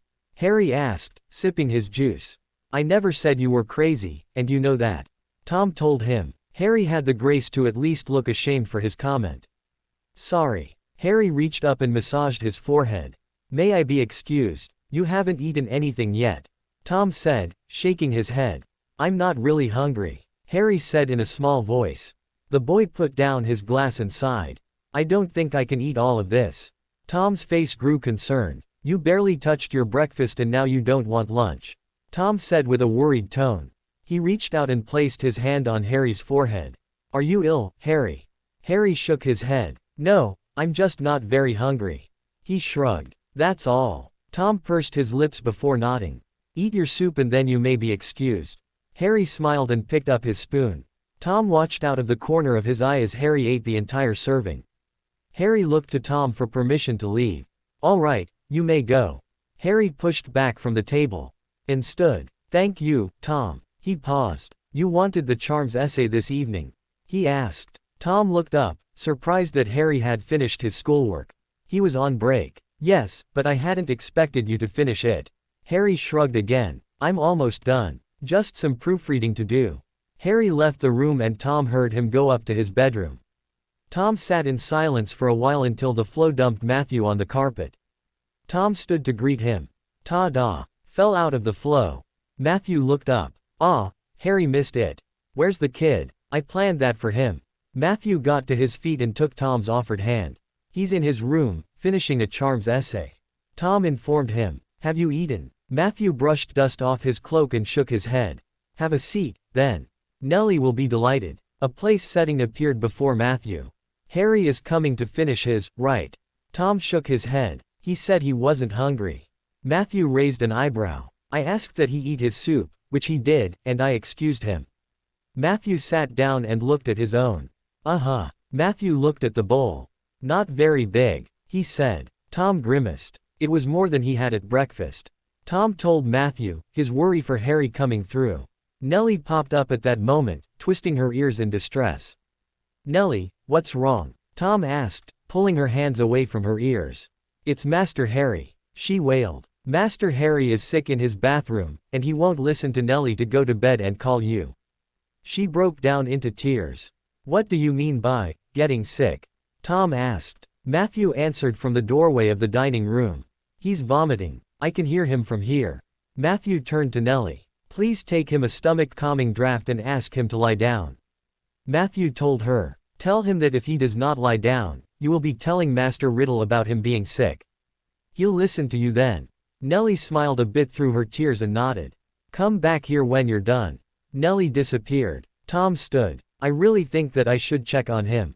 Tom said, glancing up as though he could see Harry through the floor. Harry thinks that he's pulling one over on you, Tom. Let him get away with it for now. Tom frowned and jumped when he heard Nellie pop back in. Master Harry took his medicine and is in bed, though he refused pajamas. Nellie told them. Master Harry told Nellie that he has finished his school work, so Nellie gave him his favorite book from the library. Tom smiled at that. Sherlock Holmes had become one of Harry's favorites when he had come here, and now it was as dog-eared as his copy of Animagus Transformations. Excellent work, Nellie. Matthew told her. Thank you for your help. We'll take care of him from here. Nellie bowed and disappeared. I know what you're thinking. Matthew's comment startled Tom. I'm a horrible, cruel person for not allowing you to check on him. Tom regarded the man. To put it bluntly, yes. Tom told him, sulking just a bit. Matthew smiled and shook his head.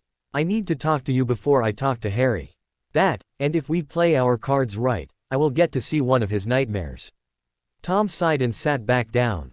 You are the doctor. Tom said. I'm sure you know what you're doing, but that doesn't mean I have to like it. Tom sighed. What do you need to know? Matthew pulled out Tom's letter and reread it. You said that these changes happened since then Voldemort thing. Tom nodded. Directly after or immediately? Or did it take a few days? Tom thought back. When had his son changed? His eating habits have changed since he woke up after the death of Voldemort. If he can get away with not eating, he will do so. If we are having a meal together, he'll eat less than normal. This is the first time he has become ill, however. Matthew nodded, pulled out a pen and notebook and began taking notes. And his sleep habits? Matthew asked, not looking up from his notes. His first few days were spent mostly unconscious. If he had any dreams, I doubt he can recall them at all. Once he started sleeping normally, he would sleep for long periods of time. He only had one dream that I know of. Once he saw me sitting there, He calmed down and went back to sleep right away. Now, it takes him a few minutes to realize where he is, who I am, and that he had been dreaming. Tom recalled. What had changed? What was bothering Harry? Matthew wrote a few more notes and nodded. You're doing fine, Tom. He reassured his friend. What are his reactions like when he wakes up now? Matthew asked, pausing in his notation.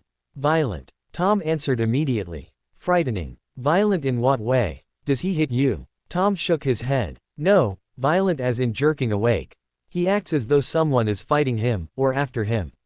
He's panicked and scared. Matthew scribbled something and motioned for Tom to continue. He usually trembles a bit and cries, before falling asleep. Have you given him dreamless sleep potion? Matthew said suddenly, tossing his notebook aside. He relaxed a bit into his chair and steepled his fingers. He refuses to take it. Tom said, sighing as his frustration grew. He told me that he doesn't want to become addicted to anything ever again. Tom stared out the window. I can't say that I blame him. Matthew nodded. Addiction is a powerful weakness. Harry, above all, should know how powerful it is. The two sat in silence for a few minutes. I hope he is asleep by now. Matthew said, startling Tom out of his own thoughts. Oh, why is that? Tom asked. I want to see one of his reactions. Matthew told him. He will be unguarded in that moment, no masks in place. I can learn a great deal from an unguarded reaction. Tom mumbled something like, meanie, but Matthew decided that Tom wouldn't be that infantile. The two finished their lunch and were playing chess by the time Matthew was rewarded. They both knocked over the chess set when they heard Harry scream. Neither noticed that the windows startled to rattle. Harry was outside on the grounds, kicking his football around and trying to figure out his life. He was tired, but he didn't want to go to sleep. It would not be a good idea. He felt different. He wasn't sure how. He hadn't changed, or at least he didn't think so. He felt dislocated, maybe. Off-center. He wasn't sure what it was, but it was not helping his situation. He kicked his football as it came back to him and tried to turn the entire matter around in his mind again. Voldemort was gone, right? These dreams weren't real, couldn't be real. Why was Harry upset? True, the one constant had gone out of his life by his hands. He had murdered him. There was no changing the facts. He was a murderer. Now what? Tom had changed, or hadn't changed. Something. He was Tom, that was true, but he wasn't. He acted like nothing had happened to anyone he knew. He acted like he didn't know that Harry had gone back to Hogwarts, had been kidnapped, addicted to the mind's snare, taken by the Ministry and murdered the Dark Lord. True, he said that he was proud of Harry and asked him about his nightmares, but Harry was not sure how Tom was different, just that he was. Or perhaps only Harry had changed. Something. Harry scowled and kicked the ball again. He hated this feeling of not knowing what was going on. He looked up as he heard tapping on the window. Tom pointed to his watch. Harry knew what that meant. It was time to eat.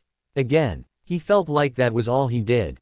He didn't really feel like eating. He was never hungry anymore and slightly nauseous, as though his stomach would rebel for anything he put there. How could he get out of this meal? He walked in the door to find Tom waiting for him.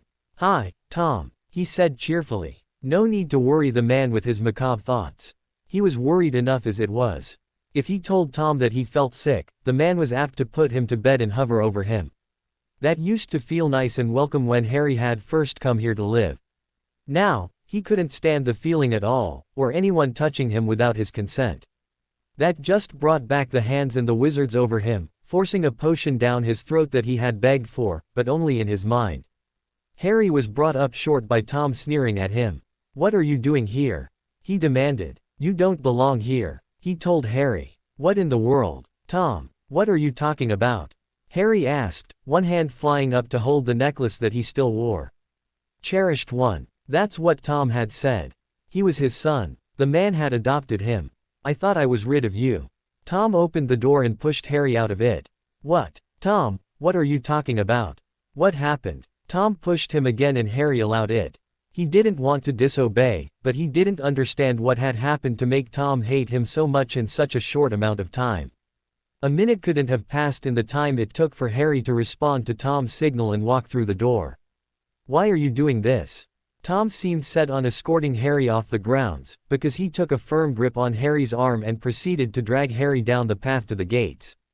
"Tom, you're hurting me," he told the man, but his comment was not acknowledged. "Ow." Tom tugged him harder. "Tom, I don't understand. Why are you doing this? Tom, you're scaring me." He hoped that he could break through whatever was making Tom do this. "Dad." Tom froze at that name and looked at Harry with a glare that would have frightened Professor Snape. "You do not deserve to call me that," he yelled. He did something then that Harry had thought he would never do. Tom hit him. The blow was enough to make Harry fall to his knees, mostly from shock. "You are not my son," Harry heard him say in the next instant. Tom used the time wisely when he found that Harry had lost all thought of resistance. The man pushed him out of the gates and locked them. Harry shook his head to clear it and called after the man. "Dad, what happened? What did I do?" Harry's questions were not answered at all. "I'm sorry for whatever it is, but what did I do?" Harry clung to the bars, trying to open them, but his magic was working for some reason and the gates would not open. "What did I do?" he asked quietly, crying now, but he didn't care. His hand fumbled with his shirt as it sought out the necklace. "Cherished one." That's what Tom had said. What had happened? Why? Harry couldn't find his necklace. He looked around on the ground near his feet, still trying to stop his tears and figure out what had happened. Looking for something. Harry froze at the disturbingly familiar voice and slowly looked up. Voldemort, in all his reptilian glory, stood in front of him. He held Harry's necklace in his right hand. "Oh, is poor little Potter all alone again?" he asked. The scary thing was not what he said, but how he said it. It sounded genuine. "Everyone has forgotten you," he said, coming over to Harry. He reached down and pulled Harry to his feet with one hand. Harry was still weak, though he figured it was because of the emotions still running through him. Voldemort didn't comment on the fact that Harry was crying. Harry leaned back against the gate and shook his head to deny Voldemort's last statement. "You have served your purpose, did what you had to do, and now everyone has gone back to their previous lives. Who needs you now?" Voldemort asked. "Everyone has forgotten you," he said again. Harry shook his head again. He didn't want to believe it. He couldn't believe it. "Everyone except me," Voldemort said, tilting Harry's head up to face him. Harry met the man's eyes. He saw sincerity there, a state that he was sure Voldemort had never managed in his life before. Voldemort held up the necklace. "Cherished one." Harry held onto the bars behind him.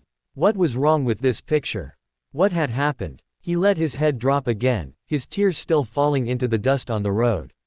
Voldemort nudged his head up just a bit and reached around his neck with both arms. "You belong to the darkness, child," Voldemort told Harry as he clasped the necklace around his neck. Harry felt the charm settle into the hollow of his throat. The metal pulsed against his skin. "My cherished dark child," Voldemort said with reverence in his voice. Harry reached up to the necklace and held it, as it felt like that only solid thing in his world that was crumbling around him. "Why don't we remove the one who hurt you, Harry?" Voldemort gestured and Tom appeared in front of them as though he had been summoned. "Won't that be nice?" Harry stared as Tom noticed him and glared. Voldemort pulled Harry away from the gate and supported him until Harry managed to find his feet beneath him. "Just like I taught you." Voldemort's wand appeared in his hand and he presented it to Harry handle first. A sign of trust. Harry picked up the wand and stared at it. Voldemort stepped behind him and positioned Harry's legs for a firm stance. He reached down and took Harry's right hand in his own and helped him raise it. "Lock your arm." "Very good," Voldemort reassured him. "You remember the incantation?" he asked. Harry nodded the slightest bit, staring at Tom on the other side of the wand. "Remember, Potter, there is no good and evil, there is only power, and those too weak to seek it. The darkness offers its power to you. Take it, cherished one." Harry stared at the wand in his hand and the person it was pointed at. "Repeat after me, Avada Kedavra," Voldemort whispered in his ear, a firm hand on his shoulder and the other helping to support the wand. "Dad?" Harry asked. Tom's face twisted and he snarled at Harry. "You are not my son." Harry's eyes closed of their own will against Tom's hatred and he said the incantation. Voldemort pulled Harry back against him and held him. "Very good, Harry. Very good. You are powerful. You belong to the darkness." Voldemort reached down a hand and smoothed back Harry's hair like Tom used to. You belong to me. Harry knew that Voldemort was holding him, but he didn't care. No, he whispered in response to Voldemort's last statement. He was crying again, but he still didn't care. Voldemort released him and Harry sank to the ground, staring at the lifeless body before him. The wand fell from his nerveless fingers. Power, he whispered, staring at his hands. Blood materialized in front of his eyes, soaking his robes, choking his air. He did the only thing he could at the situation. He screamed. Tom leapt to his feet at Harry's scream. It was as though a raw human emotion was given a voice. He wasn't sure what it was, anguish. Fear. He didn't know. He felt the house shake around him as he ran up the stairs. How was that happening? His brain tried to make sense of what his senses were telling him, but he was too concerned with getting to Harry to care about what was going on around him. He reached the bed and tried to wake the boy. He didn't notice Matthew with him, but he didn't care where the man was at the moment. Harry, Tom said, grabbing hold of Harry and shaking him. Tom was pushed aside in the next instant and Matthew threw an entire glass of water into Harry's face. Harry's eyes flew open, but Matthew did not see awareness in them. He reached out and lightly slapped Harry's cheek. It was nothing more than a tap, but it was enough to bring Harry around. He blinked and his eyes focused the best they could on Tom. "Dad?" he asked and Matthew heard the doubt in his voice. Harry's hands clenched and unclenched as though he needed something, but wasn't sure how to ask for it. Tom gave Harry his glasses and smiled. "I'm right here, son," Tom said. Matthew left the room and went downstairs to the potions lab to find where Tom kept the family potions. He selected 2 different vials and turned to go back upstairs. Dad, it wasn't true, was it? His dad was here, but he wasn't here. Was he alive? Dead? Was this just a dream? What was going on? Why was he shaking and crying? What had happened? "I'm right here, son." Harry looked at the man in front of him. It looked like his dad, that was true, but was it him? How had he become so confused? Strong arms lifted him from the bed and held him against warm body. This wasn't one of his dreams, this was real. He wrapped his arms around his dad and clutched his father's shirt in his hands. He rested his head against the man's shoulder. The arms wrapped around him and held him, rocking him slightly back and forth. "It's okay. It's going to be okay," Tom's voice said in his ear. Harry buried his face in the man's shoulder and sobbed. It was never going to be okay. Matthew re-entered the room to find Harry starting to hyperventilate. He saw Tom's unspoken plea for help. Harry would probably hate them, but they needed to calm him now. Matthew stepped forward and called Harry's name. He didn't respond. "Harry." "Nothing." He looked to Tom for permission, holding up the calming draft. Tom nodded, trying to calm Harry the best he could. Tom repositioned him and Matthew took Harry's head and tilted it back. Harry reacted at that. Matthew dodged his kick and Tom held Harry's arms close to his body. His fight didn't last long. Matthew suspected that he didn't have the strength for it while he poured the potion down Harry's throat and held Harry's head back. He put his hand over Harry's mouth to tell the boy that he would not be able to spit it out. Harry held on a few seconds before reflex made him swallow. He released him and backed up a bit, allowing Tom to hug Harry to him again. He waited until he saw the potion effects and stood where Harry could see him. "I'm sorry that I had to do that, Harry." He was willing to be the bad guy in this. "We needed to calm you down because you were hyperventilating. That would have made you sick. Do you understand why I did what I did?" he asked. Green eyes looked up at him for a minute before nodding. "Good." He reached out and took Harry's pulse, which Harry permitted. He held onto Tom and buried his face against Tom again. Matthew frowned. The pulse was still a little fast, but not too bad. More like a fever. "Harry, will you look at me, please?" Harry raised his head slowly. Matthew looked at his eyes and felt his forehead. "You're not feeling well, are you?" Matthew asked. Harry shrugged, putting his head down again. "Just tired." Harry nodded. "Okay." Matthew went back to the bedside table and picked up the other vial. "Will you sit up and take this for me?" he asked. Harry recognized the potion and shook his head. Harry hated the vial that Matthew held out. He knew what it was and he didn't want to get addicted to another potion. He could still feel the hands on him from the last potion Matthew had shoved down his throat. Yes, he understood why Matthew had done what he had done, but that didn't mean he liked it. Harry met Matthew's eyes again. I'm your doctor, and I am trained to administer medicine when it is needed and know the effects of it. You can believe me when I say that this will just cause you to sleep and you will wake up in the morning without any nightmares or dreams to disturb you. Matthew decided that sticking to Muggle terms, the ones with which Harry had grown up, would help Harry understand. Harry just eyed the vial. Will you trust me to do my job? He asked. Harry leaned onto his father and nodded. Matthew smiled and uncorked the vial. He held it out to Harry. Harry reached out and took it from Matthew. His hands were still shaking. His father supported his hand and took the vial away when Harry had finished the dose. Thank you, Harry, Matthew said, disappearing through the door. Let's get you into some pajamas, okay? Harry nodded and watched as Tom summoned Harry's favorites to him. Harry was fuzzy. He knew what was going on, and could follow Tom's directions, but nothing more than that. Tom rearranged the blankets, fluffed the pillows and laid Harry back against them. There you go. Tom pulled the blankets over Harry and smoothed back the teen's hair. Harry was fighting against the potion. Tom smiled and turned to leave until a hand reached out and touched his hand. Dad, stay. Harry's words were slurred, but Tom knew what he meant. I would like that more than anything. He perched on the side of the bed and held Harry's hand. The teen smiled and allowed his eyes to close. Tom sat there, just watching Harry sleep for quite a while before he released Harry's hand and left to return to Matthew. Matthew was sitting in his favorite chair, facing the fireplace. His eyes were nearly closed. Harry called it his thinking pose, and it was an apt description at this moment. He looked up when Tom entered the room and sat in his own chair. You're not going to like what I have to say, he told his friend as Tom ordered a strong cup of coffee from Nellie. In fact, you will probably order me from your house, Matthew said, standing and going over to the fireplace and leaning on the mantel. What do you have to say, Matthew? Tom asked, sipping his coffee. It can't be as bad as you're making it out to be, he said, trying to soothe his friend's nerves. Matthew did not turn around to speak. We have both done Harry a great disservice, he told Tom. We have been neglecting his health. Tom's eyebrows climbed up his forehead, but he remained silent.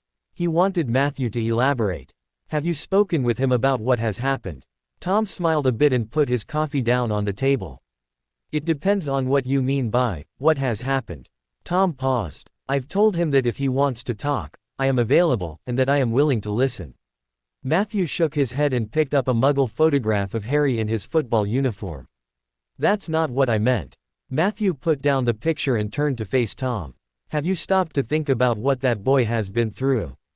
Tom sat back in his chair and sighed. He seems fine, aside from those dreams. Matthew returned to his own chair and turned to face Tom. He leaned forward on his knees and shook his head. He's not. I think he is not fine at all, Matthew told Tom. He has been dealing with so many things, and mostly on his own. Tom glared at him. I am here for my son and whatever he needs, Tom told him. Matthew held out a hand to show that he had not meant to upset Tom. I know. Just, let me outline the situation for you. Tom gestured that he could and stirred more sugar into his drink. We kidnapped him and that had great intentions. After a while, he came to trust us and our judgment, so long as we explained our decisions. The minute we stopped explaining, he shut down. Do you remember when Professor Snape found him here? His reactions? Tom nodded. He remembered that day well. He had never been so afraid for Harry until the Voldemort thing. Then we send him back to Hogwarts and tell him to live under lies for months. We weren't there to pick him up from the train station when we said we would be, and he was kidnapped because of it. Then, he was addicted to the mind snare. A few days after he comes home, he's taken away by the Ministry while you go on trial. Let's not forget the whole Voldemort incident. Now, something's happening to him. That shaking was not the result of some fault line near here.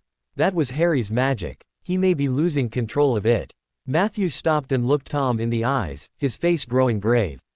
Do you understand what I am trying to say? He asked Tom slowly. He hasn't talked about what any of that made him feel. None of it, Tom said, just starting to realize what Matthew was trying to say. Exactly. Now, these feelings are starting to manifest in his dreams, his sleeping habits, and his eating habits. Matthew pointed out. He stood and faced the window. Harry has been operating exactly like he used to when he lived with the Dursleys. He has gone into survival mode and now he can't relax out of it.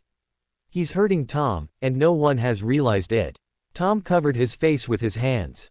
Don't blame yourself. You've had a lot on your plate recently too. Matthew said, returning to Tom. How do I fix it? How do I get him to open up? Tom asked. Matthew smiled a bit and sat back. It's going to take a lot of work. He'll most likely hate you for it. Matthew gave a little evil grin. In fact, he'll loathe you. He doesn't like giving up control. Tom nodded and motioned for Matthew to continue. We are going to smother him. It's going to be you, while he'll have an appointment with me. Oh, twice a week sounds sufficient. Tom nodded his understanding. So, what do we do? How do we smother him? He asked. Write to Dumbledore and request that Harry take his examinations now. Do not send him back to school. He'll withdraw even more around his friends. He learned early on that there were just some things one did not tell one's friends. Matthew pulled out his notebook again and made a list. You and he will be spending massive amounts of time together. During this time, do not involve him in any decision-making. Plan things to do with him, things that the Dursleys denied, day trips or a vacation. Allow him 2 choices, either the zoo or a museum, but nothing more than that. You want to give him some form of control, but not all of it. What else? Tom asked. Wake him in the mornings and put him to bed in the evening. Allow him to pick out his own clothes, but not his activities. Keep him around you. Sooner or later, he'll start to open up. Give him new experiences, even a vacation to the continent. Just keep him away from wizards and their expectations. Allow him to be Harry. What happens if he rebels? Fights with me. Matthew smiled. Then listen. He'll at least be telling you something. Then, negotiate. If he tells you that he wants to be alone, ask why. Then, negotiate with him, so that he gets so alone time, but not long enough to be out of your sight more than necessary. Matthew paused and looked at Tom. I'm going to warn you now, Tom, that this will be very draining on you. Don't hesitate to contact me if you need some time to yourself. I can amuse the kid and keep him from figuring out that this is all a plot. Matthew looked at Tom. Do you think that you can handle it? Matthew asked. I will do anything that my son needs, for as long as he needs it. Tom said. Oh, good. Matthew said. The dose of dreamless sleep I gave him will keep him out until tomorrow morning. Matthew told Tom. It'll give us time to practice some techniques you're going to need with him. Stability and constancy is what he needs and it is up to you to do it. Tom led Matthew into his private study and told Nellie to watch over Harry. Harry would not find any notes they made here. Harry grimaced as a hand shook his shoulder. It's time to get up, son. Harry waved away the voice and burrowed deeper into his blankets. Harry, get up. Who was that and why were they trying to wake him up? Oh, it was Tom. Harry. What? Harry snapped, burying his head under his pillow. He didn't want to get up. He just wanted to sleep. A firm hand shook him again. Go away, he ordered, pulling his blankets around him in an effort to hang on to his sleep. You need to get up. You have a busy day. No, that wasn't right. He had no plans at all today. Maybe dodge Nellie, work on some homework, something like that. Harry ignored him and burrowed deeper into the blankets. He was the boy who lived. Time to cash in on that. He jerked as the blankets were ripped from his bed. Gah! He tried to pull the blankets back, but Tom held them too far away. I just want to sleep. Is that too much to ask? He whined as he tried to preserve the warmth on his bed. You've been asleep for quite a while. You need to get up now. I'm giving you 20 minutes. If you're not up by then, I'm coming back up here. Tom said, rubbing Harry's back. He poked Harry in the side, causing Harry to shift away. He tickled Harry's ribs, which made Harry giggle and roll over. Tom grinned and tickled Harry again. Okay, I'm up. I swear I'm up. Harry rolled off his bed and onto his feet. There's that smile I haven't seen in a while. Tom eyed fondly. He ruffled Harry's hair and then pushed him towards the shower. I'll see you at breakfast. Harry mumbled something and closed the door to his bathroom. Tom heard the shower start a second later. He smiled and went down to the dining room. Matthew was sitting at the table, but obviously asleep. Tom nudged him, which caused Matthew's head to fall from his hand, effectively waking him up. Matthew opened his eyes and glared at Tom. Why was I cursed with an early bird as a friend? He muttered. And why hasn't coffee been put in front of me? He whined. You and Harry are so much alike, it's frightening. Tom told him. Matthew brightened just a bit and smiled. How did the kid take being woken up? Matthew asked. I thought he was going to attack me when I took his blankets. Tom said. I could see him decide to be stubborn, so I tickled him. Matthew smiled as coffee appeared in front of him. That sounds great, Matthew said, nursing his cup.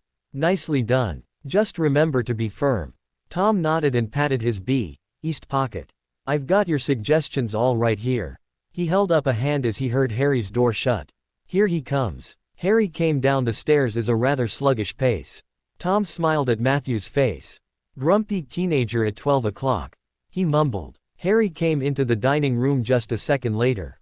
Matthew, he said happily. Matthew stood just in time to catch Harry. When did you get here? He asked. Yesterday afternoon. You had a dream that I helped with and you slept through the night. I'm not surprised that you don't remember me being here. Harry nodded. You look tired still. Are you? He asked, taking hold of Harry's chin and looking into his face. Just a little, Harry admitted honestly. Some morning person woke me up this morning. He told Matthew while gesturing to his father. Tom just smiled at his son and gestured for him to sit down. Harry did as he was told and put his napkin in his lap. Breakfast appeared before them in true Nelly fashion and Harry almost groaned. Oh, no way, he said to himself. I do hope that you are hungry. You haven't been eating enough lately, and I made sure that Nelly gave you some light food this morning. That does not exempt you from eating. Harry blinked a few times before looking at Tom. What? He asked. I'm expecting you to eat that entire bowl of cereal, your eggs, and your toast. We will not leave this table until you do so. Harry frowned. I'm not really hungry, he told Tom, pushing his cereal around. That doesn't matter. You did not eat much at lunch yesterday, and you missed dinner. Your body needs it, even if you don't think that you do need it. So eat up. Harry sighed and looked like he wanted to argue, but refrained when he saw Tom's face. Matthew nodded slightly, letting him know that he approved and that Tom had used the tactic or order reason well. Tom nodded back to Matthew, checked on Harry's progress and went to his own breakfast. He would do what Harry needed, even if it made the boy angry. It was the only way to help his son. To be continued. I hope you enjoyed this story. Also remember to subscribe and like this video. See you in the next video.